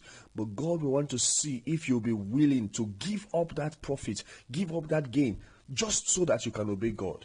God know if you will say, yes, I know that if I do this thing, I know that if I disobey God, I know that if I break the commandment of God, I know this is what I will benefit, this is what I will gain. But no, because I love God, I will not do it. God is testing that. That is what God is testing. He's testing your love for him. He says that these people honor me with their lips, but their hearts are far from me. Is not impressed. It's not carried away by all the claims, all the talk about I love God. We sing it, we love God. No. God is not impressed by all of that. By all your singing, rolling on the floor, saying, oh God, I love you. No, that is not the test. The fact that you can roll on the floor and say, God, I love you, I love you, I love you, Jesus, I love you, Jesus, and tears are flowing down your cheeks. That is not a test of your love for God. God is checking. God is watching. You say you love me. After you are finished rolling on the floor, after you are finished shedding tears and raising your hands and say, God, I love you, I love you. You step out of church and there's an opportunity for you to do something evil, to do something you know that is displeasing to God. God is checking. If that love you say you have for him is real enough for you to say, no, I won't do it because I love God. There's a song we sing, says, my Jesus, I love thee. I know thou art mine. For thee all the pleasures of sin I resign. My Jesus, I love you. I know thou art mine. For thee, for you, all the pleasures and the follies, the foolishness of sin, I give them up for you. Do you truly love him? God is testing. Every day that the opportunity to do something wrong, something evil comes, God is checking. There are some people who love their girlfriend. They say they love God, but no, they love women more than they love God. They love men more than they love God. There are some ladies who love men, there's a man you love more than God. That is why you are willing to please that man, even though it means displeasing God. You are willing to do what that man wants you to do, even though you know that what he's asking you to do is displeasing to God. You give in, you yield to him because you love him more than you love God. God is checking. When the man is saying that except you sleep with me, I will not marry you, God is checking to see if your love for him is strong enough to say, whether I marry or not, I will not displease God. God is checking our love for him. He says, if you love me, you keep my commandment. The other thing that God is checking is he's checking our commitments to him. Are we actually committed to God? We sing all the songs. There's a song we sing that says, Jesus, when you call me once, I will answer 1,000,000 times. We sing all of those songs. Like I said, God does not take all those things at face value. He tests our commitment. Are you actually committed to me? Like Ruth, he said, the mother-in-law said, see, your sister-in-law has gone back to her people and to her gods. Will you not, why don't you join her? No, he said, don't entreat me to go back from following you. He says, your God will be my God, your people will be my people. Where you die, that is where I will die. Ruth was not following her mother-in-law because of anything she was hoping to get. She was not following her mother-in-law because she was saying, let me follow her to the land of Israel. Maybe I will get a husband there. That was not why. She was following her mother-in-law because she loved her. There are many people today who claim they love God. They profess that they know they love God. They profess that they are committed to God. They profess that they are consecrated to God. But it's all for what they can get. I want to ask you, you say you are committed to God, you sing all the songs of commitment. Jesus, I am your own. Jesus, I am your own. Till the day you return, I am your own. I am your own. Are you serious about it? Are you serious? What if that thing you are praying for, you don't get it the first day? There's some people who have left church. There's some people who have even renounced Christianity. Why? Some people have come out to say that Christianity is a scam. They have said that it is fake. It does not work. Why? Because they came to church hoping to get something. And after they have waited 1 year, waited 2 years, they didn't get it. They have gone. Maybe you came to church looking for husband, and you have stayed the first year, you have stayed second year, the third year, you have not seen the husband, or you came looking for a job, looking for whatever, and you have searched, you have not found it. You are beginning to say that, I beg, I'm tired of church. Your commitment was not real. Your commitment was fake. God uses all those things to check if actually you are committed to Him. God is not after people who come to Him just for what they can get. He is looking for people who will say like Job, though he slays me, yet I will trust in him. People whose commitment are real and authentic, whose commitment is not dependent on what they can get from God, whose commitment to God is not a question of what God can do for me. Whether He gives me this, He does not give me that, I remain committed to Him.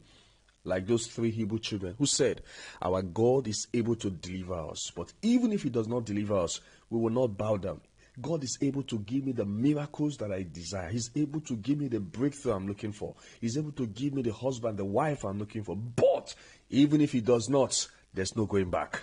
Those are the kind of people that God is looking for. Not people who just come and profess and they are looking for bread and butter. So God is testing our commitment. The other thing, I've talk about it in parts, is God is testing our obedience to Him. How committed are we to obeying God? Do we obey only when it is convenient? Do we obey only when there's something we get for it? What if your obedience to God will cost you something? What if obeying God will make you lose something? What if obeying God will make you lose a job, lose a contract? How will you still obey Him? God is testing that. Number 4, God is testing our faith in Him. There are people who say they believe in God, they have faith in God. But situations come up every day and they show that they don't have faith in God. They show they don't have, something happens. You see, like the children of Israel, they came out of Egypt and they say, oh yes, the God of Abraham is our God. But whenever anything came up, they got to a place, there was no water, they began to murmur. Go and read Exodus, Numbers, and see the number of Deuteronomy, see the number of times that the children of Israel, they complained, they murmured, they grumbled. These were descendants of Abraham, the father of faith. The father of faith, the children of Abraham, the father of faith. Yet every time any challenge rose up, any difficulty arose, they began to murmur. They began to complain. They began to say, we want to go back to Egypt. Are you like that? You say you have faith in God. Whenever there's a problem, there's a challenge, you start looking, you want to run back to the native doctor. You want to run back to your old boyfriend. You want to run back to your old ways. Because there's a challenge. Where is your faith in God? God is testing our faith in God. He is. Now, the other thing I want to say is that there are consequences for failing life's test. Life is a test. If you fail that test, there are consequences, both in this world and eternity. There are consequences for failing the test that come to us every day. There are consequences. In James chapter 1, verse 12, James chapter 1 verse 12, I read from God's Word Bible. It says, blessed are those who endure when they are tested. Blessed are those who endure when they are tested. When they pass the test, they will receive the crown of life that God has promised to those who love Him. Blessed are those who endure when they are tested. When they are tested, when test comes, blessed are those who enjoy it. It says, when they pass the test, they will receive the crown of life. The crown of life is only for those who pass the tests that come every day. The tests that come our way every day. As God tests our love, tests our commitment, tests our obedience, and all of that. It is only those who pass the test that will receive the crown of life. What about those who fail the tests that come every day? Take Abraham. When God tested him and said to him, go and sacrifice your only son. The Bible says God tested him. What if Abraham had failed that test? we would not have been talking about the Abraham we are talking about today. We would not have known Abraham as the father of faith. No, if Abraham had failed that test, if he had not passed that test, the story would have been different. And I want to let you know, every time if you fail the test of life, the different tests that come to you in life, if you fail them, if it will not be a good ending for you, both in this world and in eternity. There are eternal consequences for failing the tests that come to us. You can't just imagine that sister-in-law to Ruth, Oprah. She failed that test.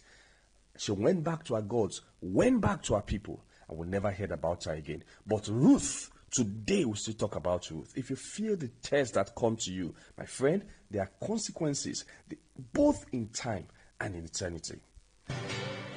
I believe you have been blessed. Tune in next week for another refreshing episode of Echoes from Heaven.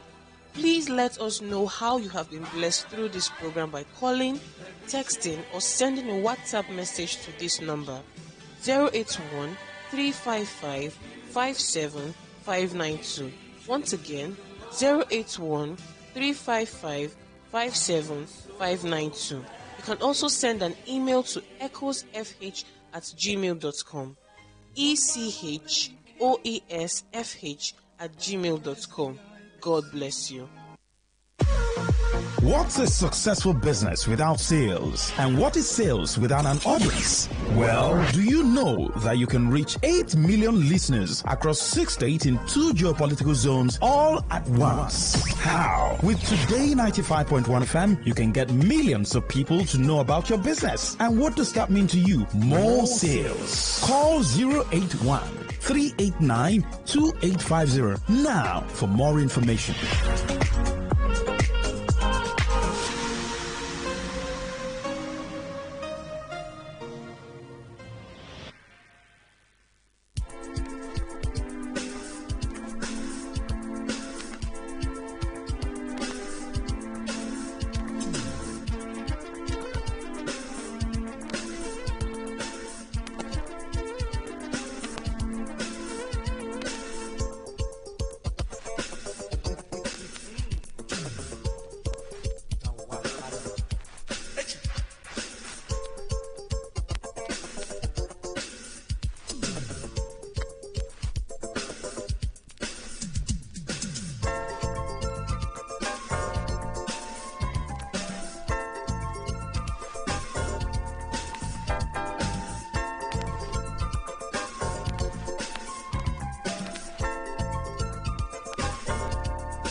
for sky, they see something.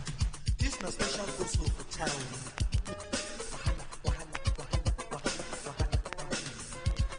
Photo get.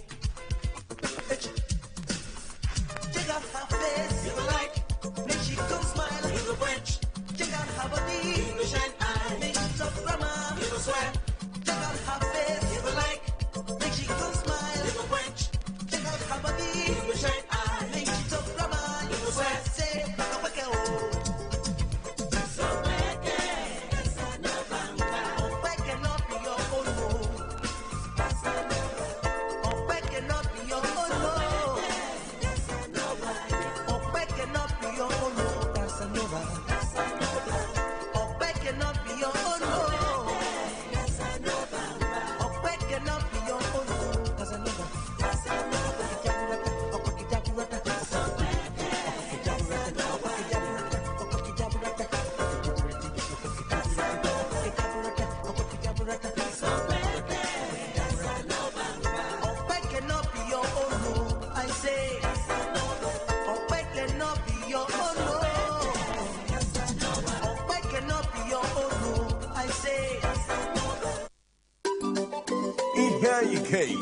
Dedicates this song to the Executive Governor of Rivers State, Sasimilaye Fubara. No see, no network. I say no see, no network. Governor de Como, Similaye de Como, make we jubilate. Governor de Como, Similaye de Como, make we jubilate. Governor de Como.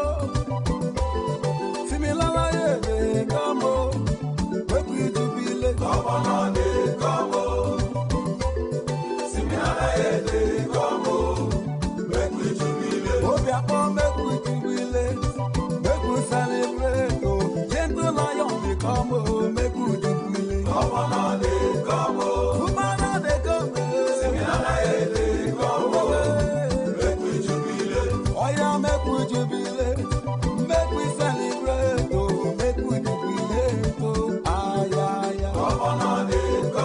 Governor de Como, Similaye de Como, make we jubilate. River State, make we jubilate, make we celebrate. Oh, change, oh, Governor de Como, Similaye de Como, make we jubilate. Fumara na you we know, na you we trust. Make you carry go. Governor Similaye. Fumana na you we know, na you we trust so, make you carry go. Governor Similaye. You are galanto, and unshakable. Governor Similaye. Go try, then go fail, because you are galanto, and unshakable. Governor Similaye. Governor de Como, Similaye de Como. Governor de Como, Similaye de Como, make we jubilate. Governor de Como, Similaye de Como, make we jubilate. Governor de Como, Similaye de Como, make we jubilate. Obiapo make we jubilate, make we celebrate. Oh, gentle lion de Como, make we jubilate. Governor de Como, Governor de Como, Similaye de Como, make we jubilate. Oh yeah, make we jubilate, make we celebrate. Oh, make we jubilate. Oh, Governor de Como, Similaye de Como, make we jubilate. River State, make we jubilate, make we celebrate. Oh, change, oh, Governor de Como, Similaye de Como, make we jubilate. Fumara na you we know, na you we trust. Make you carry go. Governor Similaye. Fumara na you we know, na you we trust. Make you carry go. Governor Similaye. You are galant. Governor de Como,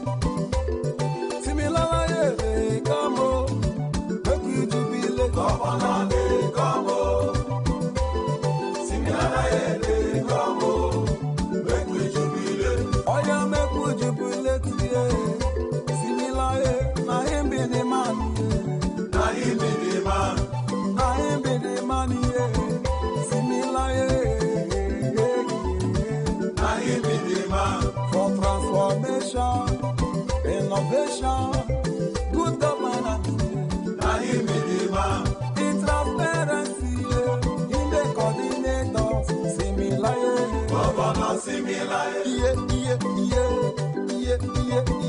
You are gallant, and unshakable. Go try, then go fail.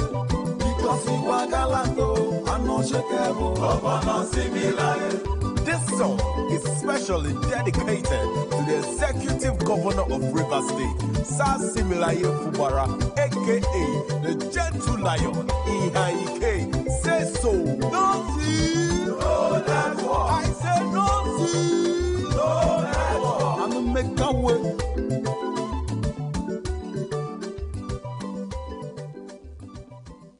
Okay, all right. All you need to know about this one is that 95.1 FM.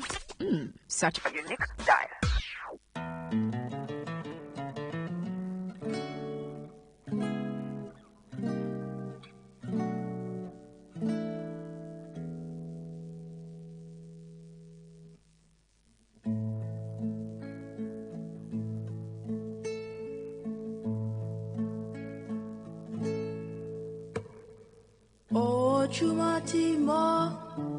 Ojúmọ́ mi, ilẹ̀ yìí o. Ojúmọ́ ti mọ́, mo ríre o. Ojúmọ́ ti mọ́ mi, ilẹ̀ yìí o. Ojúmọ́ ti mọ́, mo ríre o.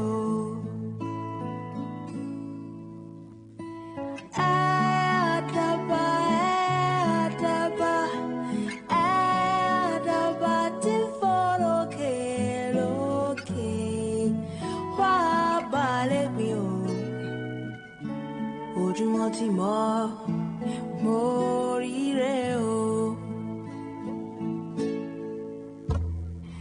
Ojúmọ́ ti mọ́ mi nílẹ̀ yìí o. Ojúmọ́ ti mọ́, mo ríre o. Ojúmọ́ ti mọ́. Mi nílẹ̀ yìí o. Ojúmọ́ ti mọ́, mo ríre o. Ọ̀yá àdàbà tí ń fò lókè wá balẹ̀ bí òun. Ojúmọ́ ti mọ́.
all you need to know about this one is that 95.1 FM. Such a unique style. Please listen to this paid infomercial. Herbal Heritage International, the Kokoroko, for herbal medicine, when they produce strong, correct medicine, they take the support with country healthcare system. Quatliman, correct, holistic, ogbonge herbal medicine, they know they come out for public anyhow, like a big masquerade. Full ground, as every Christmas have been boundary, seeking a self-sabi medicine will pass them. After all, monkey smart now, because tree near tree is our forest. Heritage International will use the technology of computer testing machine to see and know before attacking that your health condition. We don't become Ubarumba for your your life with the correct treatment. Therefore, whether definition or without definition, make you visit Herbal Heritage International. Offices way near you. Herbal Heritage International. Now Hello and welcome to the program Roots and Herbs. Roots and Herbs is a program that discusses health-related challenges and suggests possible ways out from the herbal medicine perspective. Roots and Herbs is put together and sponsored by Herbal Heritage International, also known as Baba Yoruba. Baba Yoruba is currently having a special promo package. This promo package will give you the opportunity to enjoy 50% discount on all their products and services. This offer runs while the stock lasts at number 24 Equator Road, Mile 1 by Education Bus Stop, Port Harcourt. Number 24 Equator Road, Mile 1 by Education Bus Stop, Port Harcourt. This promo package will give you the opportunity to enjoy 50% discount on all their products and services. And at the same time, it will give you the privilege of meeting Baba Yoruba himself at the venue. For details and inquiries, the telephone number to call is 080 33 111 946. I repeat, 080 33 111 946. 080 33 111 946. On today's edition of the program, our topic for discussion is staphylococcal infection. And I have with me in the studio Dr. Otumba Abiodun. Sir, you're welcome to the program. Thank you, Mr. Moderator. Staphylococcal infections do occur in the body system when Staphylococcus bacteria enters into the body system and spread within the body system, destroying body cells. Staphylococcus bacteria are majorly of three types that can afflict men. But of these three, the most pathogenic in nature, that is the one that is capable of causing diseases easily in men, is the Staphylococcus aureus, because it is capable of invading body cells, destroying them, causing different pathological changes in the body. When Staphylococcus bacteria spread in the body system, there are a number of changes that one can experience. This can result to burning sensation within the individual, and this can be seen as fever from time to time, or a situation where there is certain hotness coming from within. There can be skin manifestations in staphylococcal infection that can be given one periodic boils or rashes all over the body. In some people, such rashes can come around the pubic region, or even leading to boils that can lead to blisters or even ulcers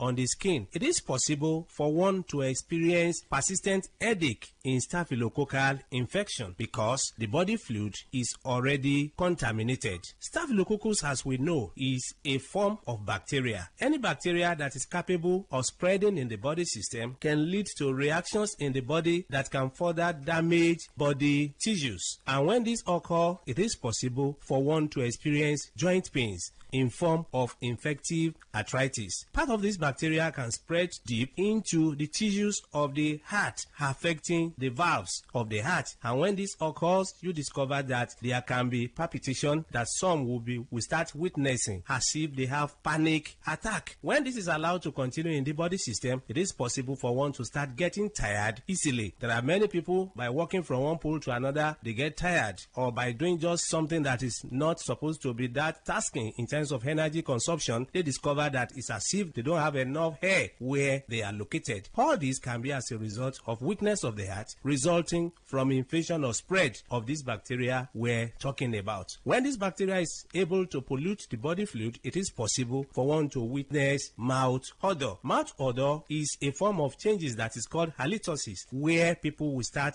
coming up with breath coming from within that is already polluted. There is no amount of time such people wash their mouth, you discover that the breath coming out is very offensive. All this can be as a result of pollution of the body system. It is possible, if any bacteria is able to dwell so long in the body system, to contaminate the whole body fluid and even damage nerves. When nerves are damaged, there can be tiredness. Not only this, it is possible for men to suffer a lot because this can degenerate to a situation where a man is unable to stand like a real man. When a man is unable to stand like a real man, it is seen as a serious challenge change because the whole family can be affected. Part of the joy of the relationship can be stolen, and this can cause different rancors in the family. A man that is unable to stand as he should can find it difficult to get arousal. The desire for opposite sex can disappear, and once that arousal is not there, that is the ignition point.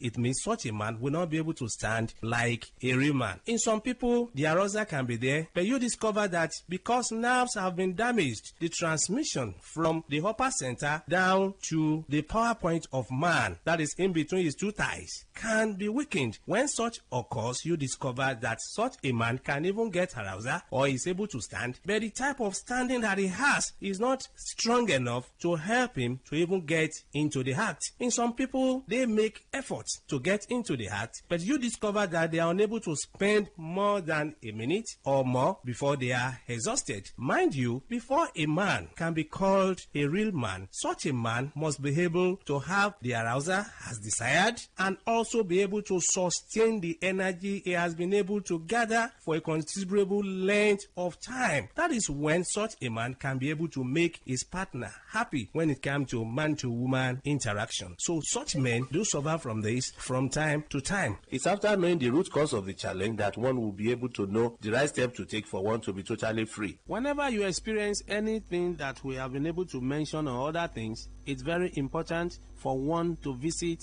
a competent health caregiver who will be able to run tests on one and pinpoint where the problem lies and prefer solution. For more enlightenment and advice, the number to call is 080 33 111 946.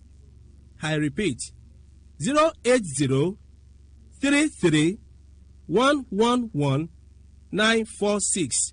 Thank you all. All right, you've been listening to the program Roots and Herbs. Roots and Herbs is a program that discusses health-related challenges and suggests possible ways out from the herbal medicine perspective. Roots and Herbs is put together and sponsored by Herbal Heritage International, also known as Baba Yoruba.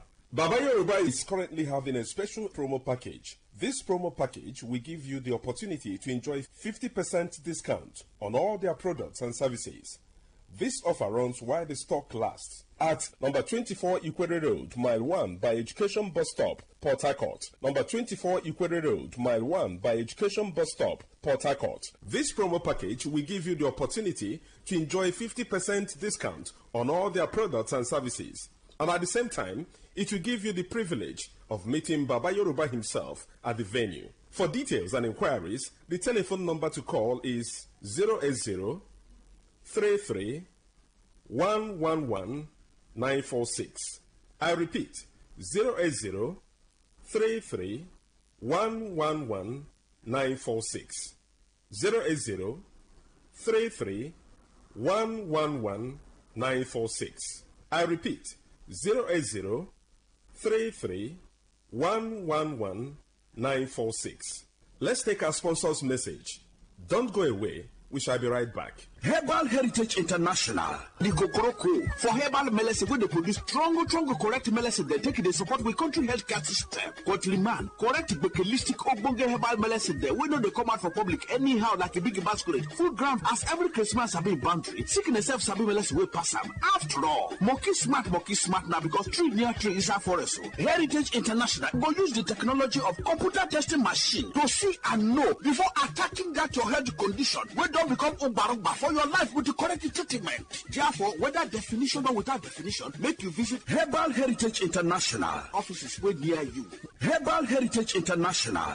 Now You're welcome back to Roots and Herbs. Roots and Herbs is a program that discusses health-related challenges and suggests possible ways out from the herbal medicine perspective. Roots and Herbs is put together and sponsored by Herbal Heritage International, also known as Baba Yoruba. Baba Yoruba is currently having a special promo package. This promo package will give you the opportunity to enjoy 50% discount on all their products and services. This offer runs while the stock lasts at number 24 Equator Road, Mile 1 by Education Bus Stop, Port Harcourt. Number 24 Equator Road, Mile 1 by Education Bus Stop, Port Harcourt. This promo package will give you the opportunity to enjoy 50% discount on all their products and services. And at the same time, it will give you the privilege of meeting Baba Yoruba himself at the venue. For details and inquiries, the telephone number to call is 080 33 111 946. I repeat, 080 33 111 946. 080 33 111 946. Until we come your way again, remain blessed. And that was a paid infomercial. Okay, all right. All you need to know about this one is that 95.1 FM. Such a unique style.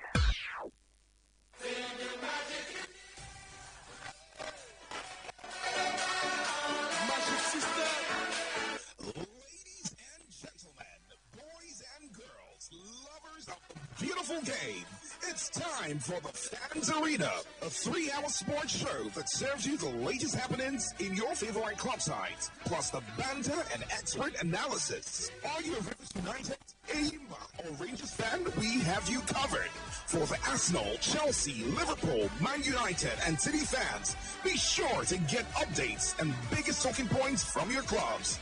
The top teams in La Liga, Bundesliga, and Serie A, like Real Madrid, Barcelona, Bayern Munich, and Inter Milan, will all feature as well. The show comes your way every Saturday from 1 p.m. to 4 p.m. on Today 95.1 FM with Emeka Dina, the Odogu one of sports in the center circle.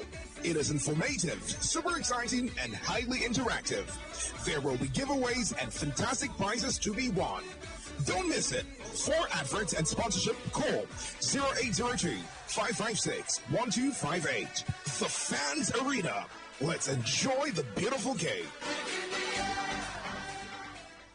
Hello everyone, my name is Finidi George, MON, former Super Eagles coach and current technical manager of Rivers United. Keep listening to the Fans Arena with Emeka Dena, the Odogu one of sports.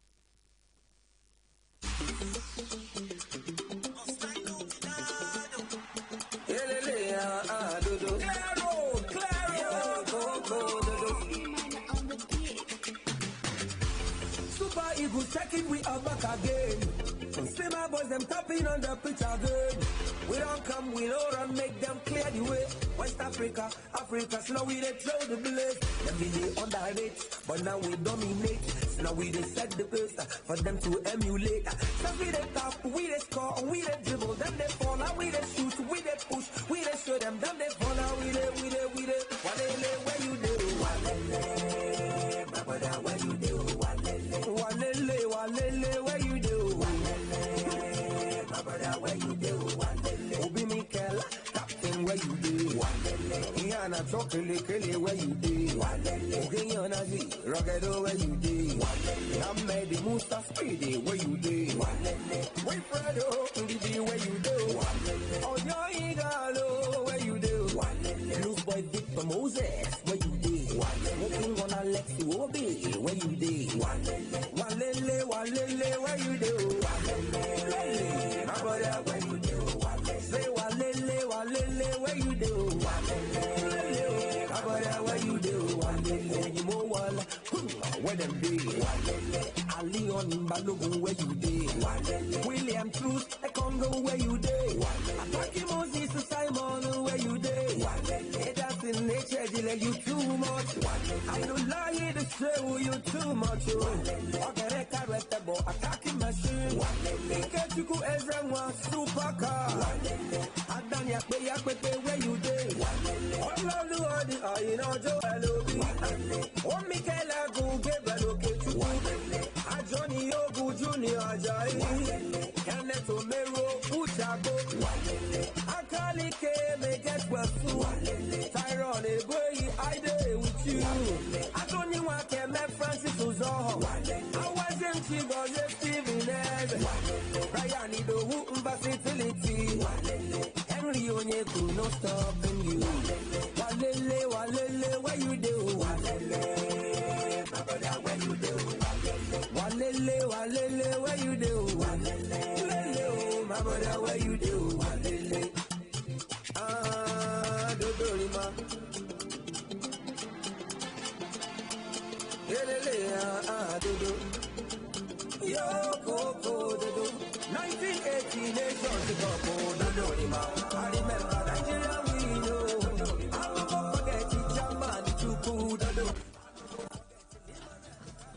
Okay, ladies and gentlemen, a very good afternoon to you all out there. You're welcome to yet another exciting edition of the Fans Arena on Today 95.1 FM right here in the Garden City of Port Harcourt. Yes, today on the show, our attention, yes, so we'll be shifting to international football, especially about the Super Eagles. Yes, no club action, nothing they happen for the clubs. All the big teams, them players go on break. Yes, then go international break, go play for their countries. And here, we're always patriotic. We want to give it our own Super Eagles. For the first time in the 2026 World Cup qualifiers, Nigeria won a match. Come on, yesterday, Victor Osimhen with both goals as Nigeria defeated Rwanda in Kigali. And that's the first time Nigeria beat Rwanda in Kigali. They never beat Rwanda before, you can imagine, away from home. But they were able to do it yesterday. Many thanks to Victor Osimhen. Alright, so we'll be talking about the Super Eagles today. A whole lot about the Super Eagles. Demola Lookman will be discussing him as well. The man is the reigning African Footballer of the Year. And we'll be talking about him. Of course, a whole lot about the Super Eagles. Osimhen has got how many goals now? 25 goals for the Super Eagles of Nigeria. Only 12 behind the legendary Rashidi Yekini, who holds the record for the most goals for Nigeria. Yes, 37 for Rashidi Yekini in 58 matches. Osimhen has scored 25 in 48 games. Can he eventually break that record held by the late Rashidi Yekini, the goal king himself? Yes, do you see Osimhen eventually breaking that record? That's what we'll be asking you as well at some point on the show. So it's a loaded show, I tell you. Yes, you know how we do it. The show is always packed. Yes, always packed. And this afternoon on the show, I can let you know that the show is always interactive, like you know. And of course, all you need to do is to avail yourself of all the interactive platforms. Yes, talking about Facebook, SMS, WhatsApp. Do well to join us on those platforms. Let's start from WhatsApp, okay? SMS and WhatsApp share the same number. The number is 070-1933-9962. That's 070-1933-9962. In case you missed it, for SMS and WhatsApp, the number is 070-1933-9962. That's 070-1933-9962. All right, I'm not sure any of you missed it, okay? I have, because I don't mention it like 5 or 6 times. So do well to send us your messages via text or WhatsApp to that number. All right, on Facebook, you know the page. In case you're a first-time listener, the page on Facebook is the Fans Arena. The Fans Arena. Like and follow that page. Over 200 followers already, and it's just less than 1 month. The community there is growing. So do well to join the growing community of fans on that page. The Fans Arena. Like and follow the page.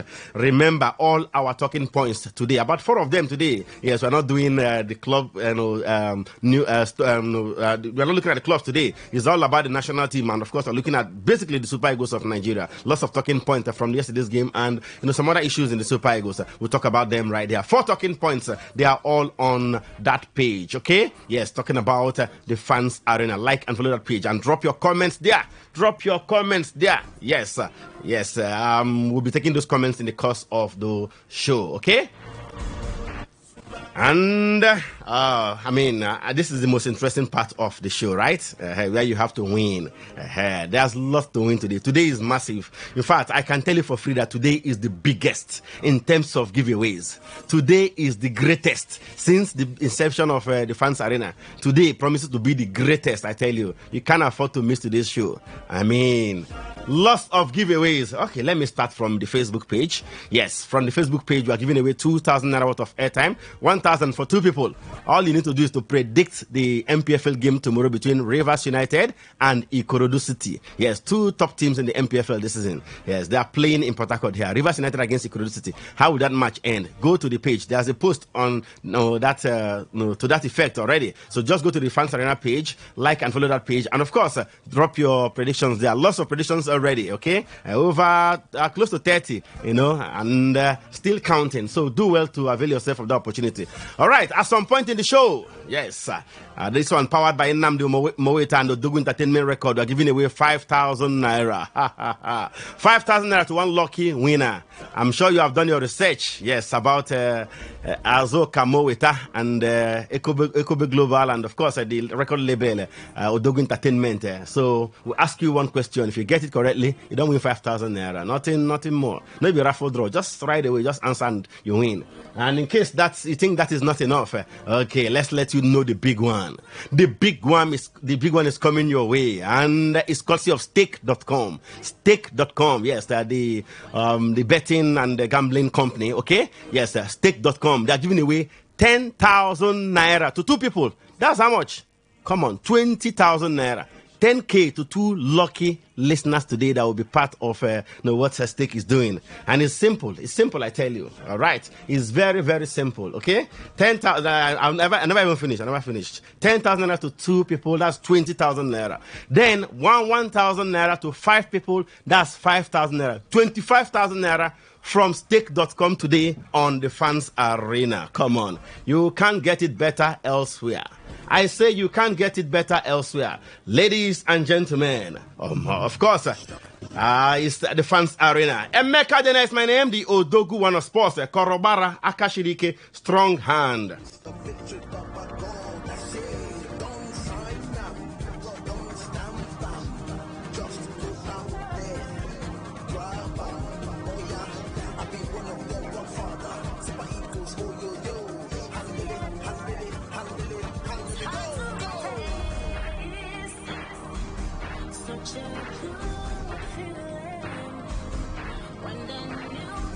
All right, ladies and gentlemen, I told you, Stake, yes, Stake.com. They are giving away 25,000 naira on the show today. 10,000 to two people, that's 20. Then 1K to five people, and that's 25. Yes, 25K. How are you going to win that? All right, it's a huge giveaway on the Fans Arena today from Stake.com. Now, all you need to do, ladies and gentlemen, you can win 10,000 cash. Yes, from Stake.com today. I tell you, how are you going to win that? Listen attentively. Listen very well. Listen, okay? Listen. Open your ear well, and I may understand that so that you don't go miss out, okay? So that you could be the lucky winner of, these mouth-watering cash prizes from Stake this afternoon on the show. All right, so you sign up on stake.com. Just create an account there on stake.com. If not, the guy at the top, you can say www. All right, it's www.stake.com. You create an account there using the link. Now, where's the link? So you go to our Facebook page. The link is there. Yes, this a similar post. What I'm reading here now is there, okay? So you go to our Facebook page. That's the Fans Arena on Facebook. Like and follow that page. Then you see the link on the post there. So you click on that link. No go do them with your own link. No, just go straight. Just follow the Facebook page, because now this link will go use reward people we win. You understand? Yes. Now from this link, okay. So at the end of the day, you go to the Facebook page or even my own page. I posted a similar post there. That's Emeka Dena Odogu one. But to make it easy for you, just go to the Fans Arena. The Fans Arena on Facebook. Okay. You see the link there. Click on that link. Okay. And of course, it will take you to the login where you create your own account. Just create your account right there, okay? Then the second thing you do, you make a deposit into your stake.com wallet using the OPay payment option or the bank transfer option. Okay, I hope you understand that. So you you make a deposit money, put money for your account, because if you want bet, you go put money. Even if any amount where your power reach, put on there. Okay, we're going to enable you fit use that money, make your bet on the games that we want bet. Okay, so you do that, and you use the OPay payment option or the bank transfer option. Then the next thing you do, you screenshot the proof of the amount you credited. Like, you don't put money for your account now. Do a screen grab. Okay, go show there maybe na 1,000, maybe na 2,000 they don't put, or 500 as the case may be. You go just do a screenshot of that page where you don't put money for your wallet right there. So as soon as you do that, you're almost done. So you now share that screenshot via WhatsApp, okay, to our WhatsApp number. You know that number. Now that number I did like 7 times earlier, okay, and that's 070 1933 9962. 07019339962 on WhatsApp. Okay, so that's where you share the screenshot of the page where you have credited your account. Okay, you have made a deposit. You share the screenshot right there. Okay. So if you have credited your account, and you could be one of the winners of 10,000 naira cash today, and 2 winners will give 20,000. Okay, so if you have done that, share that screenshot. I will still take this information again, but let's inform you that stake.com, the principal partners of Enyimba FC and Premier League club Everton, yes, has brought betting a lot closer, yes, a bit closer to Nigerians with the introduction of the OPay payment option. The OPay payment option, you can now fund with the OPay payment option. You can now fund your stake.com wallet directly from your OPay account. Did you hear that? Yes, with the OPay payment option, you can now fund your wallet with the you can fund your wallet directly from the OPay from your OPay account. Is that simple? Okay.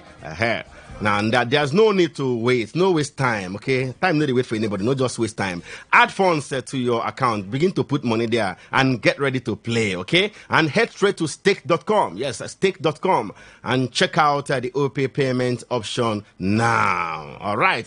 And just in case you do not have an OPay account, you can pay from any bank using the bank transfer option on stake.com, okay?